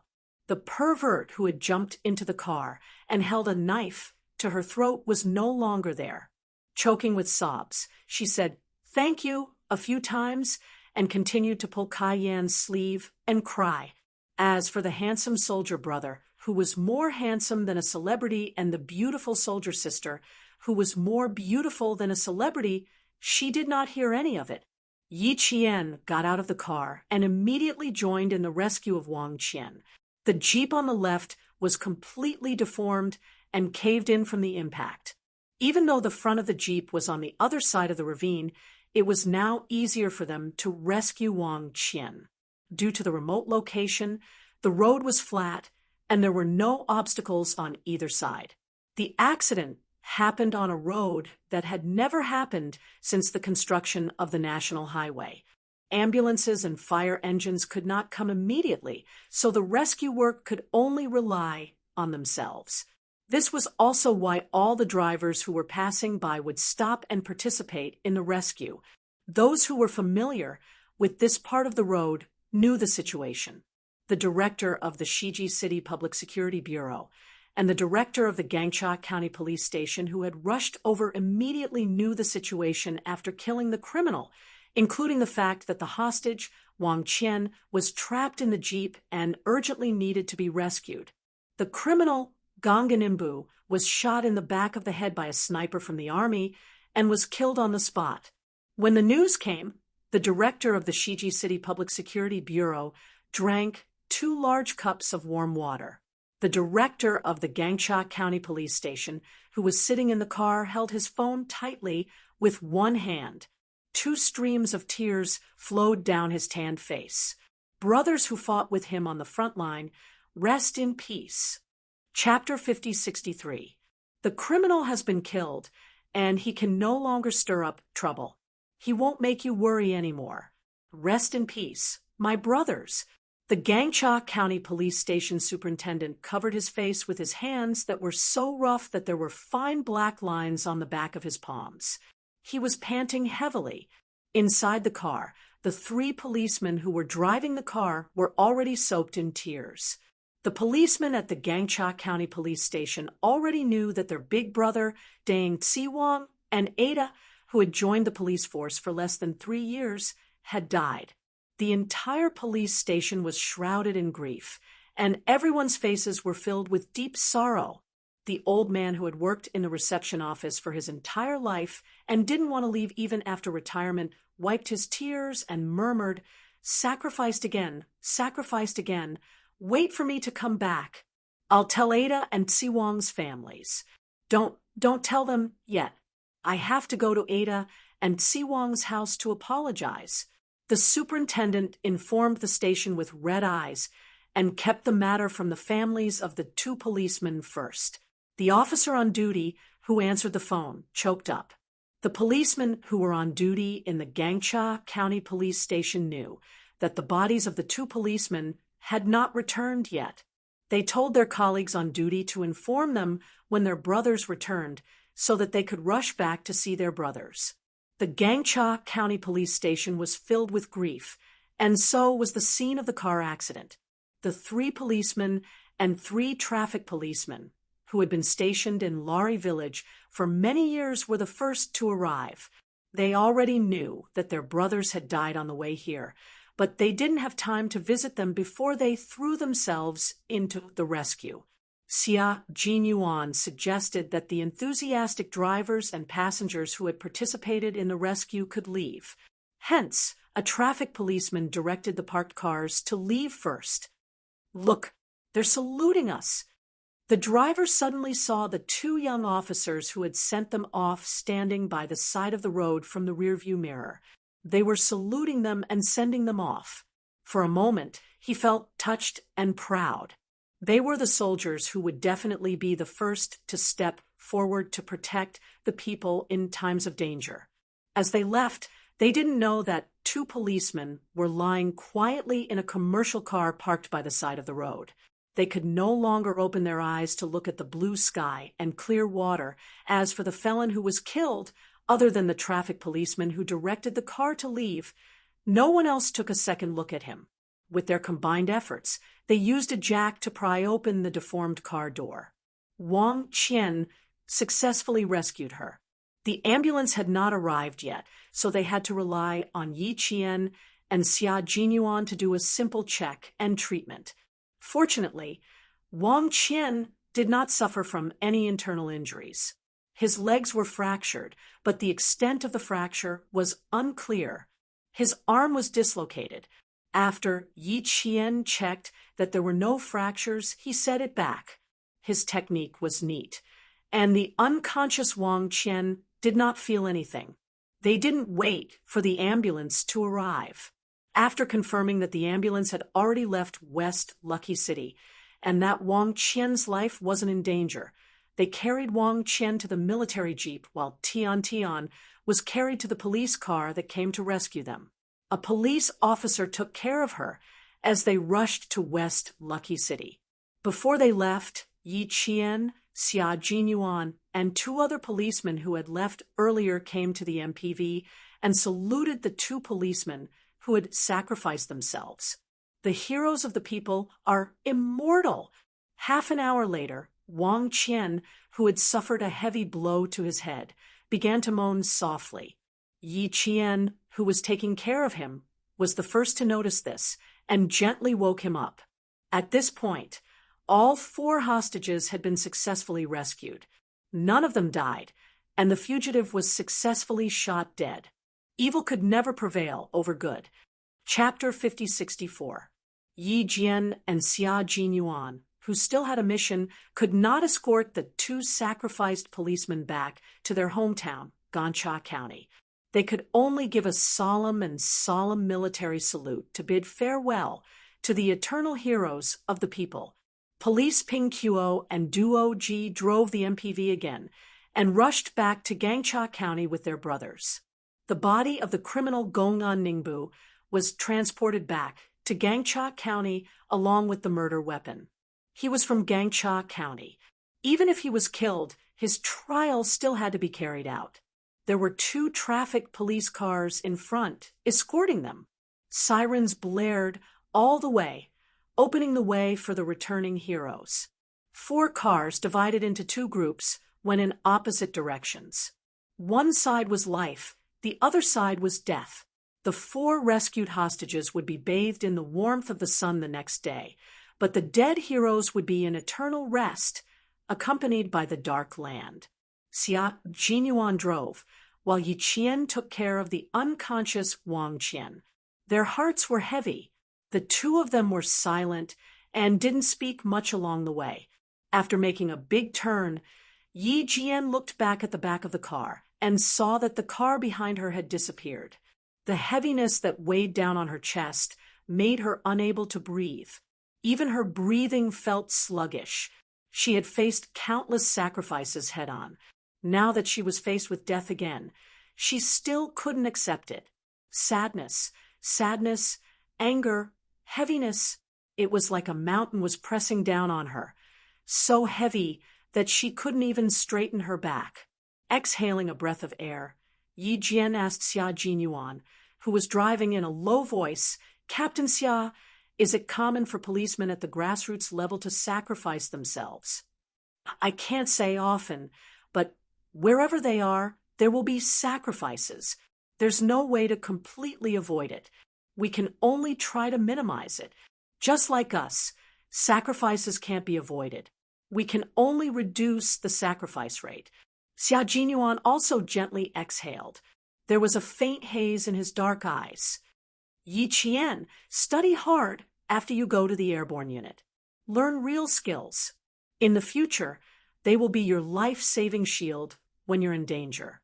They'll help you go out and return safely." Yi Jian replied softly. She lowered her eyelids to hide the shadows in the depths of her eyes. It was time for her to work hard on her skills. In the future, she must work harder than she did now.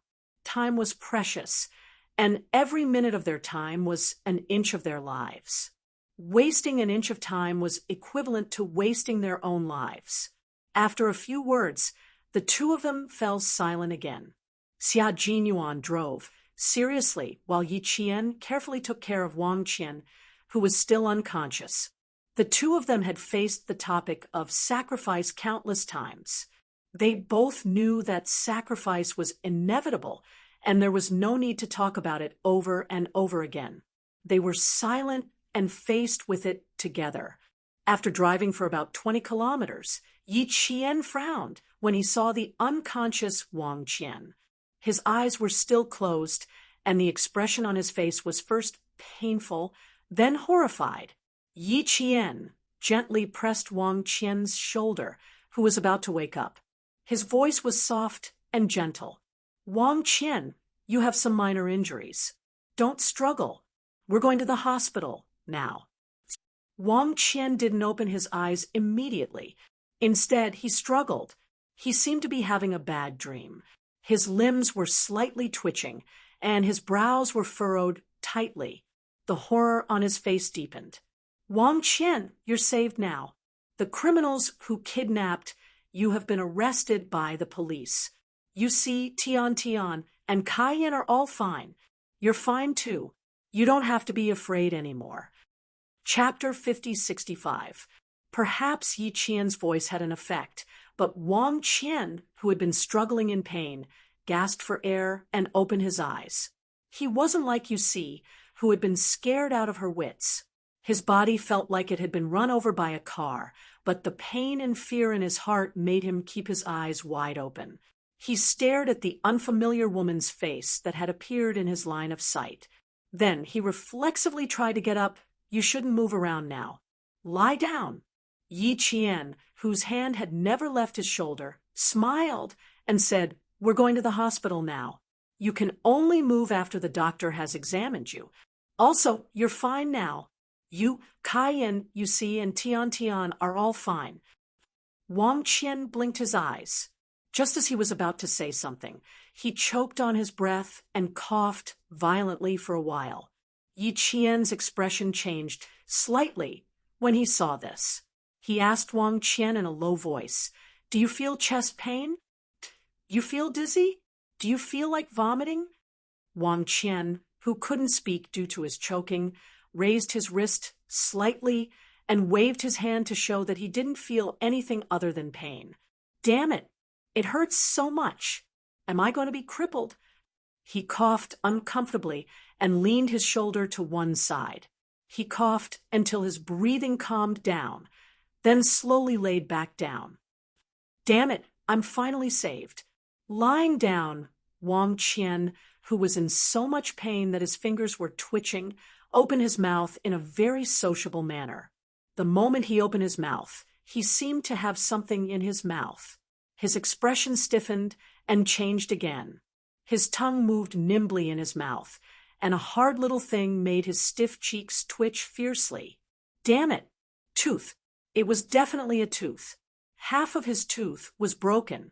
Wang Qian's expression changed dramatically. He closed his eyes in pain. Half of his tooth was broken. How the hell was he going to face others in the future? Yi Qian was frightened by his constantly changing expression. He hurriedly asked, "Are you feeling unwell? If you feel unwell, you must tell me immediately. When you were unconscious, we only gave you a simple checkup. We couldn't confirm if there were any other problems with your body." "No, I bit my own broken tooth." Wang Qian's voice was very weak as he replied, while gasping for air. He then turned his head and spat out the broken tooth. Yi Qian lowered his head and saw the half-tooth. A smile appeared in his eyes. Wang Qian, who had spat out his broken teeth, let out a long sigh. After taking a deep breath, he felt that he had truly come back to life. Wang Qianxian looked at the unfamiliar girl who was looking at him with concern. She was very young, probably about the same age as him. Wang Qianxian was in so much pain that he wanted to faint again. He was still unconscious and did not know who had saved him. In addition, Yi Qian had taken off his camouflage jacket and covered the body of the deceased officer. Now, he was only wearing a dark green thermal loose-fitting jacket. Wang Qianjin could not tell that the person who had saved him was a soldier. After thanking him, Wang Qian took the initiative to ask about the kidnappers and whether they had been caught by the police. Yi Qian was relieved that he still had the energy to talk to her. She smiled and answered his questions one by one. "It's all settled. The kidnappers have been taken away by the police. They won't be able to commit any more crimes in the future." Hearing this, Wang Qian felt as if he had vented his anger. He almost clapped his hands in celebration. Xia Jinyuan did not speak. As he listened to the young man's words, his tensed, handsome face relaxed a lot. As long as he was fine, everything was easy to handle. Chapter 5066. When they were halfway there, the Pioneer Battalion contacted Xia Jinyuan through satellite communication. Wang Qian, who was lying on the ground, could tell that something was wrong. "Please reply if you copy. Report complete." Why did it sound like a military TV? Entering section 3067 of the country, 137 kilometers away from the two vehicles. Over. Copy. Please drive carefully and ensure the safety of the injured. Copy. Xia Jinyuan replied. Wang Qian, who was talking to Yi Qian from time to time, and even asked Yi Qian to feed him water, felt a little excited. He stared at Yi Qian, suppressed the excitement in his voice and eyes, and asked, "Are you guys soldiers? Am I in a military vehicle right now?" "Yes, we are in the military jeep," Yi Qian replied with a smile. Yi Jian replied with a smile. Every time she saw the trust in the eyes of the people she was protecting, Yi Jian could not help but feel proud. When Wang Qian heard this, it was as if he had won the lottery. He was so excited that he forgot about his injury. He raised his hand and reached into his pocket. As soon as he raised his arm, he cried out in pain. A dull pain came from the bones in his right arm. Yi Qian pressed on his shoulder and sighed, "I just told you not to move around. You can tell me what you are looking for." "Hey, I want to get an autograph from you guys. This is the first time I've met a soldier." As a result, Wang Qian, who knew that Yi Jian and Xia Jinyuan were both soldiers, started to become talkative. He was even more talkative than Kai Yen. Even Xia Jinyuan, who was driving, had a headache from listening to him, not to mention Yi Jian. Wang Qian only stopped talking when they met up with the ambulance from West Thriving City. Soon, Wang Qian and Tian Tian were put on stretchers. The medical staff quickly checked their injuries. When Wang Qian was carried out of the car, he saw Xia Jinyuan standing by the car door. Even though it was just a quick glance, he immediately said, "Damn, he's even more handsome than me." On the other side, Kai Yen and Yusi got out of a car. As there were not enough cars, the two of them managed to hail a car that happened to be heading back to West Lucky City. The police officer who was protecting the two of them thanked the driver of the car. The two of them did not wait for the paramedics to arrive and ran straight to the two ambulances parked in front of them. They wanted to know how their good friends, Wang Qian and Tian Tian, were doing. Tian Tian was asleep. She didn't even wake up when she was carried to the ambulance. Naturally, it wasn't good to wake her up. Wang Qian, who had been chatting all the way, did not sleep. He was in so much pain that the first thing he asked the medical staff was, "Doctor, can you give me 2 painkillers?" At this moment, a nurse was giving him an 4 drip, and a medical staff was checking his body. Kai Yen and Yusi's appearance made Wang Qian so happy that he wanted to sit up, but he was stopped by the medical staff. Yusi, who was pushed out of the car by Gong'an Ningbo and injured, could now run and jump. She even punched Kai Yen in front of the police officers in the car and told the police what happened. She wanted the police to teach Kai Yen a lesson, but in the end, the two of them were scolded together. Their heads were lowered like little chicks, and they didn't even dare to breathe. When the two medical staff saw that the two of them could jump and jump, they smiled at the police officers who ran over and said, "One look and we know that they're fine. They don't even need to go to the hospital." The police officers knew that the two of them were fine when they were in the car, but they were still worried. "We still need to go and take a look. Don't worry. She was scared out of her wits just now." They were also happy. Today was too sad, but at least the hostages were safe and sound. They felt a little comforted. Chapter 5067. Yusi was a little embarrassed. "I was scared before, but now I'm okay. I'm fine. Uncle Policeman, I still want to thank the 2 soldiers of the People's Liberation Army who saved me. Can I go over now? You want to see handsome soldiers, right?" Kai Yen joked in a low voice. Yusi raised her foot and kicked him sideways. She warned, "Shut up." Wang Qian, who was receiving infusion, dragged his sick body to join the chat. "He is indeed very handsome. I was lying down before and didn't know there was such a handsome soldier driving. Huh, ouch. It hurts." Before he could finish the word, "hurts," he wanted to continue speaking with a pale face. The nurse who gave him the injection smiled and said, "It's good to be young. All the bones in your legs are broken, and there's a hole in the back of your head. You can still talk and laugh. I know what you want to say. Before you woke up, I talked to the soldier for a long time.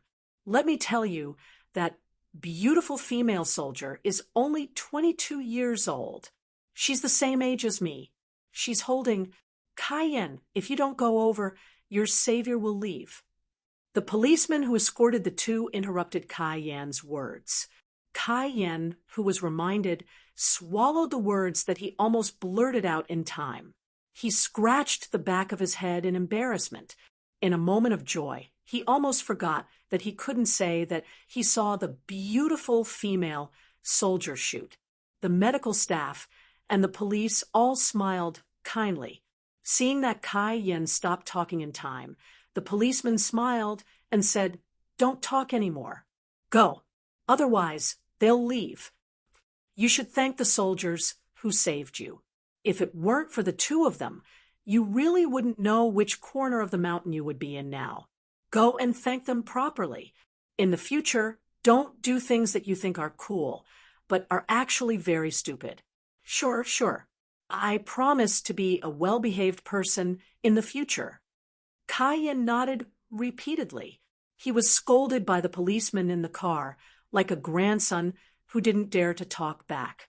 He would definitely be well-behaved in the future. He didn't want to be scolded by the policeman a second time. You see, who simply wanted to thank her savior, saw that he was still dawdling. She simply dragged Kai-yin and turned to walk to the back. The only military jeep was parked at the back. If they walked further back, they would definitely find someone.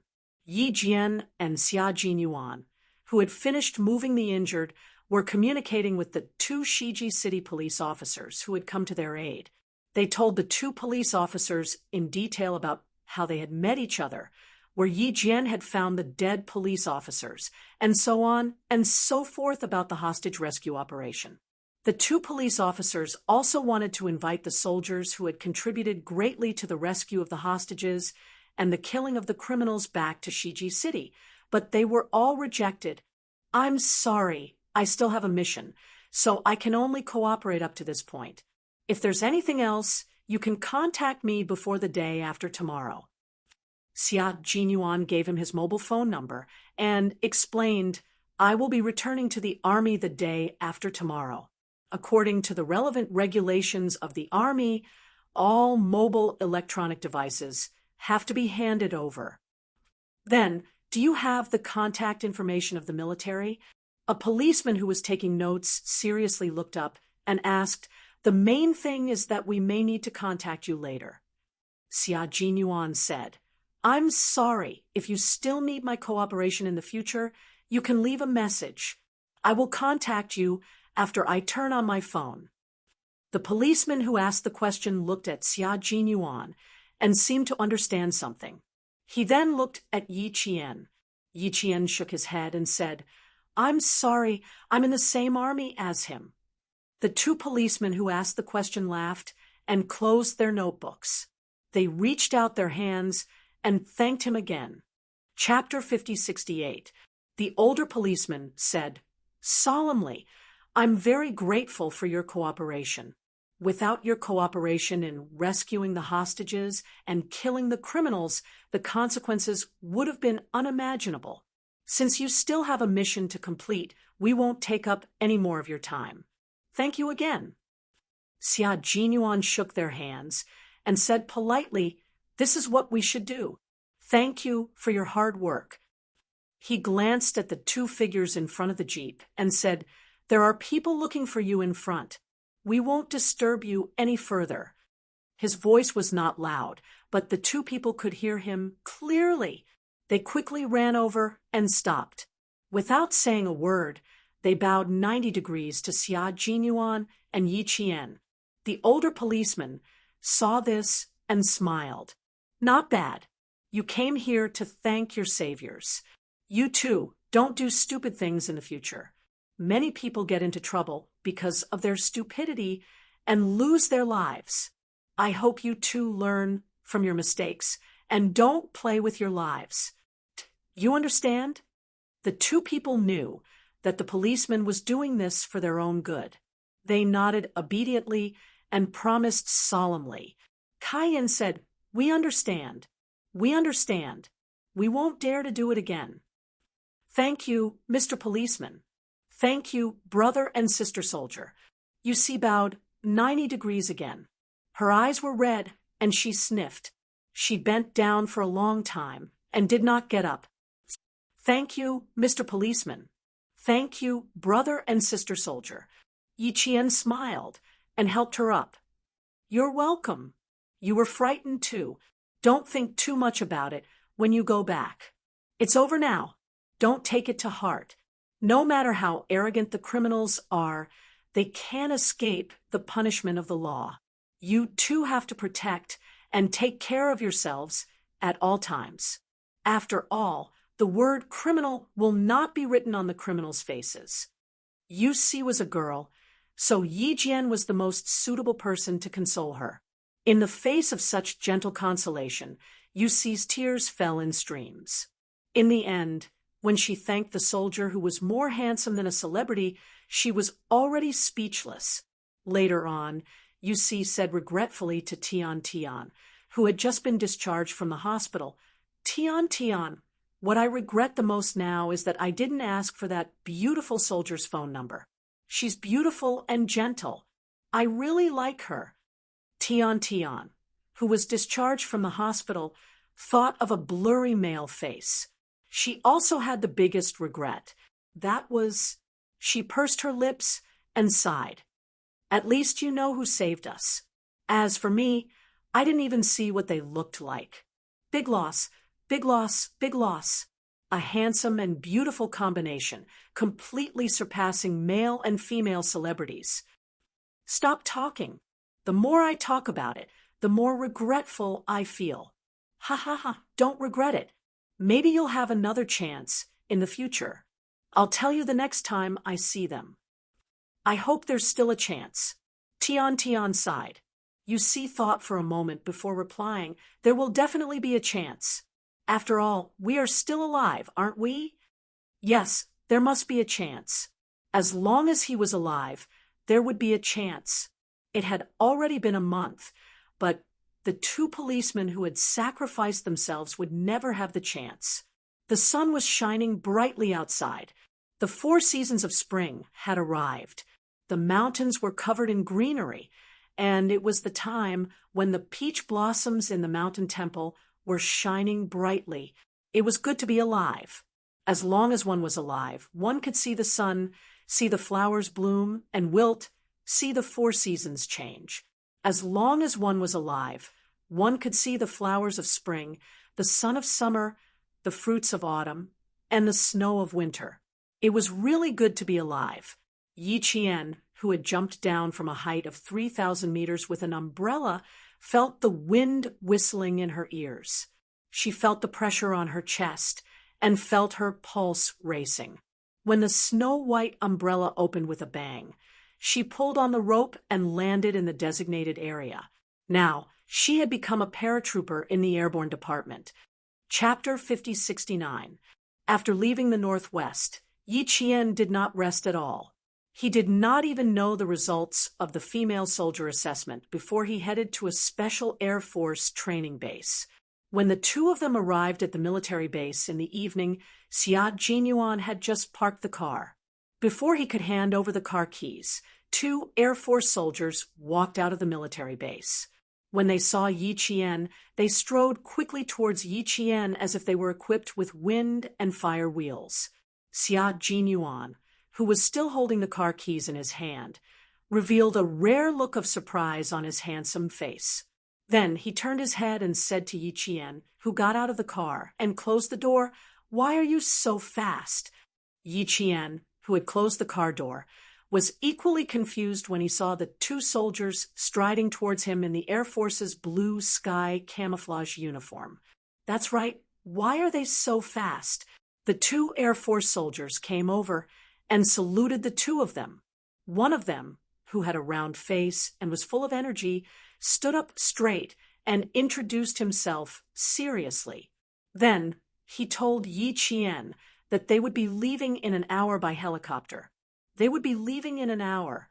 In other words, Yi Qian and Xia Jinyuan would only be together for an hour. The parting was a little sudden.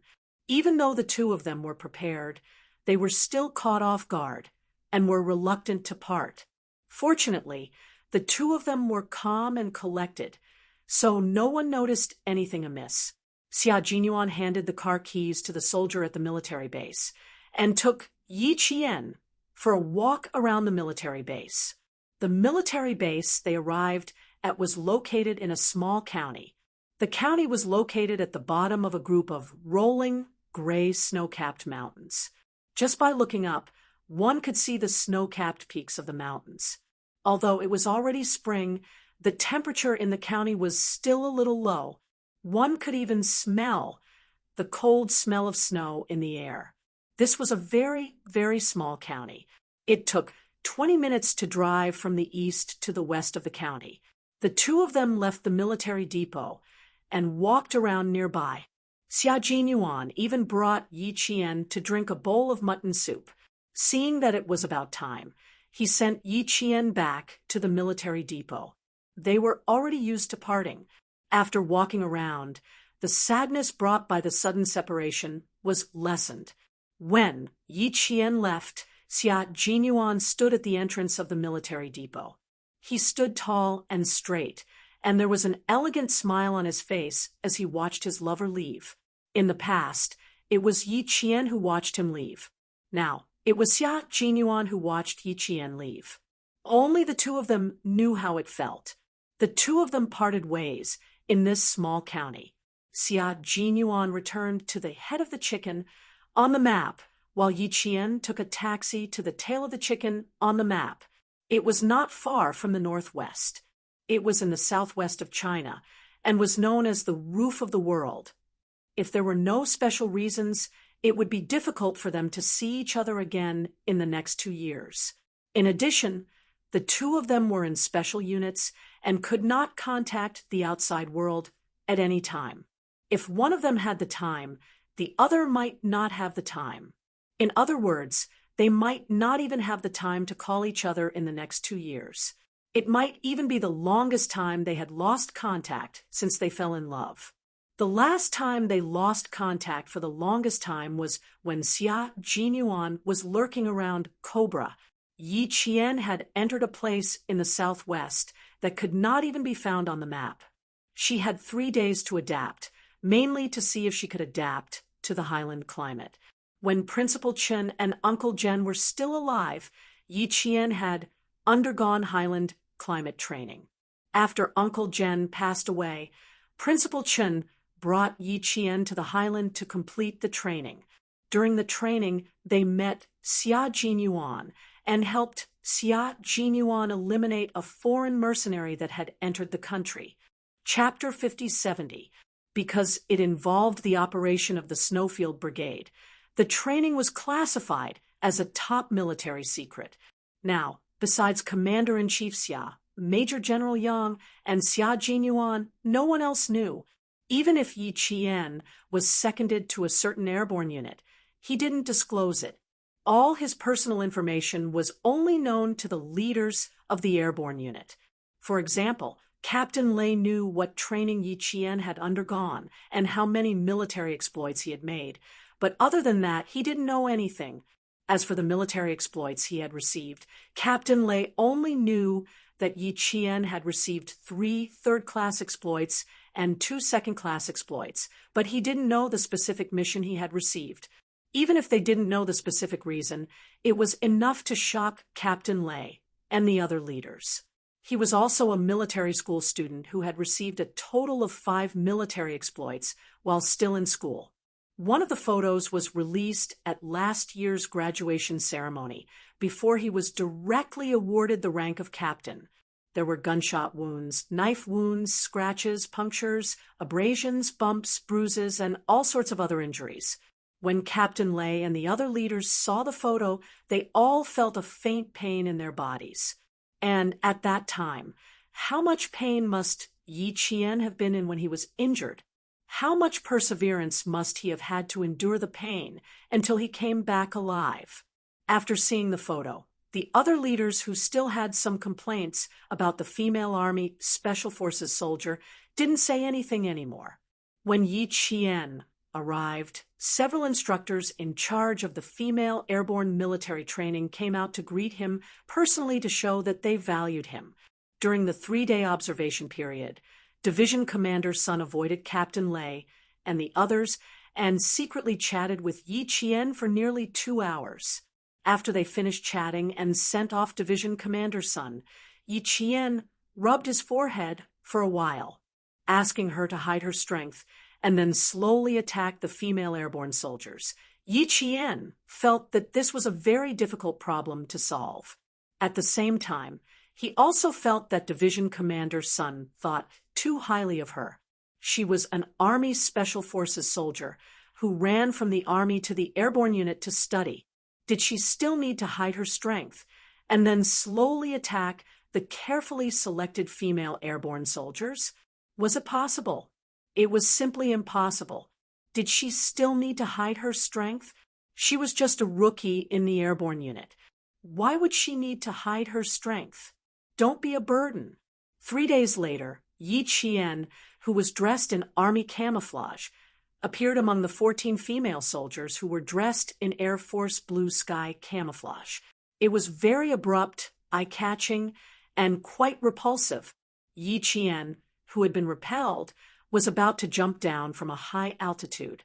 The most nervous one was not her, but Captain Lei, who was observing her from the ground, as well as a few instructors in charge of the training of female paratroopers. Don't be nervous. Don't be nervous. Deep breaths. Deep breaths. Who doesn't have a first time? After the first time, the second time will be fine. Don't be nervous. A game for the brave, a month's worth of sweat. If he didn't clear the trial, death would be his only fate. An Air Force captain standing behind Captain Lei looked up at the white, small umbrellas in the sky, whispering in his mouth and silently saying in his heart.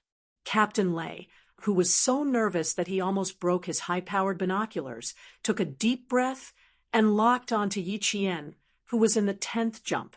At this moment, pure white umbrellas bloomed in the sky.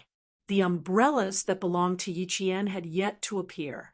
Nervous. He was really nervous at this moment. He was probably no less nervous than Yi Qian, who had just completed his jump. No, it should be said that all the officers and soldiers of the ground team were very nervous, especially Yi Qian, who was jumping for the first time. In order to allow Yi Qian to successfully complete the first jump and successfully overcome the nervousness, obstacles, and fear of the first jump, after several days of weather observation, they decided to complete the jump on this sunny day with 100% high-altitude visibility. Chapter 5071. After a month of intense training, Yi Qian was going to make her first jump. Captain Lei even accompanied her before she set off, constantly cheering her on. Although it looked like she didn't need it. As the captain, he had an obligation to take care of every soldier, especially for Yi Qian's first skydiving. He had to keep a close eye on her and solve any problems immediately. The 9 female soldiers in front of her carried their parachutes and jumped one after another. There was no hesitation in the middle. They jumped as soon as they said they would. The process was very familiar and comfortable. When they arrived at Yi Qian, the connection between the air and the ground instantly became tense. As Yi Qian carried her parachute and waited to jump, the instructor in the cabin kept encouraging Yi Qian, telling her to relax, not to be nervous, and to face the situation with her usual training mentality. There would be no problems. Yi Qian, who was mentally prepared, nodded repeatedly to show that she understood. She was clear that she was fine now, but, well, no one thought that she was fine now, including the 5 female soldiers who hadn't jumped yet.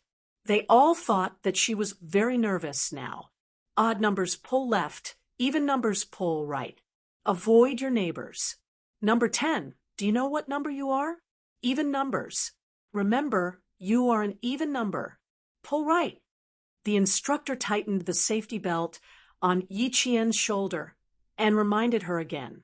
Yi Qian replied with an okay hand gesture, indicating that she was fine. Her calmness made the instructor feel slightly more at ease. Yi Qian, who was thought to be very nervous, took a step forward. With a jump, Yi Qian completed her first jump since joining the airborne forces a month ago.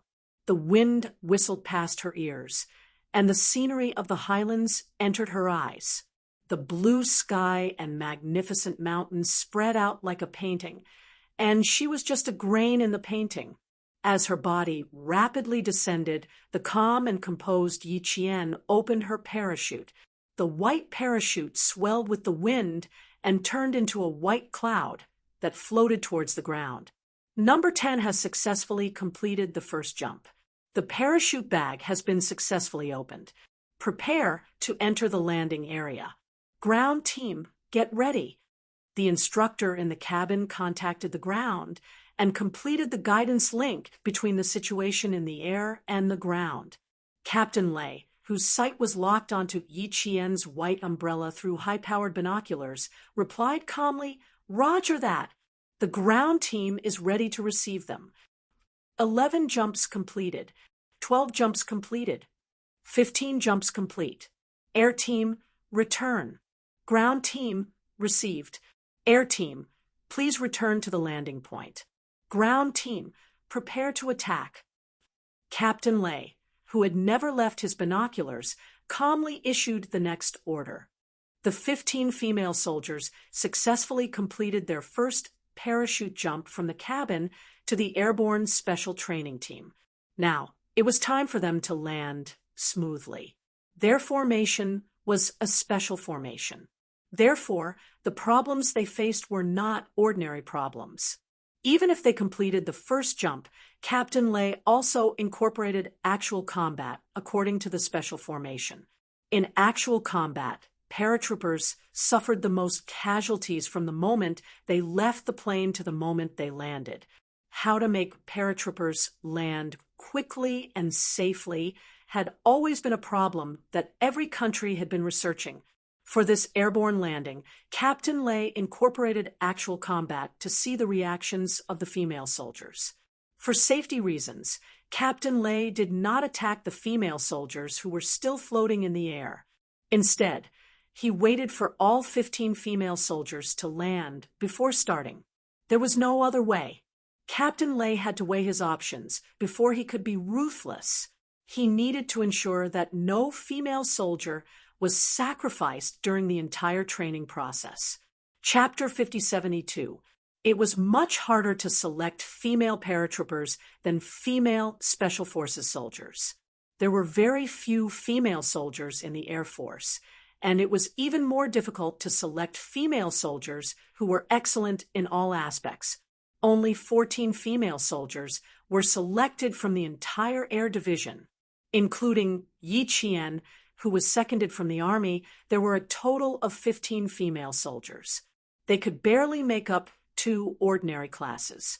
Before that, the division commander wanted to make up 2 enhanced classes. Ordinary classes were barely enough. Enhanced classes were out of the question. They would have to wait and see if it was possible in the future.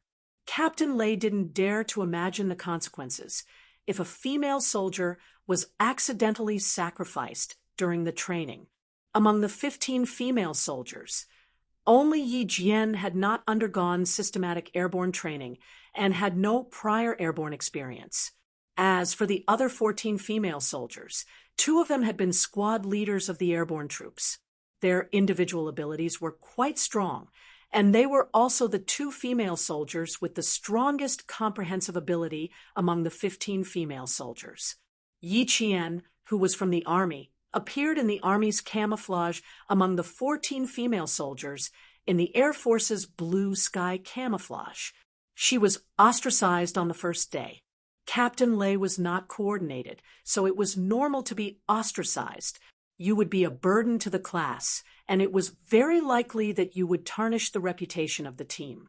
It was very likely that your teammates would be punished. Especially since Yi Qian was from the Army, it was normal to be ostracized. To be accepted by the Air Force, Yi Qian had to rely on himself. Only by catching up to the pace of the female soldiers would he be accepted. Whether the first jump could be successfully completed was the most important jump for Yi Qian. If she failed, the ostracization would be even more serious.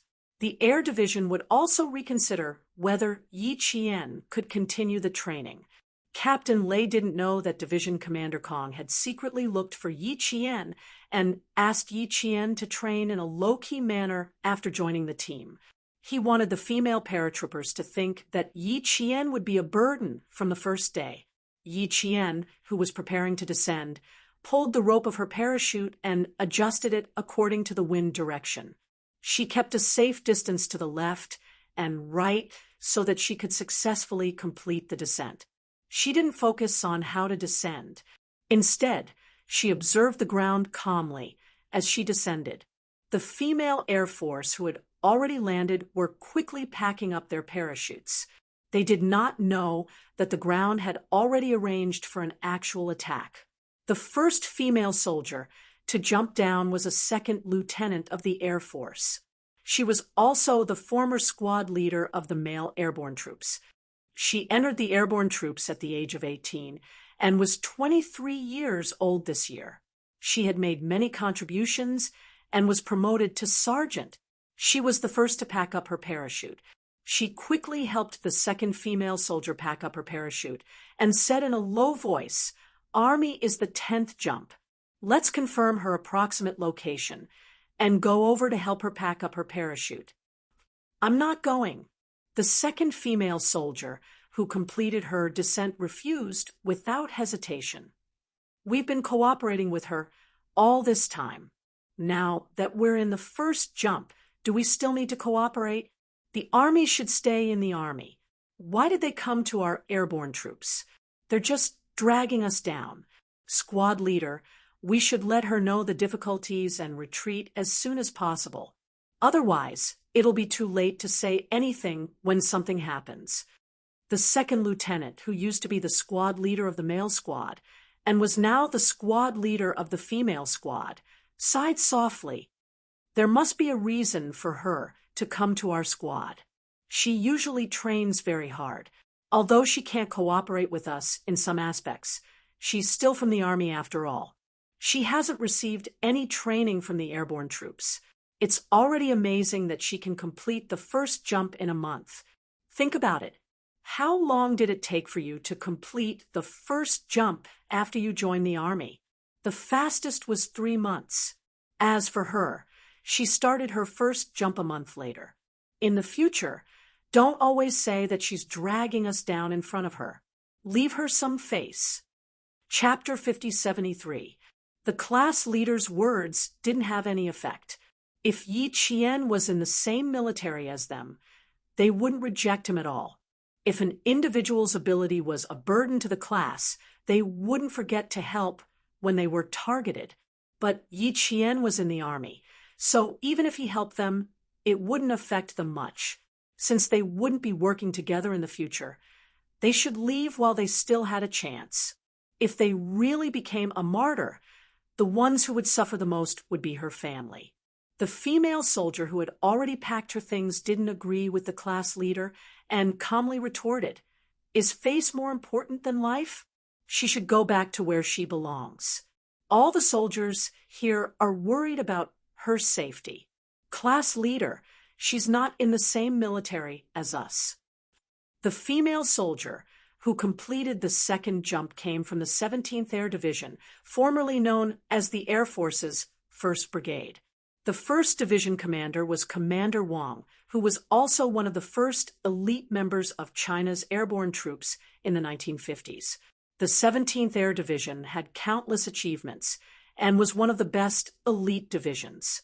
The female soldiers from the 17th Air Division were also outstanding among the male airborne soldiers.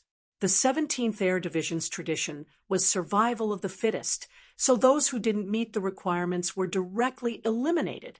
Therefore, this female soldier believed that Yi Qian, who came from the Army, was a member who needed to be eliminated, so there was no need to waste too much energy. It wasn't easy to train a paratrooper, so she hoped that the one who joined the team was a real paratrooper. One had to know that they were not going to be ordinary paratroopers who would retire after 2 years of service. Instead, they were going to be special scouts of the paratroopers, special forces of the Air Force. As a member of the Army, Yi Qian shouldn't take up a spot. After she finished speaking, the female soldier pursed her lips and her voice became a bit more serious. Her arrival made the comrades who originally had the chance to stay leave. She was the one who first squeezed out the comrades who should be training with us.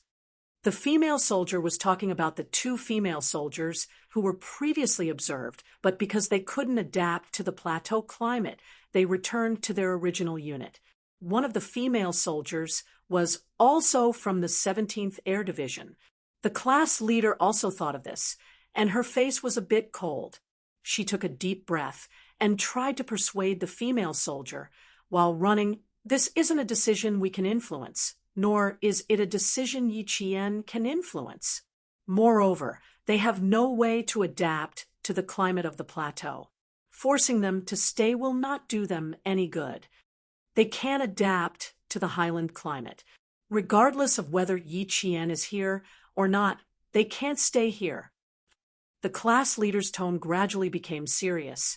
You can have a problem with Yi Qian dragging our class down, but you absolutely can't target her because the female soldiers of the 17th Air Force Division returned to their original unit. She's only a private, so she can't make decisions for the higher-ups. You are not allowed to say such things in the future. If you continue to target Yi Qian unfairly, I will make you reflect on yourself. Do you hear me?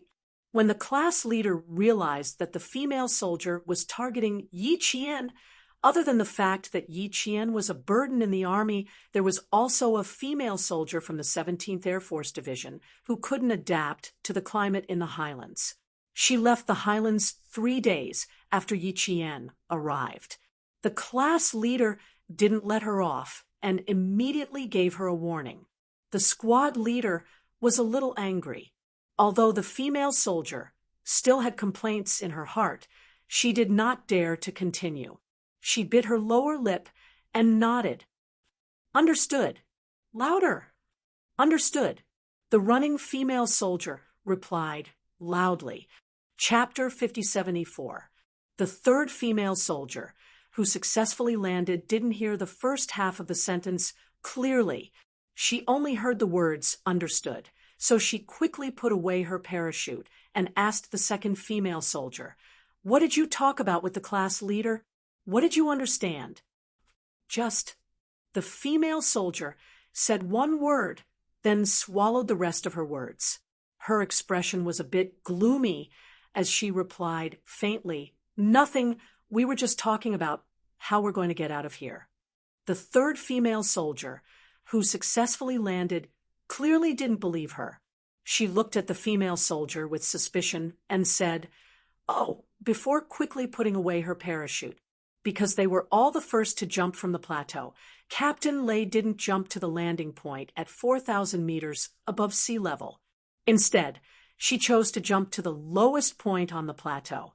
Even though they were at a higher altitude and had a wider field of vision, they were surrounded by large and small rocks that rolled down from the snowy mountains. There was also a river in front of them that was about 5 meters wide.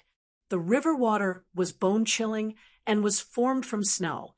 Soon, several female soldiers successfully landed, and the communication team reported the situation to the ground team. Did Yi Qian complete his landing? The ground team instructor's cold voice entered the female soldier's ears. "Please immediately confirm if Yi Qian completed his landing." "Yes, sir." After the female soldier finished answering, she immediately ran to the class leader. "Class leader, the ground team instructor wants us to immediately confirm if Yi Qian completed his landing." There were already 13 people gathered, and the class leader was currently cleaning up. When she heard this, the class leader's expression changed slightly, and her voice instantly tightened. "Did anyone see Yi Qian? Did anyone see Yi Qian?" "Reporting no." "Reporting no." "Reporting." Other than Yi Qian, Guo Chui from the 11th jump also didn't arrive. The two of them didn't arrive at the rendezvous point, and they successfully jumped one after the other. The class leader's expression was a bit anxious. "Quick, split up and look for the two of them." They jumped one after the other and didn't arrive at the rendezvous point immediately. The class leader was very worried about whether or not a special situation would occur when she wasn't paying attention. For example, 2 parachutes would be stuck together or the parachute rope would be hooked. Once a special situation occurred, if she wasn't able to deal with it calmly, the two of them would fall from a high altitude and their survival rate would be almost 0. Usually, these female paratroopers already had a problem with Yi Qian, who was part of the army. They ostracized him secretly and targeted him openly. Now that they heard that Yi Qian had not arrived yet, they only had one thought in their minds. If you try to be brave, something big will happen. Just as they were about to split up and search, a clear and cold voice, like the early morning breeze, came from behind the female soldiers.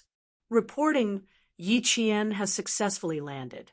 Reporting, Guo Chui has successfully landed. Hearing this, the female soldiers did not immediately turn their heads to look. They were in formation and needed to be instructed before they could make the next move. This was a discipline that had to be observed and followed at all times. Everyone turn around. After the class leader gave the order, the 12 female soldiers who had finished forming up moved in unison and turned around with a sonorous force. Everyone's movements were done at the same time and were orderly as if they were one person. When they turned around, they saw the two people who were the slowest to arrive, who made everyone anxious, supporting each other. It was obvious that something had happened.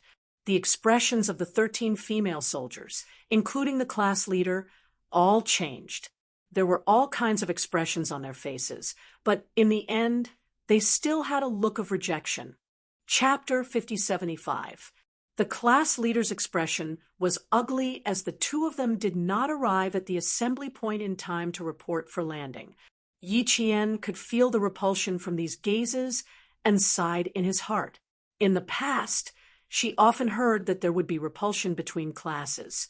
It was common for cadets to experience a period of repulsion when they graduated from military school and were assigned to a company. Everyone came from different places and had different living habits, so there was bound to be a period of adjustment. For example, Captain Xia was ostracized and isolated when she first entered Shuiyu.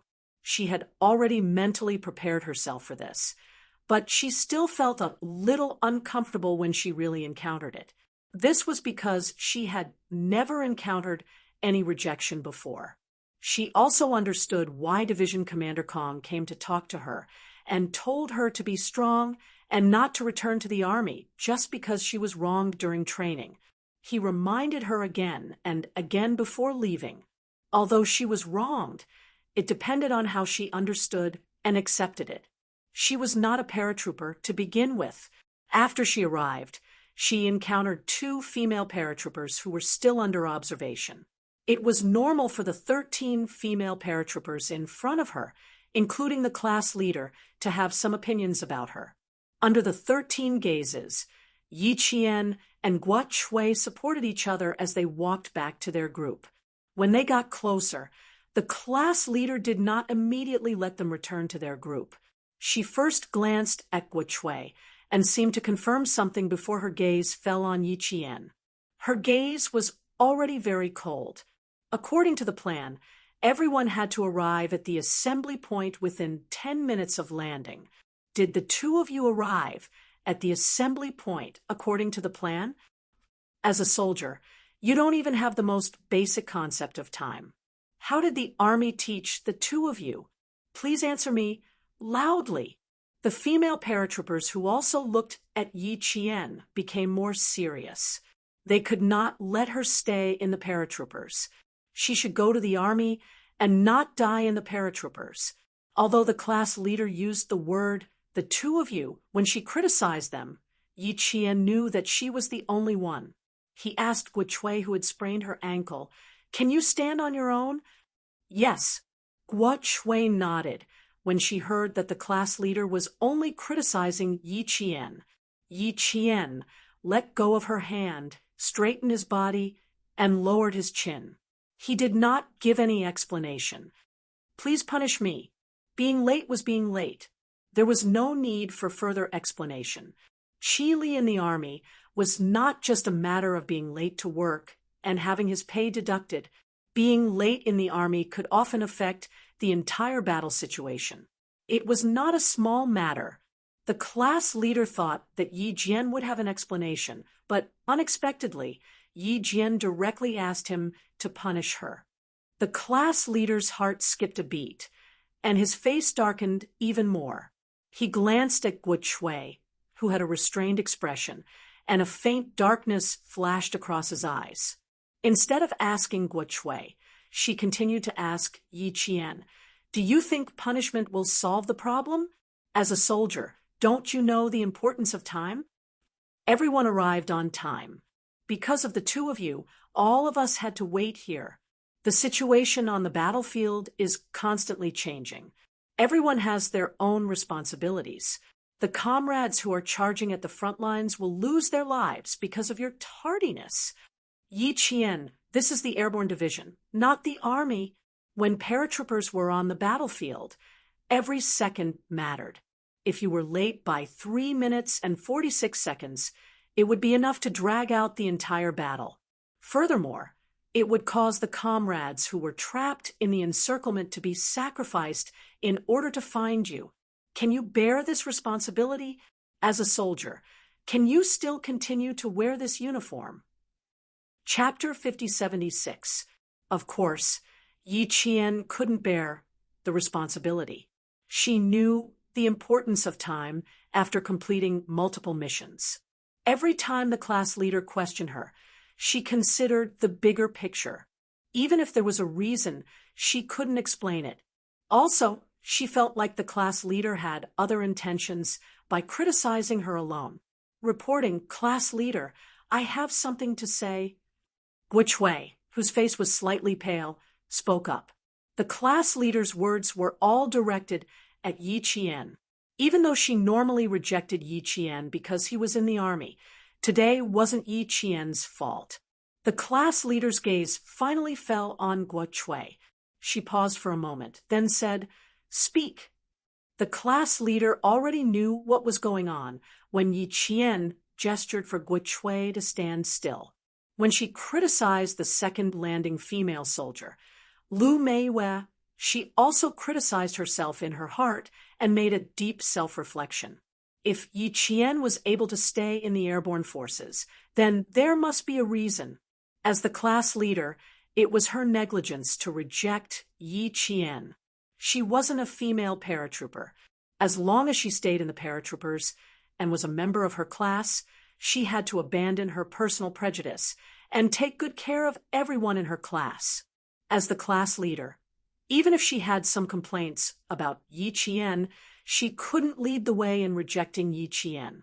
She would take care of what she needed to take care of, but whether or not Yi Qian was accepted by her comrades would depend on her own abilities.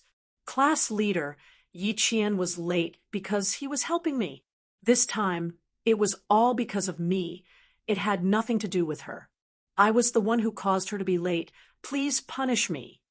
Guo Chui spoke softly at first. Then she spoke louder and louder. When I landed, one of my feet slipped and got stuck in a crack in the rock. When Yi Qian saw this, he immediately ran over to help me move the rock away. Moving the rock doesn't take that long. It's already been 4 minutes. A female soldier in the group said in a soft voice, but it was loud enough for everyone to hear. "That's right. How many minutes does it take to move a rock?" After Guo Chui heard this, she said loudly, "The landing point was chosen incorrectly. The rock looked small, but most of it was buried deep underground. Yi Qian used his knife to dig out most of the rock before moving it away." With Guo Chui's explanation, the female soldiers didn't say anything else. In the highlands, many of the rocks looked like small bags, but they were buried deep underground, so it was impossible to tell how big they were. Guo Chui said, "Class leader, Yi Qian didn't have any problems landing this time. It was because of me. That was why she was late. Yi Qian's was Yi Jian said that I am her comrade in arms. On the battlefield, there are no cowards who only care about their own life and death and don't care about the life and death of their comrade in arms.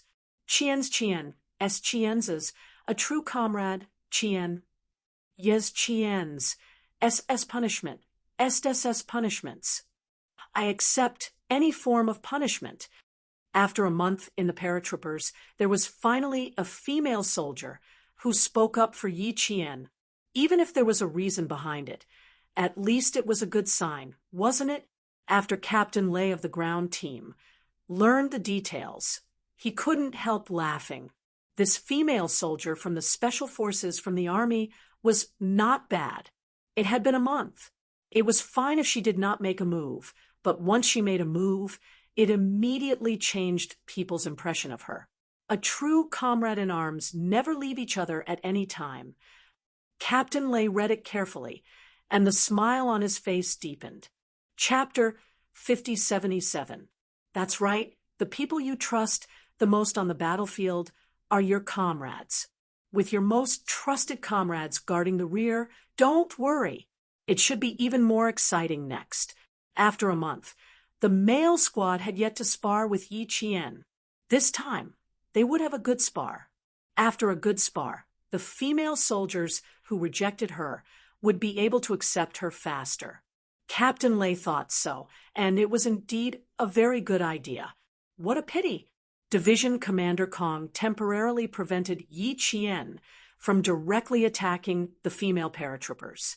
He was really worried that the female soldiers from the army would be too powerful and destroy the confidence of the female paratroopers. That would not be worth it. Captain Lay did not know that Division Commander Kong had chatted with Yi Qian, nor did he know about Division Commander Kong's instructions to Yi Qian. If he knew, he would not have made such arrangements. Assault team, get ready. Assault team, get ready. Female soldiers, gather and prepare to head to the designated area. All teams, focus on attacking Yi Qian from the female squad. All teams, focus on attacking Yi Qian from the female squad. In order to exchange blows with Yi Qian, Captain Lay directly ordered the male squad to focus on attacking Yi Qian. In the end, Yi Qian was sent to the battlefield early. Yi Qian, you are now dead. Find a place to rest. The squad leader straightened her crooked helmet and glanced around coldly. Fortunately, no female soldiers died and continued to advance. When she left, the squad leader's face was very ugly. Some of the female soldiers who passed by her snorted heavily and said, "You're a burden." Only then did they leave. "Stop talking nonsense. Let's go. Otherwise, you'll be the next one to be taken care of." Everyone reacted except for her. She was like a block of wood being taken care of by the male soldiers. Just looking at her makes me angry. She probably never received such training before. She didn't react in time. Don't talk too much. Can't you see that the squad leader's face is very bad? How can it not be bad? We only took a few steps, and one of our squad was taken care of. Our morale is affected. The female soldiers, who had split up, spoke one after another. In the end, they all came to the same conclusion. Yi Qian from the army was really not suited to stay in the airborne division. He should leave quickly and not implicate them. She didn't expect that there would be a surprise attack midway. Yi Qian was taken care of by a male soldier before he even entered the battlefield. The cold-eyed squad leader didn't even have time to care about Yi Qian. She took the 13 female soldiers and rushed to the infiltration point. Yi Qian, who had died in battle, scooped up some water to wash his face. He hugged his gun and prepared to relax. A month of intensive training had really made her, an army soldier with zero foundation, suffer. It was even more difficult than the training in the Storm Commandos back then. Sure enough, there was no such thing as the hardest training, only harder training. Even if she had enough perseverance, Yi Jian still felt a little tired after 31 consecutive days of intense training without rest. Moreover, she had to train herself secretly from time to time to eat extra meals. It wasn't that it was very difficult. It was just that she had zero foundation. Division Commander Kong also hoped that she could surpass the female paratroopers as soon as possible. He also said that the Air Force headquarters had high hopes for her. This made her, who only wanted to learn the skills of the paratroopers, feel the pressure and the heavy responsibility. Under these two conditions, The hardships she had to put in were naturally much more than others. She had to crazily learn new skills and enjoy the fun of it. The hardships couldn't be described in a few words. Yi Qian let out a long sigh. She didn't need to suppress her true abilities now. She still had to continue working hard when facing a group of elites. She could have avoided the sneak attack on the ground, but she just couldn't avoid it. Chapter 5078. Division Commander Kong had asked her to hide it even from Captain Lei. When the male soldiers launched a sneak attack, she immediately thought that the male soldier who launched the sneak attack was the Special Forces scout, Xiao Tu, who had a problem with her in the Gobi Experimental Center. Since she wanted to hide it, she naturally couldn't avoid Xiao Tu. Yi Qian, who was basking in the sun, pulled his helmet down to shield his eyes from the direct sunlight. As the sunlight shone on him, Yi Qian yawned. A low laugh came from behind. Yi Qian, did you deliberately get killed by the male soldiers so that you could rest? Captain Lei, who had come looking, happened to see Yi Qian yawning. When he received the news that Yi Qian was killed in the first round, his first reaction was, "Impossible, there must be a mistake." After confirming that it was true, he couldn't help but come over to ask what was going on.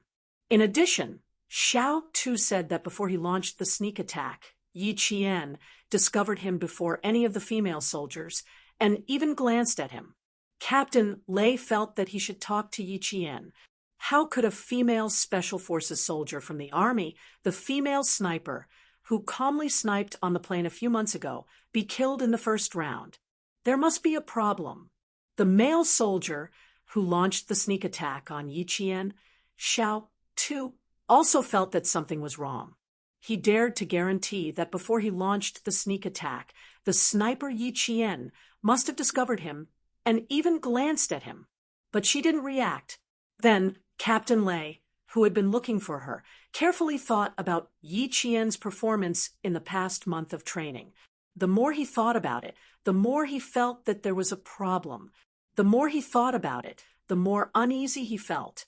When he saw Yi Qian leisurely basking in the sun, Captain Lei was even more certain of his guess. She didn't care at all that she was killed in advance, nor did she care how the female soldiers viewed her. There was a big problem. Could it be that she regretted it and didn't want to stay in the airborne force to train and wanted to return to her old unit? How could that be? She said she would stay for 2 years. It's only been a month. How could she leave? Yi Qian, who had opened her eyes, quickly stood up and saluted Captain Lei. She was now only a private first class, so she had to salute the captain when she saw him. Yi Qian, let's not beat around the bush. I'll get straight to the point. Captain Lei returned the salute and asked directly, not giving Yi Qian a chance to prepare. You are a very good sniper. Your information has already told me clearly. And just now, Little Head, who successfully launched a sneak attack on you, told me that you had clearly discovered him long ago and had absolutely enough time to dodge. So, why did Little Head successfully launch a sneak attack on you? I think we need to have a good talk about this. Facing the straightforward Captain Lei, Yi Qian felt that it was in line with the personality of a Special Forces scout. After thinking about it, she pushed Division Commander Kong forward. This question is not difficult, but it's not easy for me to answer. Captain Lei, you should ask Division Commander Kong. He should be able to give you an answer. Division Commander Kong, did the division commander look for you alone? Captain Lei, who was very keen, suddenly grasped the key point. And specifically told you something? Yi Qian smiled. You can ask Division Commander Kong. If he can answer, I'm sure he will. Deal. Then I'll ask Division Commander directly. Captain Lei knew that he wouldn't be able to get anything out of her, so he nodded very seriously. There must be something wrong. I have to ask clearly. Yes, there was something wrong. She was also helpless. The feeling of being ostracized by the female soldiers was really uncomfortable. Yi Qian, who was far away in the highlands, didn't feel very good. Far away in the capital, old Master Fu, who was listening to Mrs. Qin's idle chat, also felt very uncomfortable. Chapter 5079. Old Master Fu was at home at the moment. Other than Uncle Fu, who had been taking care of old Master Fu, there was also his grandson Li Jinyan, who had returned from a visit 2 days ago. When Mrs. Qin came, old Master Fu could tell that she had something to say to him alone, so he sent Li Jinyan, who only came back once every 2 years, to the kitchen to help Uncle Fu. He asked Mrs. Qin to talk in the tea room. Old Master Fu had always treated the younger generation of the Qin family as his own, and was usually willing to help them out if they had any problems. The Qin family was kind, and did not bother old Master Fu. Today, when Mrs. Qin came, old Master Fu took it seriously. Old Master Fu would often visit the Qin family, which was closest to his home.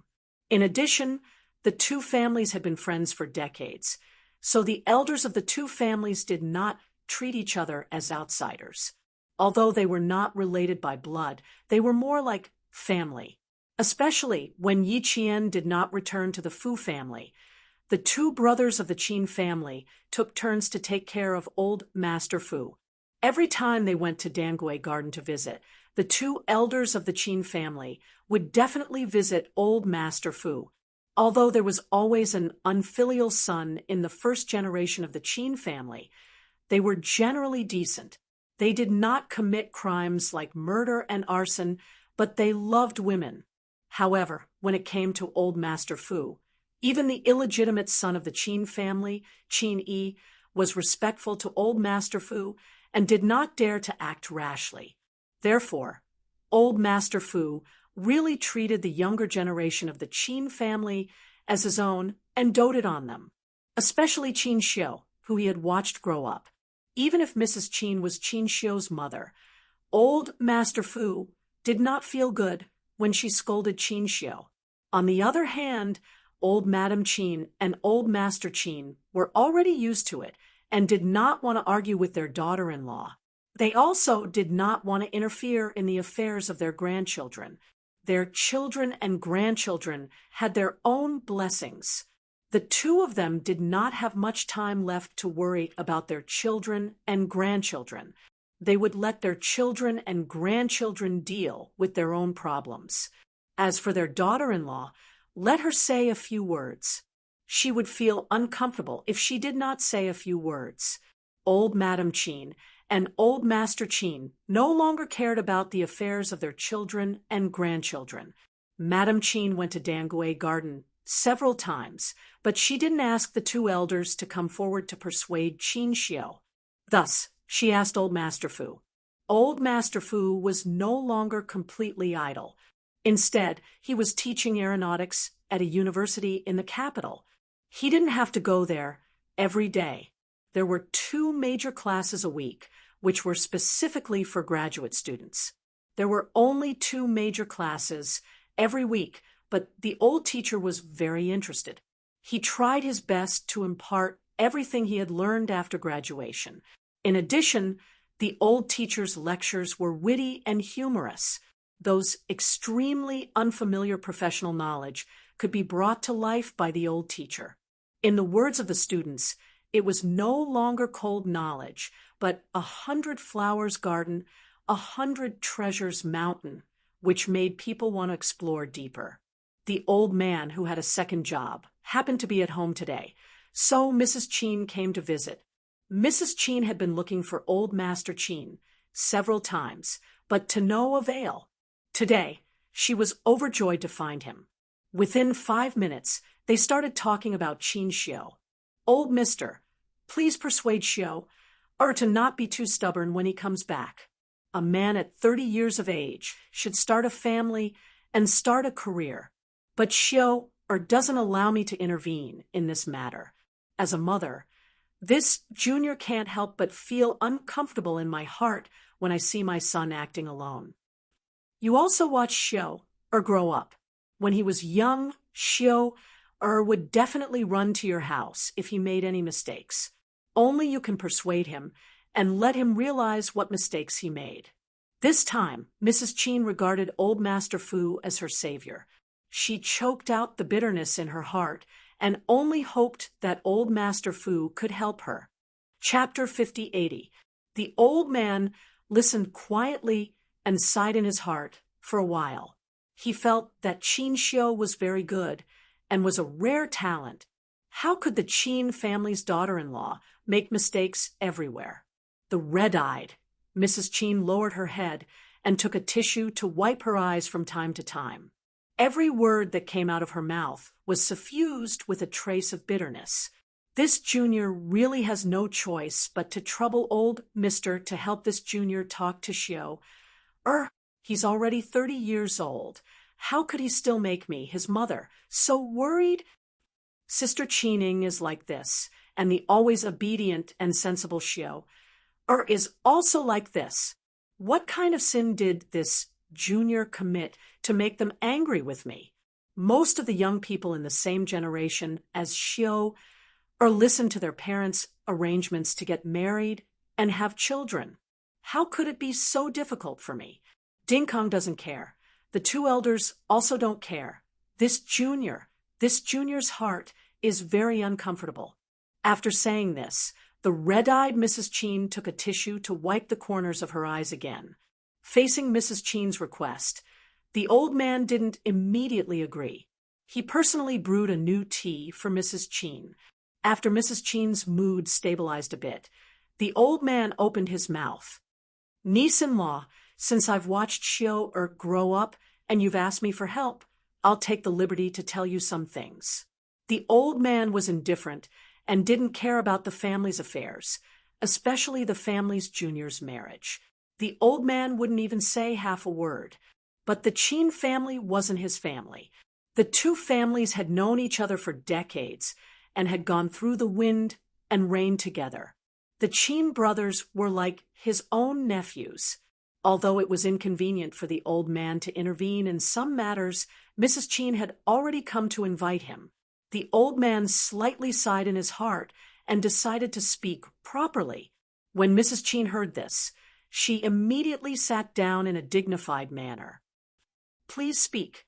The old man's eyes, which had seen countless ups and downs and had become wiser with the passage of time, calmly looked at Mrs. Qin. When he opened his mouth, his vigorous voice had a bit of seriousness that made Mrs. Qin nervous. First of all, Xiu is already 30 years old and no longer a child who needed your care. He's now the youngest diplomat in the Ministry of Foreign Affairs and shouldered the country's heavy responsibility. You made a diplomat who shouldered the country's heavy responsibility listen to your arrangements. If you tell him to go east, he will only go east and not west. Secondly, Slender has his own plans, and marriage is obviously not part of them for the time being. Your insistence will only confuse him and make him avoid you even more. Since you are so anxious to get him married, I will give my niece-in-law an idea. Before the old man could say anything, Mrs. Qin's eyes lit up. If that's the case, why don't you go to the Ministry of Foreign Affairs and make a scene? Make Qin Xiu step down from his current position and go home to continue being an obedient son. You can think about it. Mrs. Qin's expression changed. What kind of idea was this? No, how could the old man come up with such a terrible idea? It must be, Mrs. Qin clenched the tissue in her hand uneasily. I can't do that. How could she ruin her son's bright future? Xiu has always been determined to be a diplomat since he was a child. Junior, how could I ruin Xiu's dream? Faced with old Master Fu's sharp gaze, Mrs. Qin's heart thundered as she clenched the crumpled paper ball in her hand. She suddenly didn't dare to stay in the Fu family any longer. She wanted to leave. Why don't you do this? Don't you need an obedient son who listens to you, listens to your arrangements, listens to your discipline, and listens to your instructions? Since you want it, then go for it. With Qin Xiu's personality, if his mother went to the Ministry of Foreign Affairs and made a scene, he would definitely leave the ministry and go home to be your obedient son. Chapter 5081. Sir, this junior isn't. Mrs. Cheen still wanted to explain, but the old man, who had always been kind to juniors, smiled and asked, Isn't what? What you're doing now is. Who is Xiao? He's the youngest official in the Ministry of Foreign Affairs, but as his mother, you want to restrain him everywhere. You put pressure on him under the guise of doing good for him. He resisted and didn't want to listen to your arrangements, which made him unfilial. Niece-in-law, let me ask you, have you fulfilled your filial duties? Old Cheen and his wife were disheartened by you and didn't want to manage the affairs anymore. Is this your filial piety? His expression was serious but not strict, and his continuous questioning was calm and peaceful. He responded with the wisdom of an old man who saw thousands of sails and was as indifferent as water, making Mrs. Cheen unable to resist. You didn't fulfill your filial duties as a child, but forced Xiao to fulfill your so-called filial duties. Niece-in-law, this is selfish and self-determined filial piety. A man at 30 should start a family and start a career. That's right, this is the law of nature. But must you listen to your parents' arrangements and start a family and start a career to be filial and do great things? The old man's continuous questioning made Mrs. Cheen's forehead sweat, and she was so nervous that she couldn't sit still. However, the old man didn't stop, and his voice didn't change much, as if he was talking about the most ordinary thing. But the more it was like this, the more nervous Mrs. Cheen was. She really regretted coming to beg the old man. Go to Dangue Garden and see how many scientists of the older generation have never married. Elder Yen and Elder Su next door have never married. And how much contribution have they made to the country? Do you have the guts to ask Elder Yen and Elder Su if they're lonely, if they're unmarried? Do you dare to ask? Mrs. Cheen's face turned pale. She didn't have the guts to ask the country's meritorious officials, even if she was the ambassador's wife. I also heard that fell in love with a soldier. The young man is said to be a major, tall, and mighty, but you despised him for being a poor soldier.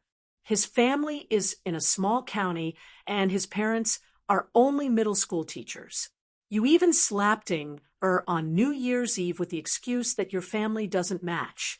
Niece-in-law, you should ask yourself, do you feel that Xiao is too lonely if he doesn't get married?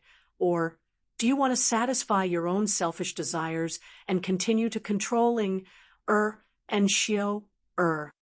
It's obvious that wants to get married, yet you want to stop her. You even despise the man's family background. It's obvious that Xiao doesn't want to get married for the time being. He wants to have a big career, yet you try every possible means to break his plan. Niece-in-law, you are not worried about your children.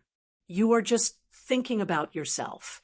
With a pale complexion, Mrs. Cheen's figure was somewhat swaying. She clearly wanted to ask the old man for advice, but in fact, she wanted the old man to step forward and make Xiao follow her. But who would have thought that the old man would scold her in the end? Mrs. Cheen knew that she had come to the wrong place. After speaking for a long time, the old man felt a little tired. That's all I have to say. Niece-in-law, please don't come looking for me for these matters in the future. Although my relationship with the Cheen family is closer than that of a family member, I have never interfered with the younger generation's marriage. Free love, even if it runs in the opposite direction, is better than having regrets from the beginning. Oh, you're going down a dead end. Go back and think about it.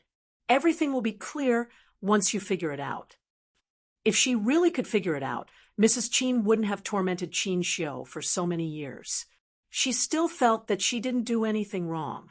She would definitely support her son's career, and marriage was an important matter that should be decided by the parents. Chapter 5082. For a prestigious family like theirs, the marriage of their children was a big deal. How could they allow the younger generation to mess around? Although she regretted leaving, Mrs. Chen's upbringing didn't make her leave the Fu family immediately. Old Master didn't ask her to leave either, and just sat there quietly drinking tea. She was preparing for class, and now she had to spend some effort, so she could have a good rest while drinking tea. After a moment of silence, Mrs. Chen sighed and said, "I'll remember what Old Master said. I'll talk to Xiao again. If he really wants to marry that girl, I won't insist anymore." She wanted to save some face in front of Old Master.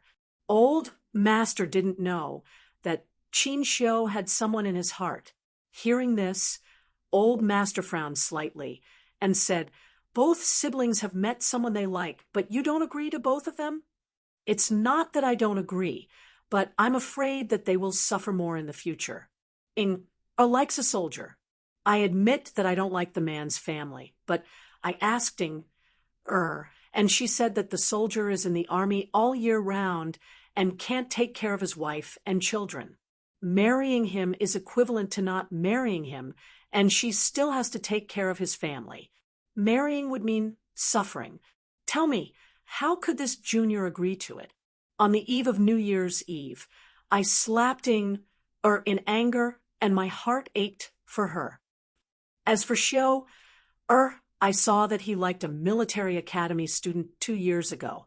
She was quite good-looking, so I wanted to know more about her family. Who knew that Xiao would deny it and said that he didn't like her, so I gave up at that time.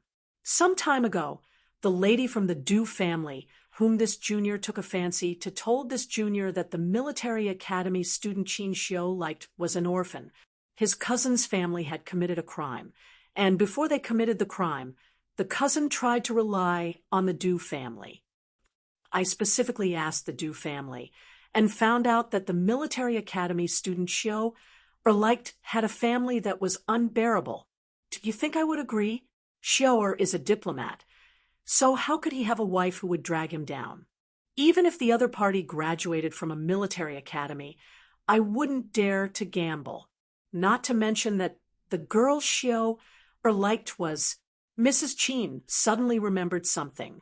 She almost forgot that Jia said that Li Jinyan also liked that military academy student.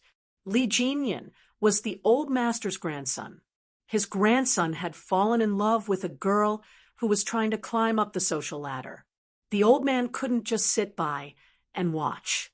At that time, he would definitely persuade Qin Xiao to give up on that girl. He would also order his grandson, Jinyan, to stay away from that girl surnamed Yi. Mrs. Chen subtly glanced outside the tea room. She came at the right time to see Jinyan returning home from a visit. After taking a sip of tea, Mrs. Chen lowered her voice and said worriedly, "I also heard that Jinyan likes that girl too. Even Commander-in-Chief Xia's only son likes her. That girl is quite capable. As a military academy student, she actually managed to make the best men in the capital fall in love with her." The old man was a little surprised. "Jinyan likes it too? Family Xia's sixth brother likes her too?" Family Xia Fella liked the princess of the Fu family. Since when did he like another military school student? Military school students. Jinyan likes it too. Even the family Xia likes it. What a coincidence. His precious granddaughter was also a military school student. Why did it feel like the military school student they were talking about was none other than his precious granddaughter? Old Master Fu's expression turned cold. "Old Master, if you don't believe me, why don't you ask Jinyan, since he just came back?" Mrs. Chen, who still didn't know that she was about to get into trouble, was very certain. "I didn't lie at all." Chapter 5083. Although the old man was lenient towards the younger generation, it didn't mean that he was casual. He wouldn't judge a person's character just because of a few words. Moreover, saying that a boy with a family Xia also liked her was simply nonsense. As a grandfather, how could he not know which family a boy with a family Xia liked? He clearly liked the Fu family's precious princess. The old man didn't immediately ask his grandson. Instead, his benevolent face turned somewhat solemn. Niece-in-law, let me ask you something. Whether the girl's show or likes is good or bad, have you heard about it or have you verified it? As a scientist, the old man was casual about life, but he had always been realistic and rigorous. He didn't believe Mrs. Chen's words. His grandson, Jean Yen, wasn't someone who was easy to fool. He was in the army all day long, so how could he like the same girl as Xiao? What a joke. Furthermore, saying that a boy with a family Xia also liked her was the biggest joke in the world. The old man didn't need to ask further to confirm that Mrs. Chen's words weren't true and were all lies. However, he was so certain, which made the old man a little puzzled. That was why he asked this question. Facing the old man's sharp gaze, Mrs. Chen hesitated for a few seconds before she restrained her voice and softly replied, "I've investigated a bit. As for the rest, I found out from the wife of the Deputy Chief of Staff. I don't think a dignified Deputy Chief of Staff's wife would lie to me." The old man had a good temper, but if it were any other old man, he would have driven her away in anger. "What else did you investigate? Don't tell me you only found out where the girl Xiao or likes lives and who her parents are."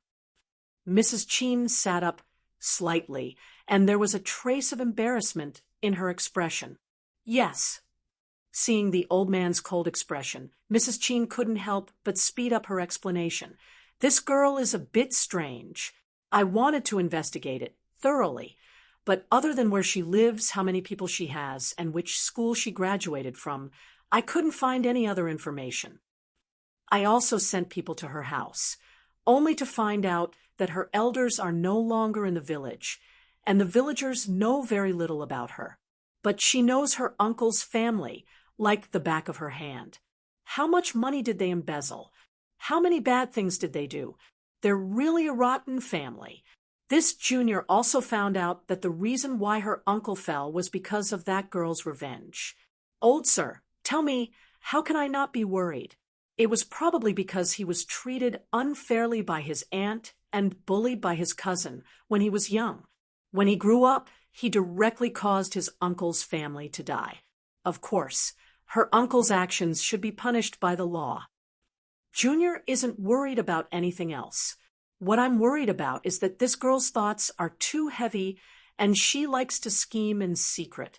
Every time I think about how she personally destroyed her uncle's family, this junior shudders. Xiao's temperament is gentle, while the girl's temperament is distinct. This junior is worried that one day the two of you will turn against each other and become scarred. If that's the case, it's better to end it as soon as possible so that I won't get hurt in the future." The old man, whose expression had turned cold, didn't feel that it was a coincidence. Instead, he was 100% sure that the military school student Mrs. Chen was talking about was none other than his precious granddaughter. His granddaughter led a wandering life, suffered all kinds of torture, and almost died in the hands of the Yi family. Later, Yi Zhifan and his wife, in order to prevent their granddaughter from taking the college entrance exam and to prevent her from standing out, constantly made moves before the exam. In the end, she clearly passed the #1 middle school, but in the end, she became an auditing student. Fortunately, his granddaughter worked hard and directly tore the notice, took a year off from school, and entered the provincial high school to skip a grade and completely escaped from Yi Zhifan and his wife's clutches. Chapter 5084.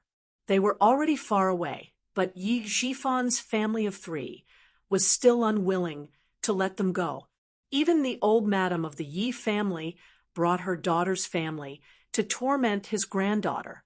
Such a vicious family was finally punished fairly by the law, but why did it become his granddaughter's fault in the Chen family's daughter-in-law's mouth? "Niece-in-law, don't come to me for help again. I really can't help you. If you ask for too much, you'll never be able to fulfill it. You should go home." The old man waved his hand and got up, no longer looking at Mrs. Chen. Mrs. Cheen was stunned. Old sir, you're not going to care? Aren't you going to ask Jean Yin? You should ask around. What you hear may be false, but seeing is believing. I believe that a girl who is liked by 3 children is definitely not someone who seeks personal gain, nor is she a girl with bad character. The descendants of the Qin family, family Xia, and Fu family can't all be blind. My grandson, Jinyan, often stays in the army. If he really likes a girl, I'm more than happy to oblige. Old Fu, come and send the guest off. Mrs. Qin was separated from the family by the old man and listed as a guest. From now on, it would be difficult for Mrs. Qin to visit the Fu family again. Uncle Fu quickly came out of the kitchen and asked Mrs. Qin to leave without asking for the reason. Madam, I'll send you off.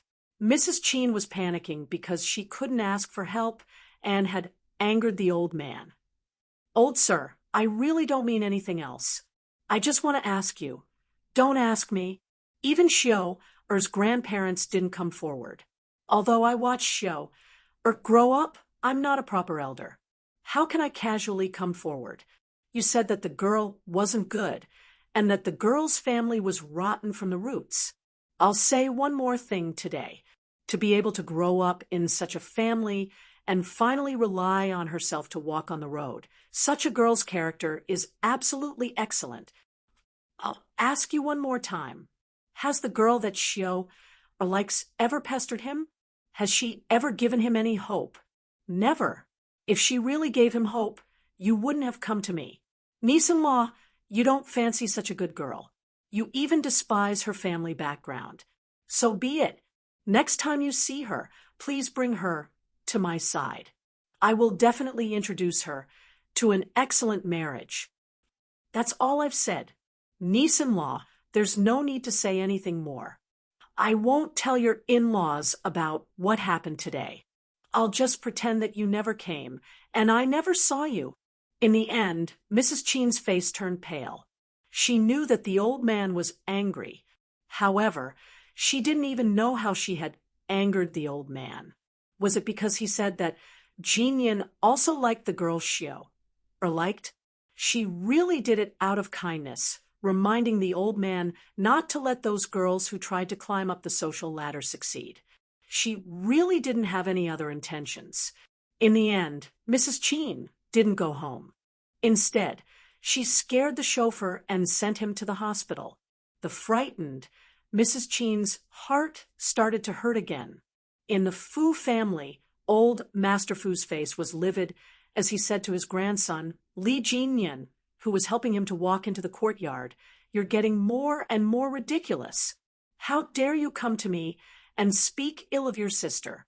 You're implying that your sister is out of her league with the Qin family. Climb the social ladder. Does the Fu family need to climb up the social ladder? You're really pissing me off." Li Jinyan, whose handsome face was as cold as water, was also angry. However, he couldn't add fuel to the fire. With a malicious look in his eyes, he comforted old Master Fu. "Please calm down. Mrs. Qin is spouting nonsense because she doesn't understand your sister. Why do you have to lower yourself to her level?" He was angry at himself, but he felt the most heartache for his sister. Chapter 5085. Li Jinyan was someone who didn't show his emotions on his face. Plus, his years in the military had honed his temperament and made him more stable and tolerant. Deep in his heart, he was clearly furious, but on the surface, there was no trace of anger in his words. He calmly persuaded the old man and accompanied him for a stroll in the small courtyard to relieve his anger. Gradually, the angry old man's expression eased. After thinking carefully for a while, the old man said, "Now that your sister has graduated and successfully transferred to the company, she has a new journey. Logically speaking, my previous worries don't exist anymore. So, I should let the outsiders know that your sister is my biological granddaughter. Originally, I thought that since your sister and uncle are both soldiers, soldiers should keep a low profile. There's no need to be too ostentatious in order to avoid criticism. But now, it seems that I've thought too much. The Fu family wants to keep a low profile, but they let people ride on your sister's head. They really think that your sister is an orphan with no one to rely on. I have to talk to the family, Xia, and see when we can announce your sister's identity. She's been hiding her identity for so many years. I don't feel good about it.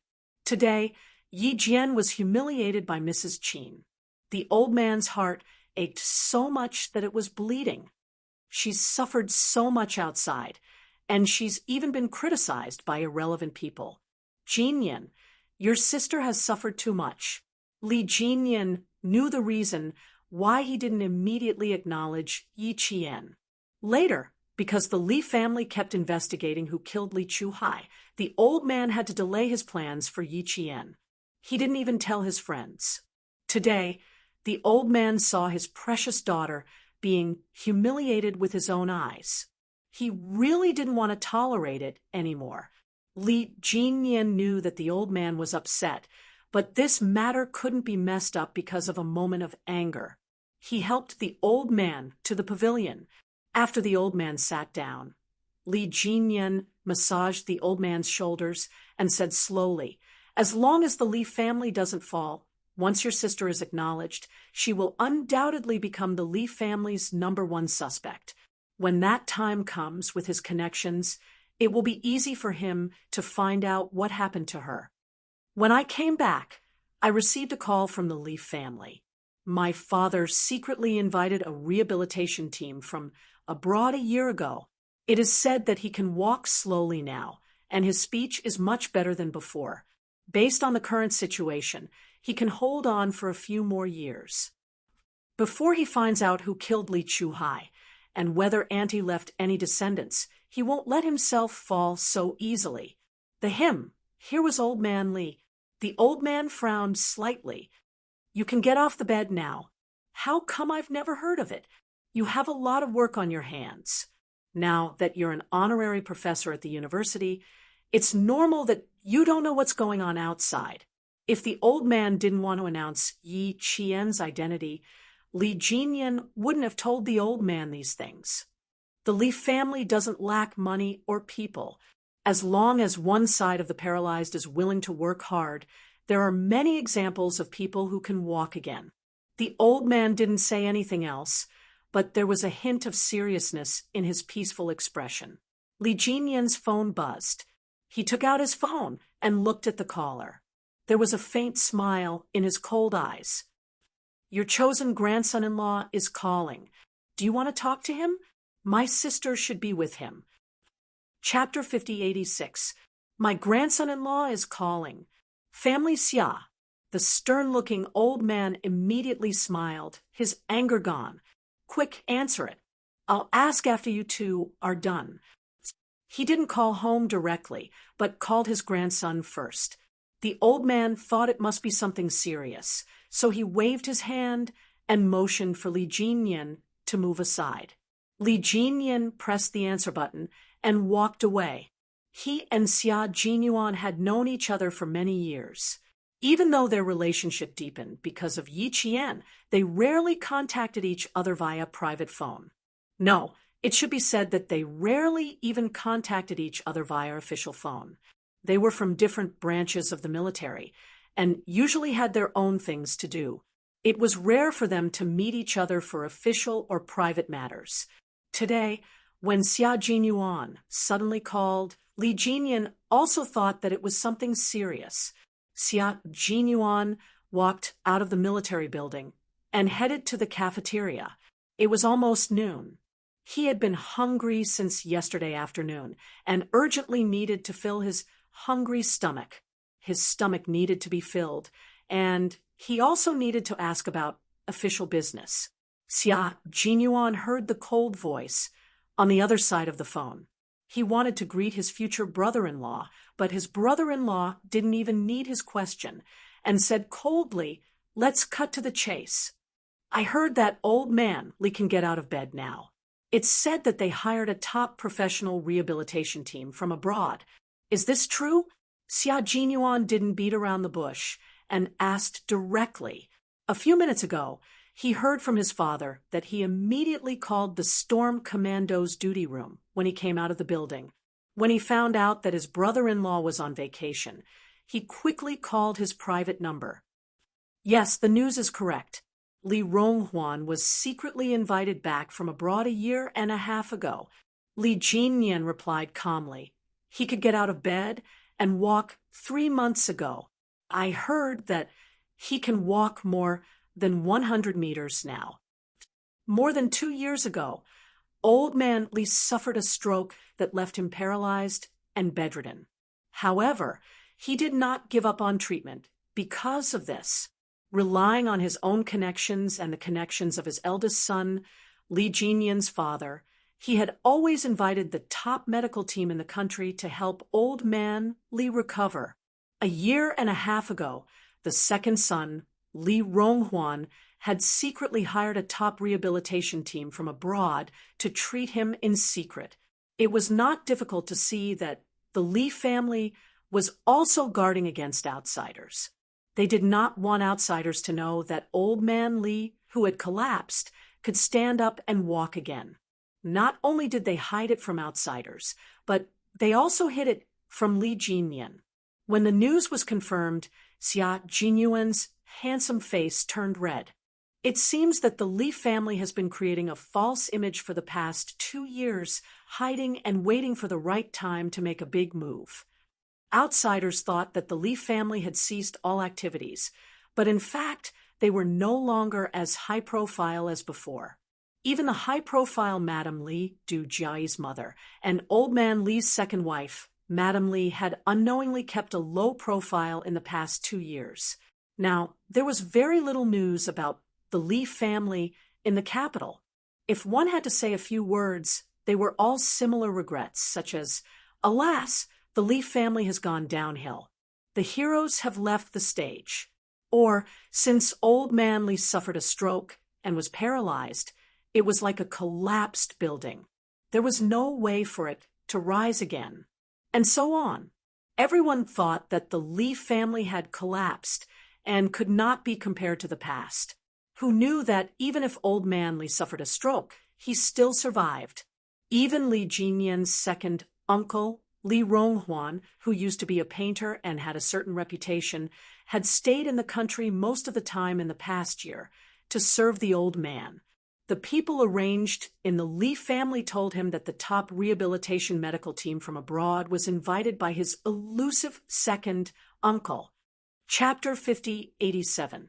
Li Jinyan returned this time because he wanted to see his second uncle, Li Ronghuan, whom he had not seen for 11 years. What he found strange was that no one knew that his second uncle, Li Ronghuan, had returned. Even the servants in the Li residence did not know about it. Moreover, some of the older servants in the Li residence had been sent home over a year ago. This second uncle of the Li family, Li Jinyan's cold eyes became slightly more serious. No matter how unwilling he was to return to the Li family, he had to meet this second uncle who gave him a strange feeling. Li Jinyan looked up at the old man who was resting in the pavilion and said calmly, "When are you coming over?" "I'll come to visit Grandpa tomorrow." Xia Jinyuan knew that his brother-in-law was asking him where he was going. He did not immediately start the car. Instead, he sat in the car and asked again, "How much do you know about Li Ronghuan?" The painter and the Li family are all involved in politics. Old man Li doesn't have any objections to having such a different descendant. "I don't know. We haven't seen each other for 11 years. Li Jinyan had never hidden anything about the Li family from Xia Jinyuan, especially when the Li family was still investigating who killed Li Chuhai. He and Xia Jinyuan had to guard against the Li family, so there was no need to hide anything about the Li family from each other. Just like now, when Xia Jinyuan had doubts, he immediately came to ask him. As long as he knew something, he would tell him. The Li family is very complicated. Outsiders can only see the surface. As for how deep the family is and how many undercurrents there are, I can't see them even though I'm from the Li family. I have reservations about Li Ronghuan. Xia Jingyuan's cold, handsome face suddenly became more serious. Is there something wrong with Li Ronghuan? I don't know. If there is a problem, I will tell you. Li Ronghuan has a certain reputation in the art world, but most of his awards are from abroad. He is much more famous abroad than in China. He has a clean record in China and has no criminal record. If there is something wrong with him, it will be more difficult to investigate than Li Chuhai. His brother-in-law would not speak without thinking. There must be something that made him suspicious, but it had not been confirmed yet. If you need anything, please do let me know. Jane Eyre's family is my family. I hope that our family will be safe and sound, Xia Jinyuan said solemnly. Li Jinyan's cold eyes flashed with a hint of a smile because of his words. The Fu family was his family, and now there was family Xia and sixth brother. Not bad. Yes, come over tomorrow. I'll go back to the Li family in the afternoon. If there's anything, feel free to contact me. Be careful. Xia Jinyuan reminded him that the Li family, although his brother-in-law's surname was Li, he was not from the same family as the Li family. He merely used the surname Li. However, it was precisely because of this that every time he returned to the Li family, Xia Jinyuan would feel an inexplicable sense of danger. He always felt that his brother-in-law was not returning home, but entering a tiger's den. Old man, Li was hypocritical and pretentious all his life. He dared to kill his own brother and was extremely ruthless. He was a father who only cared about his own life. It was a miracle that his brother-in-law, who lost his mother when he was young, was still alive. Just like his little fox, it was a miracle that the two siblings were still alive. Xia Jinyuan also greeted the old man and said that he would come over the next day. He only ended the call when the old man laughed heartily. The next day, Xia Jinyuan woke up early and drove to Dangui Garden. The healthy master Xia moved the vegetables he planted into the trunk of the car. Even though there was someone serving him, Master Xia insisted on doing it himself. Chapter 5088. Seeing this, old Madame Xia was very worried. Her grandson went to her granddaughter-in-law's house to visit the elders, but the old man only asked her grandson to bring 3 small bags of vegetables. Wasn't he afraid that her grandson wouldn't even be able to enter her house? Master Xia, who didn't think there was a problem, carefully put the 3 bags of watery, green vegetables away and reminded Xia Jinyuan, "Sixth brother, when you go, you must personally hand these vegetables to the old man. Tell him that I grew these myself and can't give them away. You hear me?" Delivering the vegetables was not the point, but the point was that these vegetables were all grown by Master Xia himself. Xia Jinyuan looked at the 3 plastic bags that were less than half filled with vegetables and was in a dilemma. You only have a few vegetables in your soil. If you give them all to the old man, why don't you leave some for yourself? In exchange, Master Xia punched him. How dare he make fun of him for not knowing how to grow vegetables? Old Madame Xia felt that her old man was becoming more and more like a child as he aged. She quickly pulled her obedient grandson and stuffed him into the car. "Why are you wasting time with your grandfather? It's getting late. Go and visit the old man. He's your wife's grandfather. If you don't show more filial piety, your wife won't forgive you." She stuffed him into the car and closed the door with a bang. Old Madame Xia, whose hair was silver, was exceptionally healthy. Xia Jinyuan, who had returned to family Xia's old house yesterday afternoon, looked at the time. It was a bit past 6 in the morning. How could this be considered late? When he went to Dangui Garden, Xia Jinyuan was holding 3 bags of vegetables that could have been filled in one big plastic bag, but Master Xia had divided them into 3 small plastic bags, each half filled. He went to visit the old man. Li Jinyan looked at Xia Jinyuan, who came to the door with 3 bags of vegetables, and his cold, handsome face twitched slightly. "You even went to the market." "My grandfather planted them when he was free." Xia Jinyuan was also very helpless. He didn't want to come to the old man's door with 3 bags of vegetables. "He specially instructed me to hand them to Grandpa and tell him that he planted them himself. From digging the soil to fertilizing the seeds, he did it all himself." The future brother-in-law and future brother-in-law looked at each other. Therefore, there must be some secret between them. The old man was very interested in the 3 small bags of vegetables that Xia Jinyuan brought up. He personally took them and brought them to the kitchen. He said to Uncle Fu, who was still making breakfast, "I stir-fried a dish this morning. Although the quantity is a little small, it's still a success." Xia Jinyuan, who came early in the morning, did not eat breakfast. Although the old man was very happy to see his grandson-in-law, he still criticized him. How could he come over without breakfast? It was easy for him to starve. Initially, the old man only criticized Xia Jinyuan, but when he remembered that his grandson was also a soldier, he decided to criticize Li Jinyan as well. In the army, the 2 of them had always been in charge of lecturing people. Now that they were in front of the old man, they could only be obedient and obedient.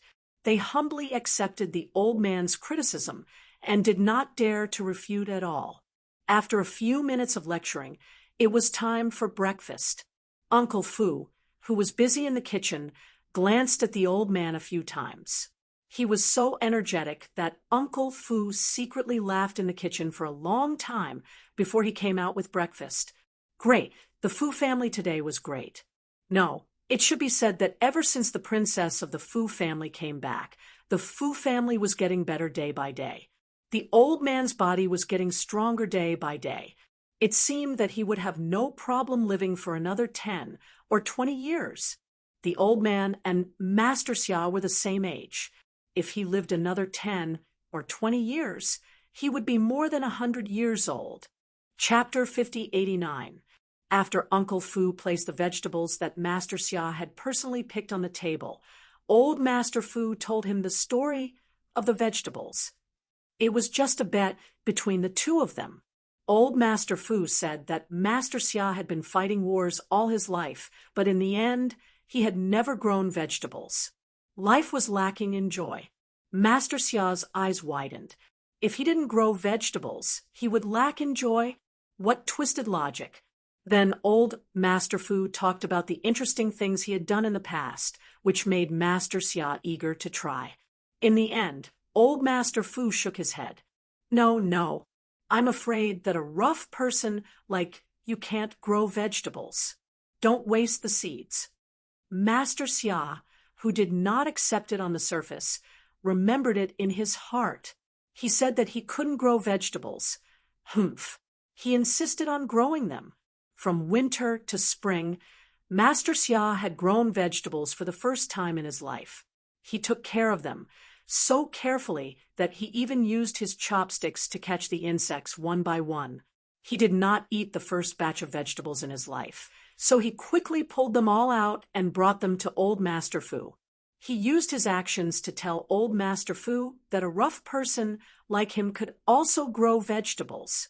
After listening to this little story, Li Jinyan's cold expression turned into a warm smile.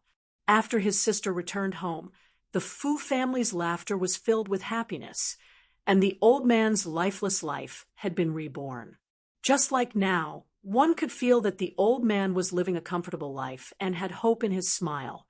After breakfast, the 2 of them accompanied old Master Fu for a walk along the tree-lined path in Dangui Garden. The 2 of them accompanied and took care of him. Old Master Fu smiled, so much that the wrinkles around his eyes deepened. Old Master Qin, who had heard the commotion, came over. When he saw them, he smiled and said, Old Fu, no wonder you didn't ask me to play chess yesterday. It turns out that Jin Yan is back. Looking at Xia Jinyuan, old Master Qin was a little jealous. Even your grandson-in-law came back to accompany you. Old Man Fu. Oh, Old Man Fu, I'm really envious of your old age. It was the first time Xia Jinyuan brought Yi Qian back to family Xia. Coincidentally, Old Master Qin and Old Madam Qin were also visiting family Xia. After some introductions, Old Master Qin found out that the sixth son of family Xia had a beautiful girlfriend. Later, when Yi Qian returned to Dangui Garden, she bumped into Old Master Qin, who was chatting with Old Master Fu and the diplomat Qin Xiu. Therefore, Old Master Qin, Qin Xiu, and Old Madam Qin all knew that Yi Qian was Old Master Fu's biological granddaughter. When Old Master Qin saw that Xia Jinyuan was also there, he was not surprised. Instead, he was happy for his old friend. The sweetness came after the bitterness. Indeed, the sweetness came after the bitterness. With Old Master Qin's participation, some topics such as the Li family could not be discussed anymore. They talked about the country, social news, and foreign affairs. Xia Jinyuan and Li Jinyan listened attentively to every word that the two knowledgeable old men said. After a long walk, they passed by the Qin family's gate. Old Master Qin had no intention of going home. He said to Old Master Qin, "Let's go to your house and play chess." He did not enter the house and walked very quickly. It was obvious that Old Master Qin did not want to go home at all. The Qin family was also quite lively. Mrs. Qin, who came to Dangui Garden early in the morning to visit her in-laws, Madame Li, and her daughter, Du Jiai, were also there. It was Madame Li's first time at the Qin family's gate. She smiled and looked very elegant. Du Jiai, who was sitting next to her, was even more elegant. She looked like a good daughter raised by a good family. Unfortunately, the mother and daughter should not have talked about Yi Qian. Chapter 5090. If old Madame Qin didn't know Yi Qian's identity, she would just treat it as gossip and wouldn't take it to heart. However, old Madame Qin already knew that the girl the family Xia liked was Old Master Fu's granddaughter. As the elder brother, Li Jinyan naturally liked the younger sister of the Fu family. The Qin and Fu families had a good relationship. Old Madame Qin knew the relationship between Li Jinyan and the Li family. Old Madame Qin was not happy that her daughter-in-law suddenly brought her and her daughter to the Qin family. Now, they were talking about Yi Jian again. Old Madame Qin was so angry that her fingers were trembling. She listened to Madame Li and her daughter-in-law echoing each other. She looked at Madame Li's soft persuasion, and Du Jialing, who seemed to speak for Yi Jian, but was actually adding fuel to the fire.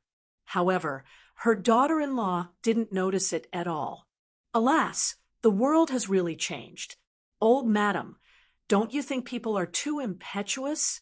They don't want to live a down-to-earth life, but they want to climb up by stepping on other people's shoulders.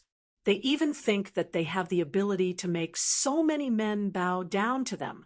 Alas, girls should have self-respect and self-respect. Madame Li talked about the problem of family education and then brought the topic to Yi Qian. She frowned and sighed worriedly. She was raised without parents. Although she is pitiful, she still lacks discipline. No matter how smart she is, her mind is messy. She doesn't deal with things openly and has lost her purity.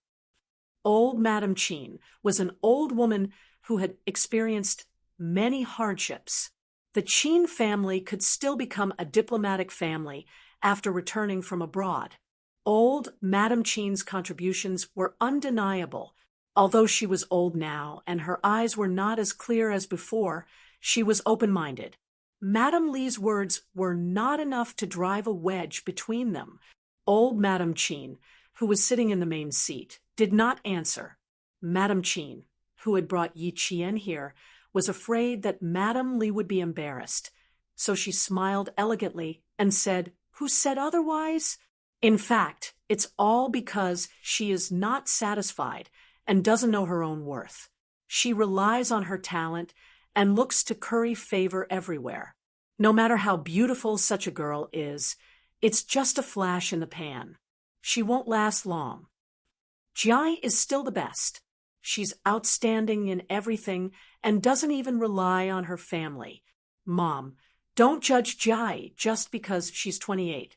She entered the Ministry of Foreign Affairs on her own. So far, Mrs. Chin still felt that Du Jai was better than the other girls she had chosen. Old Madame Chin, who didn't say much, was really angry at this moment. She wasn't angry at Madame Li for gossiping.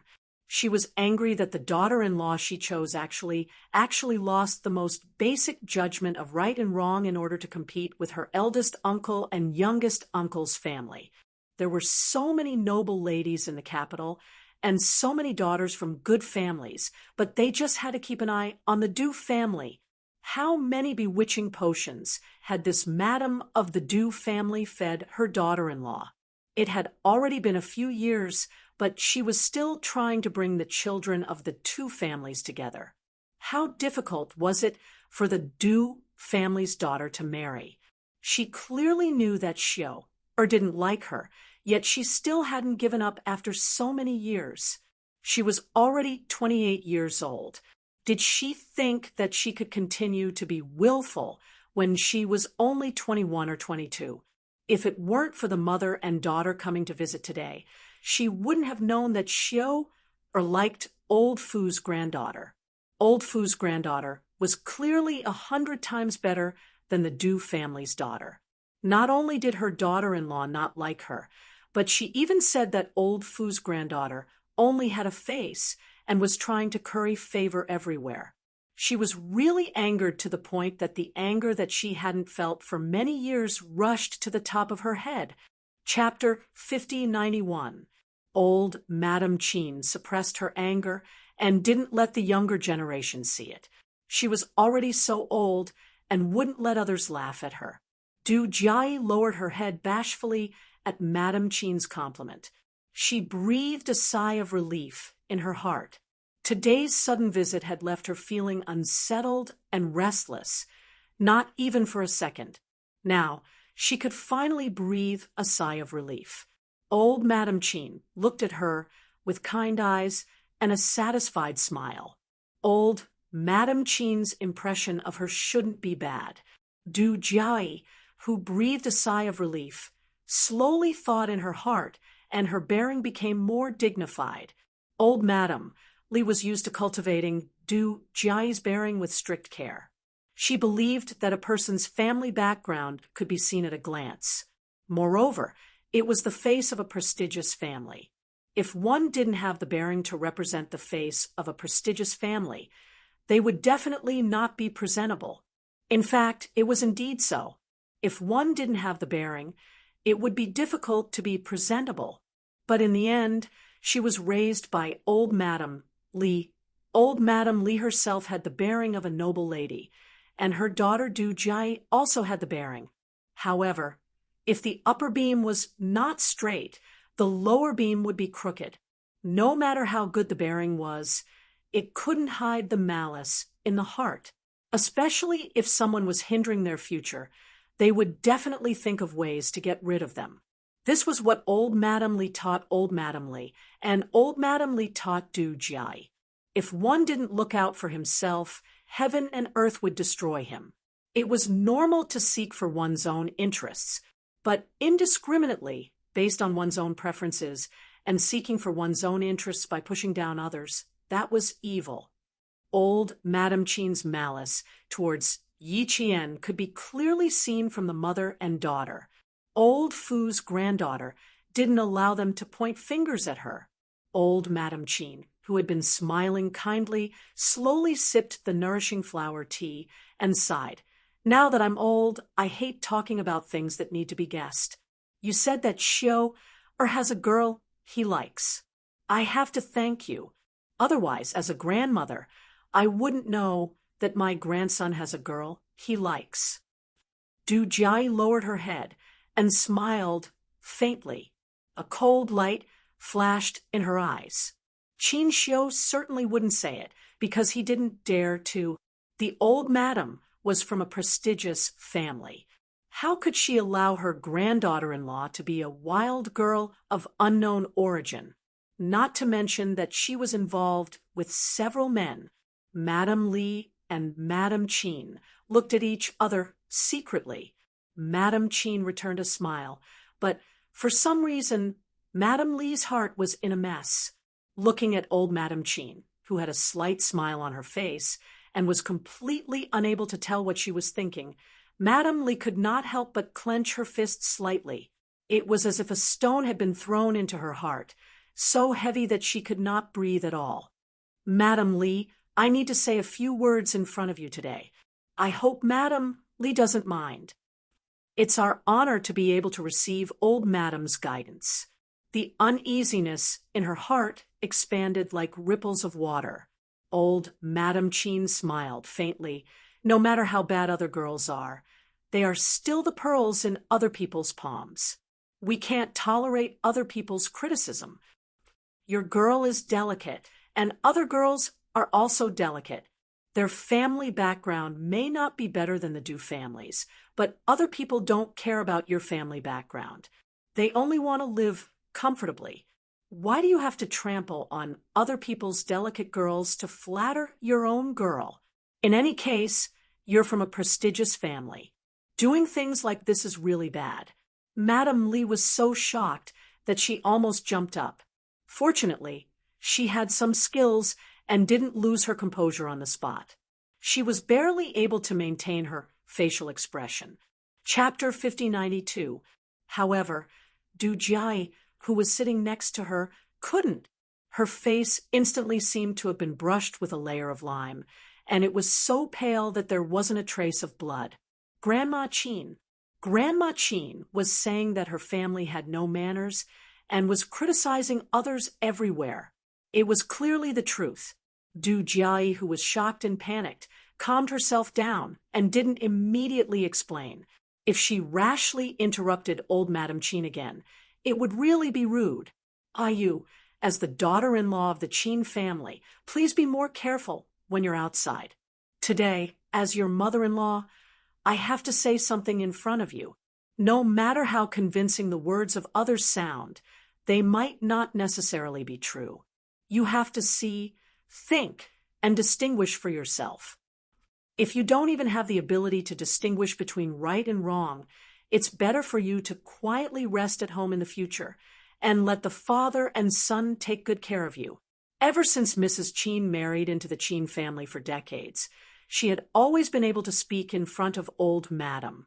Sometimes, when old Madam had some problems, she would ask Mrs. Qin if she had any good ideas to solve them. Old Madam Qin liked her more than her two sisters-in-law, who had always been out of the province. Even if she made mistakes, sometimes old Madame Qin had never said anything harsh. She would only tell Mrs. Qin what she did wrong and what she needed to change. Today, in front of outsiders, old Madame Qin directly told Mrs. Qin to rest at home in the future and to walk less outside. Mrs. Qin, who had never been scolded by her mother-in-law, instantly felt her blood turn cold and her hands and feet stiffen. "Mom, Mrs. Qin wanted to explain, but even her tongue felt stiff. Old Madame Qin didn't need her daughter-in-law's explanation. She waved her hand tiredly. "Okay, I know what you're thinking.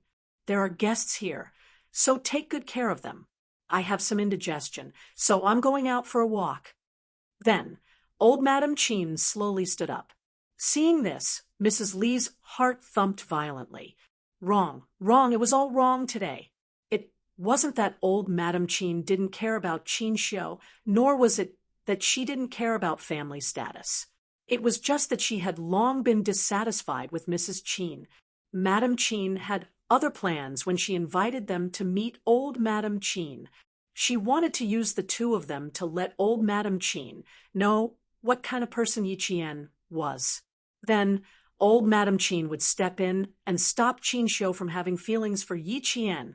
Madame Li's mind was racing, and she was both embarrassed and annoyed.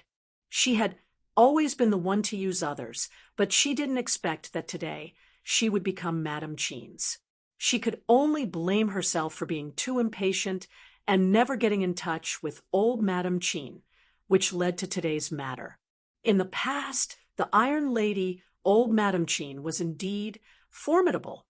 Just by talking about Yi Qian in front of her and her daughter, she had given old Madame Qin the opportunity to teach her daughter-in-law a lesson and even humiliated her and Jai. In the future, if she wanted to please old Madame Qin, there would be no way. At this moment, Madame Li knew that her daughter had made a mistake by marrying into the Qin family and had no other choice. Not only did she have no other choice, but old Madame Qin would also think that they were uneducated and only knew how to gossip. If Madame Li could think of this, then so could do Jai, who was smart and calculative. With a layer of lime powder on her face, she became calmer and calmer. Seeing old Madame Qin slowly walk out with the help of the servants, Du Jai, whose eyes darkened, gritted her teeth and suddenly got up to walk quickly toward old Madame Qin. "Grandma Qin, please wait." The young woman's legs were good, so she quickly ran to old Madame Qin. Under old Madame Qin's gaze, which was so faint that it made her panic, Du Jai bowed deeply to old Madame Qin. Seeing this, Madame Li, whose face had been tense, immediately breathed a sigh of relief. Chapter 5093. Mrs. Qin pushed Mrs. Li and her daughter out to get Mrs. Qin to help her. Mrs. Li, on the other hand, felt sorry for her daughter, who wouldn't marry anyone other than Qin Xiu, so she made a mistake and fell into Mrs. Qin's trap. This was her fault, and she couldn't blame anyone else. Madame Qin's ultimate goal was to let old Madame Qin know how bad the woman Qin Xiu liked was. With Jai as a comparison, old Madame Qin would definitely accept Jai, and in turn persuade Qin Xiu to accept Jai. Therefore, she had no right to blame Mrs. Qin and could only accept it. In order to let her daughter get what she wanted, she accepted it. She accepted Mrs. Qin's trap, but she couldn't admit that Mrs. Qin thought her daughter was bad. Jai had been smart since she was a child and was liked by the elders. She was talented and resourceful. If she married Qin Xiu, she would definitely be a good wife and wouldn't be a burden to Qin Xiu. Therefore, she couldn't let old Madame Qin think that her daughter was inferior. Mrs. Li was still thinking about how to make up for it when her daughter suddenly stood up. She knew her daughter had a solution. Mrs. Li had always been confident in Du Jai.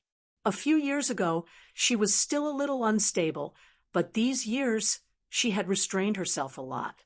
Especially after entering the Ministry of Foreign Affairs, she became more mature and wouldn't show it immediately even if there was a big problem. Since her daughter dared to stop Mrs. Qin now, she naturally had a good solution. Du Jai, who stopped Mrs. Qin, didn't panic at all. She stood there like a blooming flower, beautiful and generous. She bowed deeply, and then slowly stood up to thank her sincerely. "Grandma Qin, Jai already knows where she was wrong. Thank you very much for your advice. Jai won't make similar mistakes in the future." Although Jai is in the wrong, Grandma Qin, every word that Jai said is absolutely true. Old Madam, please investigate thoroughly. This was a desperate struggle to survive. A girl who could take the initiative to admit her mistake, and it was the first time she met her. Mrs. Qin couldn't help but think highly of Du Jai. However, she only admitted that she had made a mistake and didn't know what her real mistake was. Old Madame Qin didn't think of pointing it out bit by bit. It was inappropriate for an outsider like her to point out his family matters and his children. Old Madame Qin sighed with a smile. "Grandma Qin knows you are a good person. Go back and accompany your mother. As for the matter between you and Xiu, Marriage is all about fate. You've done enough for Xiao, and Grandma Chin is aware of it. But in the end, there's no fate between you two. Good girl, Xiao, isn't worth your effort, nor is he worth your weight. You can find a boyfriend who is 100 times better than Xiao. Live your life well in the future. Don't continue waiting for someone who isn't worth waiting for. You're still young. After that, old Madam Chin walked past Du Jai slowly with a smile. Since he had already said so much, he probably wouldn't continue to pester him. Thank you for your reminder, Grandma Chin. Jai understands. Du Jai took a deep breath, turned sideways and slightly bowed her head, respectfully watching old Madam Chin leave.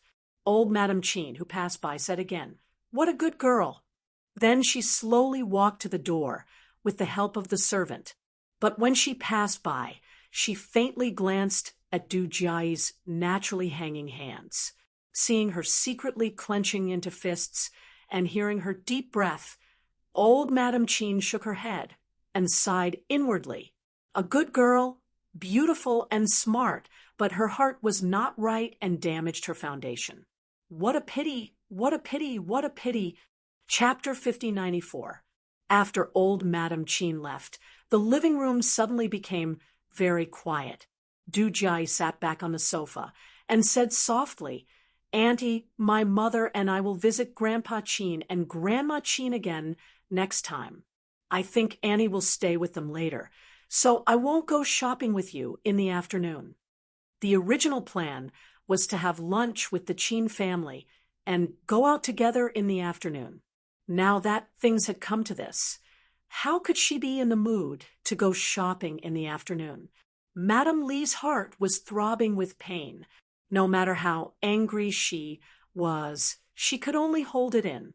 Hearing this, she calmed herself down and said, "You accompany old Madam.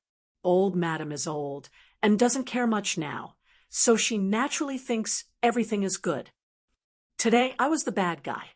For Jai and Xiao, I lost my face. I only hate myself for not being able to persuade old Madam. I think old Madam is still angry with me for talking too much. You are old Madam's daughter-in-law.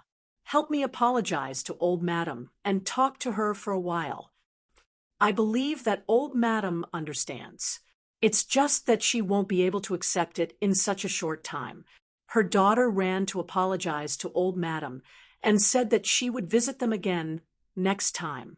However, she still didn't give up on Chin Xiao. She also didn't want to give up on Chin Xiao as her son-in-law. Both mother and daughter took turns to comfort Madam Chin. Finally, Madam Chin's complexion improved a little. She held Madame Li's hand and said sincerely, "You know how much I like Jai.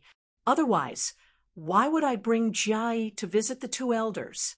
I was wrong today. I thought that the two children were not young anymore, so I was anxious to get them married. That's right. If not, Madame Li wouldn't have let it go today. It's all for the good of the children. I can understand. Sigh, accompany old Madam. Jai, and I will go back first." Madame Li also held Madam Chin's hand. For her daughter, she had to endure. How could Madam Chin have the face to stay? Her face was still pale, but could she leave? Of course not.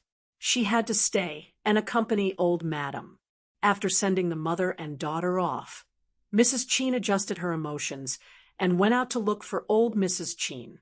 After leaving Dangue Garden and getting into the car, Madame Li's face turned completely cold.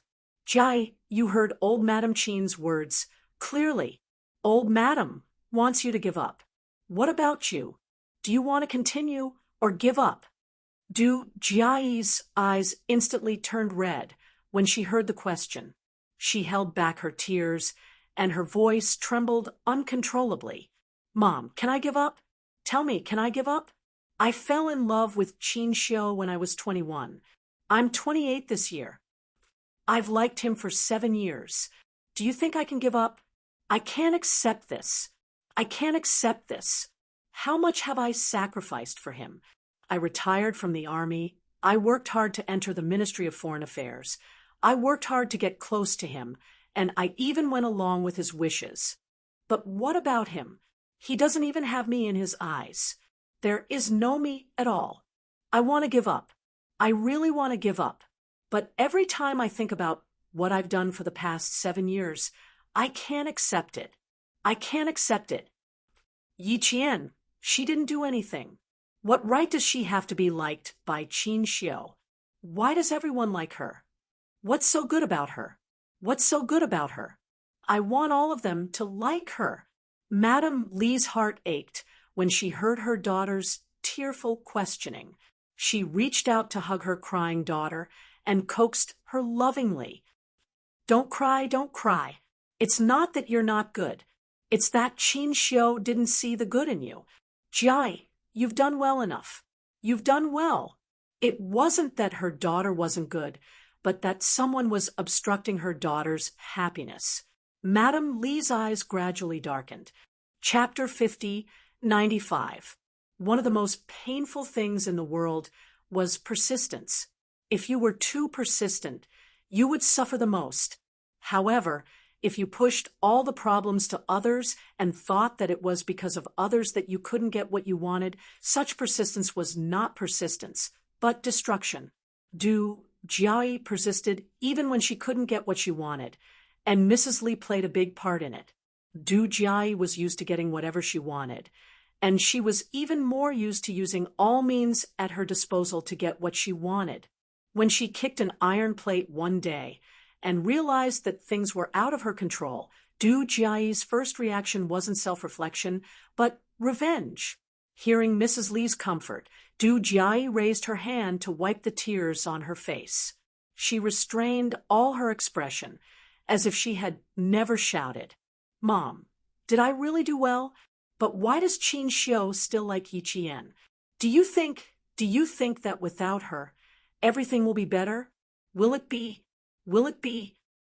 There was a twisted persistence in her voice. Mrs. Li hugged Du Jiayi tightly and said slowly, word by word, "Don't think too much. I said you did a good job, but Qin Xiu didn't see how good you are. Jiayi, I know Qin Xiu is a good person, but I want to see you live well. You've worked hard and put in a lot of effort. I know that, and so does your Aunt Qin. However, Mrs. Qin was right. You and Qin Xiu are not destined to be together. You are not destined to be together. Qin Xiu was not only chosen by Du Jiayi, but also by Mrs. Li. He had a good character and family background. In addition, Qin Xiu was very outstanding. In the whole capital, as long as there were daughters of marriageable age and knew the Qin family, basically all of them were interested in him. In addition, Mrs. Qin was more active and attended some of the upper-class gatherings from time to time. It could be said that Qin Xiu was much more popular than Xia Jinyuan. In the face of such a good son-in-law, Madame Li asked her daughter Du Jiayi to give up. She couldn't bear to see her daughter continue to waste and suffer. Old Madame Qin's attitude also made Madame Li realize how difficult it was for her daughter to marry into the Qin family. Even if Madame Qin agreed, as long as Qin Xiu didn't agree, old Madame Qin would definitely stand on Qin Xiu's side. She wouldn't force Qin Xiu to lower her head because of this. Realizing that Madame Qin couldn't decide Qin Xiu's marriage, Madame Li knew that it was difficult to continue. Now, seeing that old Madame Qin was obviously on Qin Xiu's side and wouldn't come forward to deal with it, Madame Li knew that it was useless to continue. Now that things had come to this, she didn't want her daughter to continue suffering. It had been 7 years. Since they weren't fated to be together, it was better to let go. Letting go sounded easy, but it was far too difficult to do, especially for people like Du Jiayi, who couldn't get what she wanted. It was a perverted obsession. Asking her to give up now was undoubtedly worse than killing her. Mom, do you mean that I should give up Qin Xiu to Yi Qian? Du Jiayi smiled. It was a cold and gloomy smile. I admit that I lost to someone who's better than me in everything, but I won't admit that I lost to Yi Qian. I definitely won't admit it. Du Jiai wasn't the only one who didn't admit it. Even Madame Li herself didn't want to admit it. Her daughter was outstanding in every aspect. She was talented, beautiful, and had a good family background. Yet, she was defeated by a girl from a remote village who only wanted to climb up the social ladder. Madame Li couldn't accept it in her heart. How could her daughter, who she had carefully raised, be defeated by a girl from a remote village? Chapter 5096. Madame Li would never admit that she had lost, just like how Du Jiai would never admit that she had lost. Their pride would never allow them to lower their heads and admit defeat. Madame Li also didn't think that Yi Qian had won just because her daughter had lost. She let go of her arm and held Du Jiai's hand with one hand. Seeing that her daughter's eyes were red from crying, Madame Li's heart ached for her daughter. She pulled herself together and said in a low voice, "Yi Qian and Qin Xiu aren't together.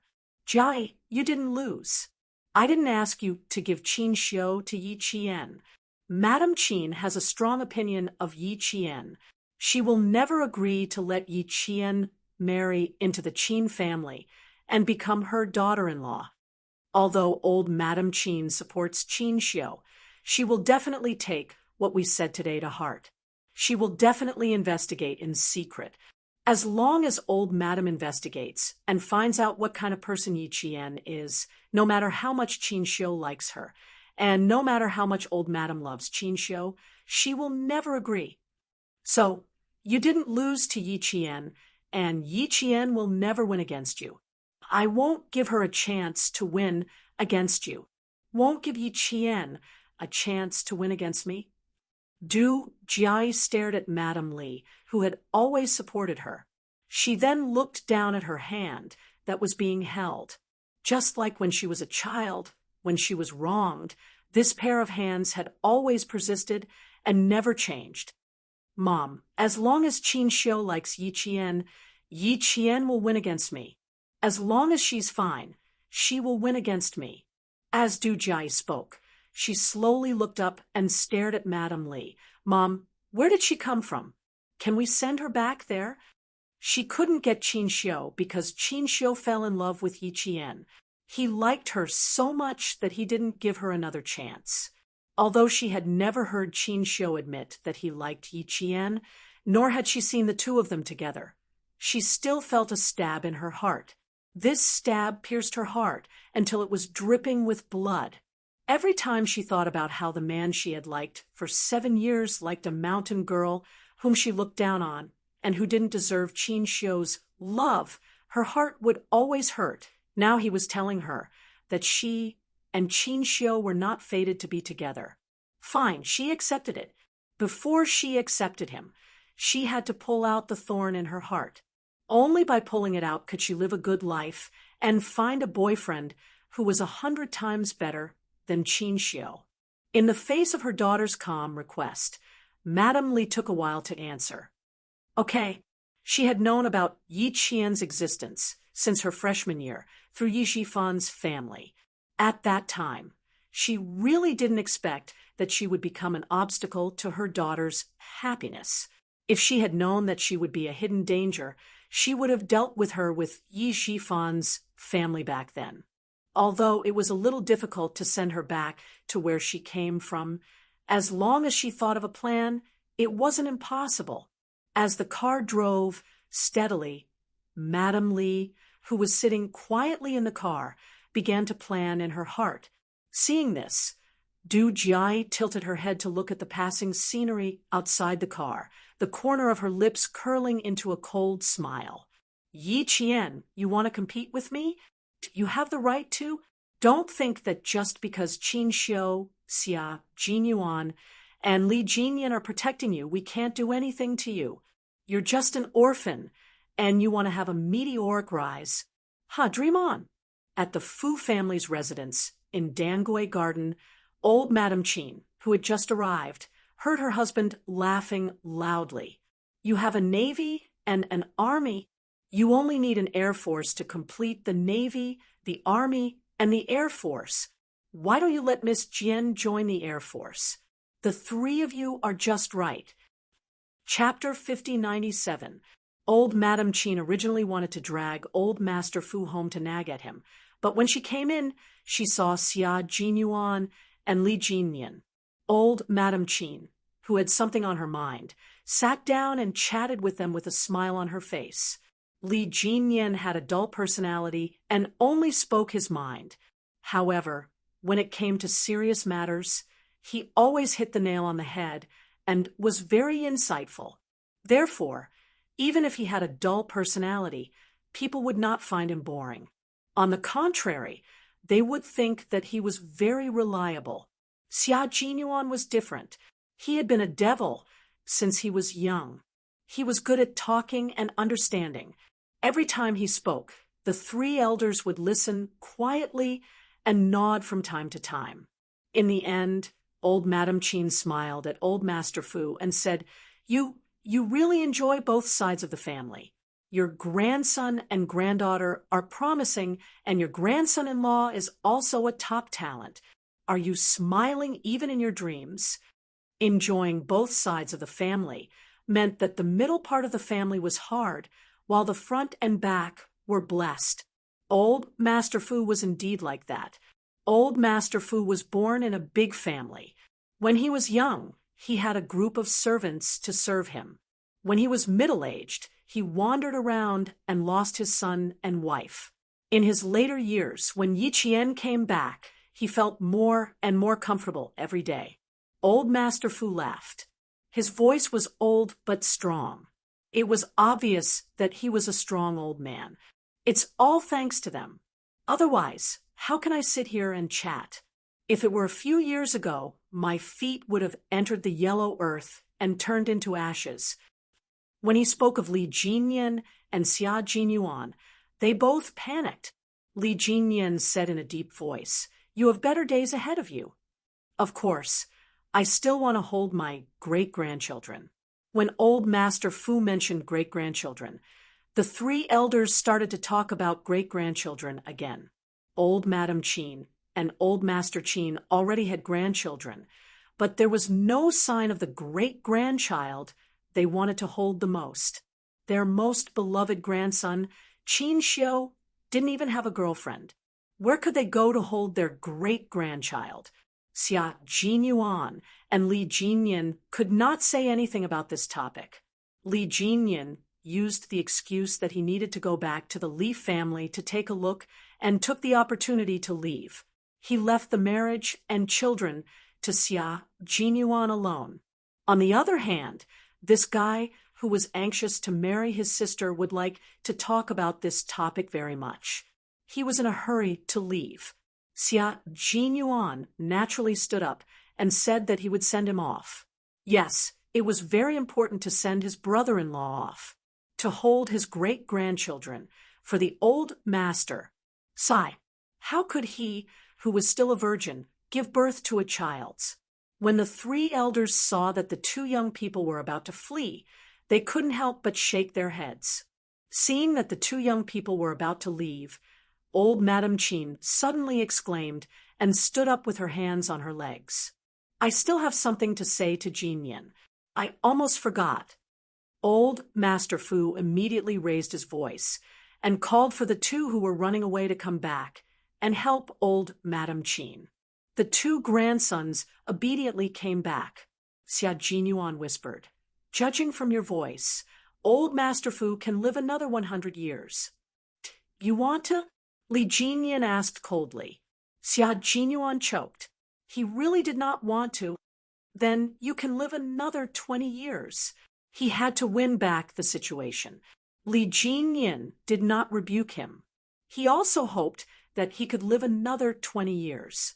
They supported old Madam Qin until they left the courtyard. Old Madam Qin smiled at Xia Jinyuan. How are you and Jian Yiling recently? Although you're both in the army, it's still rare to see you. The sudden mention of Yi Qian reminded them of Mrs. Qin's complaints in front of old Master Fu yesterday.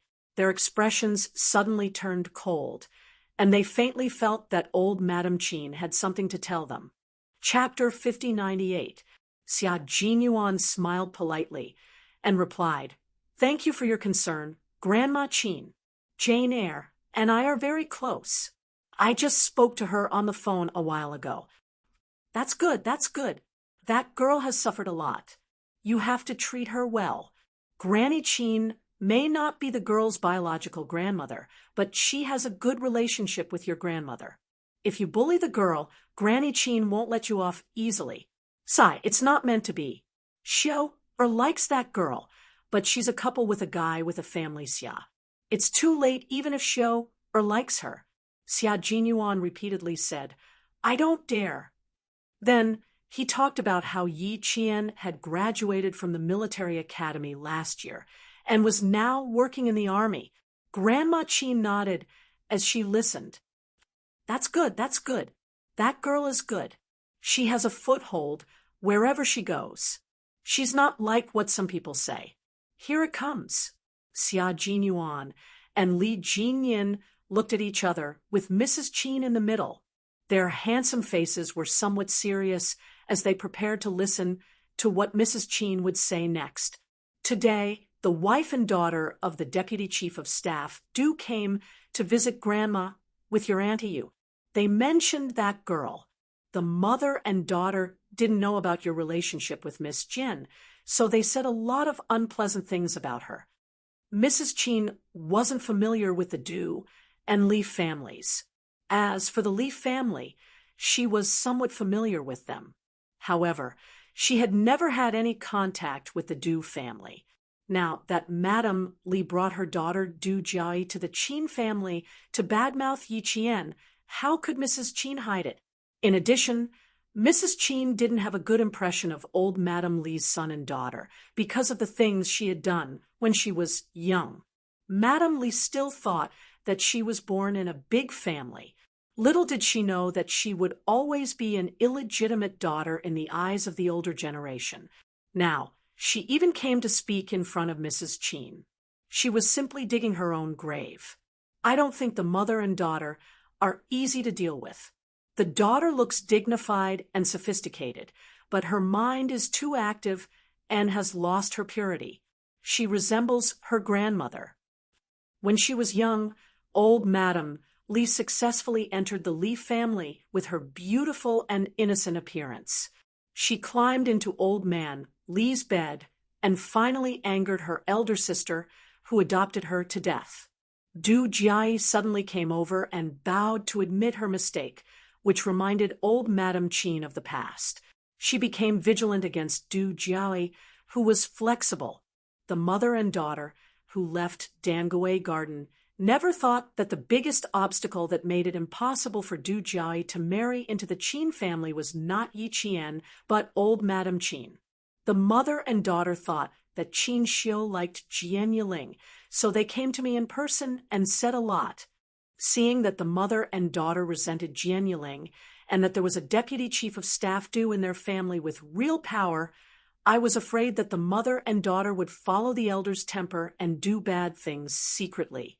You two remind Jian Yiling to be careful and don't let anyone take advantage of her. How could old Madame Qin be fooled by Du Jiai's little tricks? The more she acted like this, the more old Madame Qin felt that the mother and daughter were cunning and she had to be careful. Otherwise, with her identity, she wouldn't say such degrading words at all. The mother and daughter kept old Madame Qin's words in mind. Before Li Jinyan finished his visit, Xia Jinyuan told him that someone was investigating Yi Qian's information. Li Jinyan, who had returned to the Li family for 4 days, stood by the windowsill with cold eyes. Old man Li, who immediately sat in a wheelchair when he came back, tended to the flowers and plants, and also taught his second wife how to trim the flowers and plants. The play downstairs was in a good mood. Li Jinyan, who was handsome and indifferent, asked calmly, did they use the Du family's connections or the Li family's connections? Chapter 5099. There was a big difference between using the Li family's connections and the Du family's connections. If the Du family's connections were used, it meant that the deputy chief of staff Du was involved and supported his wife and daughter. If the Li family's connections were used, then it was very likely that the deputy chief of staff Du was unaware of what Madame Li had done. Xia Jinyuan, who had already returned to the army, curved his thin lips slightly. The Li family's connections. Ever since Li Chuhai's death, the deputy chief of staff, Du, has been very strict with Madame Li and has instructed his subordinates not to make any moves. Madame Li might be able to make use of the Li family's connections, but why would old man Li be willing to do so? Li Jinyan retracted his gaze from outside the window and pulled the curtains shut. He sat back down on the sofa he usually used for reading. His straight and slender legs were casually crossed, and there was a hint of laziness in his icy temperament. Someone has to come forward to continue investigating Li Chuhai's death. How can someone who pretends to be paralyzed at home come forward? That's true. We need someone reliable and trustworthy. Madame Li is indeed the best candidate. Xia Jinyuan sneered. The Li family was starting to make moves again. The more moves they made, the faster they would be defeated. What about your second uncle? Is there a problem? At the mention of Li Ronghuan, Li Jinyan's cold face became slightly stern. Li Ronghuan needs to be investigated. There's something wrong with him.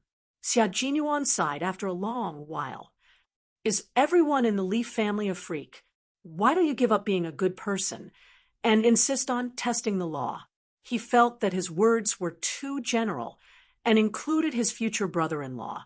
He hurriedly added, "You're the only one who hasn't gone astray. Old master has taught you well." Li Jinyan's eyes were cold.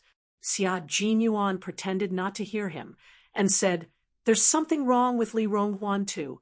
How did you find out when you were home? He's abroad most of the time and doesn't live in the country. It's difficult to investigate him. Moreover, you can't investigate him just because you think there's something wrong with him. You need an excuse." Xia Jinyuan had been cursing silently for a long time. The Li family, which was born as a warlord, had always been a family with bad debts. All of them were known for being ruthless. Now, the results were still the same. Could it be that the way they did things was inherited?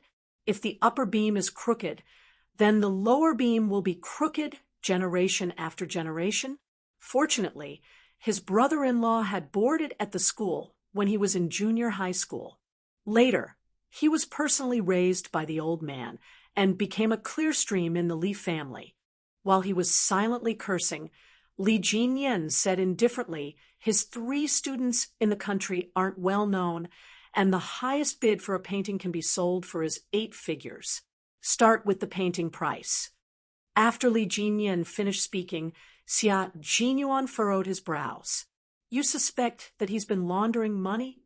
He didn't expect Li Ronghuan, who was thought to be the least like a member of the Li family, to be such a vicious person. After being away for so many years, how much dirty money had been laundered by him? How much could he have laundered in the country? Xia Jinyuan's mouth was pressed tightly. His dark eyes were cold. "Do you have any leads to file a case?" There was no way to deal with money laundering abroad, but there was a way to deal with it domestically. "How do you plan to investigate Li Ronghuan?" Xia Jinyuan asked again. He had to ask clearly. The Li family wanted to deal with Yi Qian, even though the Li family hadn't found out who killed Li Chuhai. Li Jinyan's expression turned colder. "I don't have a plan." Chapter 5100. Xia Jinyuan took a deep breath and answered resolutely. However, he also had clues on his side, and he might have a new breakthrough if he connected the dots. The company that Li Chuhai took over after returning to China is currently in liquidation and has filed for bankruptcy. The person in charge is Li Yuan. The bankruptcy filing and liquidation of all the information can also be used to launder money. Old man, Li wanted to find out who killed Li Chuhai, and he had already started investigating what happened more than 20 years ago. Even Yi Qian's mother, Sun Xueqing, was included in his investigation. Fortunately, Commander-in-Chief Xia was one step ahead and erased all traces in advance. In addition, Li Chuhai deliberately erased all traces of Sun Xueqing. So Old Man Li had no clues, even though he already had some suspicions. He also didn't know who the soldier that his son ordered to kill was. In addition, Old Man Li had a stroke, and the Deputy Chief of Staff was implicated because of Mrs. Li, so the two families had to be honest. In less than 3 years, they started again after Li Ronghuan frequently returned to China. This time, their actions were much bigger than before. The two exchanged information with each other. Old Man Li, who was pretending to be trimming the flowers and plants outside, said with a gloomy face, "Why hasn't he left yet? Rong Huan will be back in the afternoon. Find a way to get him out as soon as possible." Rong Huan, born of the first wife, was now Old Man Li's most trusted son. As for the eldest son's family, Old Man Li didn't even want to acknowledge the eldest son if it wasn't for the fact that his second wife was introduced to him by the second wife. Old Man Li didn't want an eldest son who didn't care about his younger brother and didn't help him at all after the incident. Old Lady Li, who was holding a pair of scissors in her hand, cut off a leaf with a click. She looked in the direction of the second floor with deep disgust in her eyes. She had always been good at pretending. She was obviously disgusted, but in the blink of an eye, she could pretend to be kind and magnanimous. Jinyan wants to come back. As his grandmother, how can I stop him? Master, the most important thing for you now is to relax and take care of your body. Although Rong Huan came back, she was not my biological daughter after all. Also, Master, to tell you something you don't like to hear, Rong Huan is too gloomy. I don't dare to talk to him. I feel that Rong Huan still blames me for what happened in the past. Master, you intend to let Rong Huan investigate Chuhai's matter, but why do I feel so uneasy? How could old Madam Xiao Li be at ease to let the first wife's son, who had been tormented by her, investigate her own son's death? Old Man Li didn't take it seriously and replied firmly, "Don't worry. It's best to leave it to Rong Huan." "All right, don't worry about it. Think of a way." Before Li Jinyan could finish his sentence, a servant rushed over. Li Jinyan, who had just ended the call, stood up and saw Old Man Li, who was pretending to be trimming the flowers and plants, being pushed back into the house by a servant. Li Jinyan looked at the luggage that had been packed and placed at the end of the bed. It was just a small navy blue luggage. He picked it up and left. Before he went downstairs, he heard an unfamiliar voice. "Why are you still in a wheelchair at home? Doesn't Auntie know how to take care of people? Do you want me to hire a few good caregivers to take care of you?" This voice was a little careless and rude, and it was a little arrogant, as if she didn't take Old Lady Li seriously. Li Jinyan stopped in his tracks.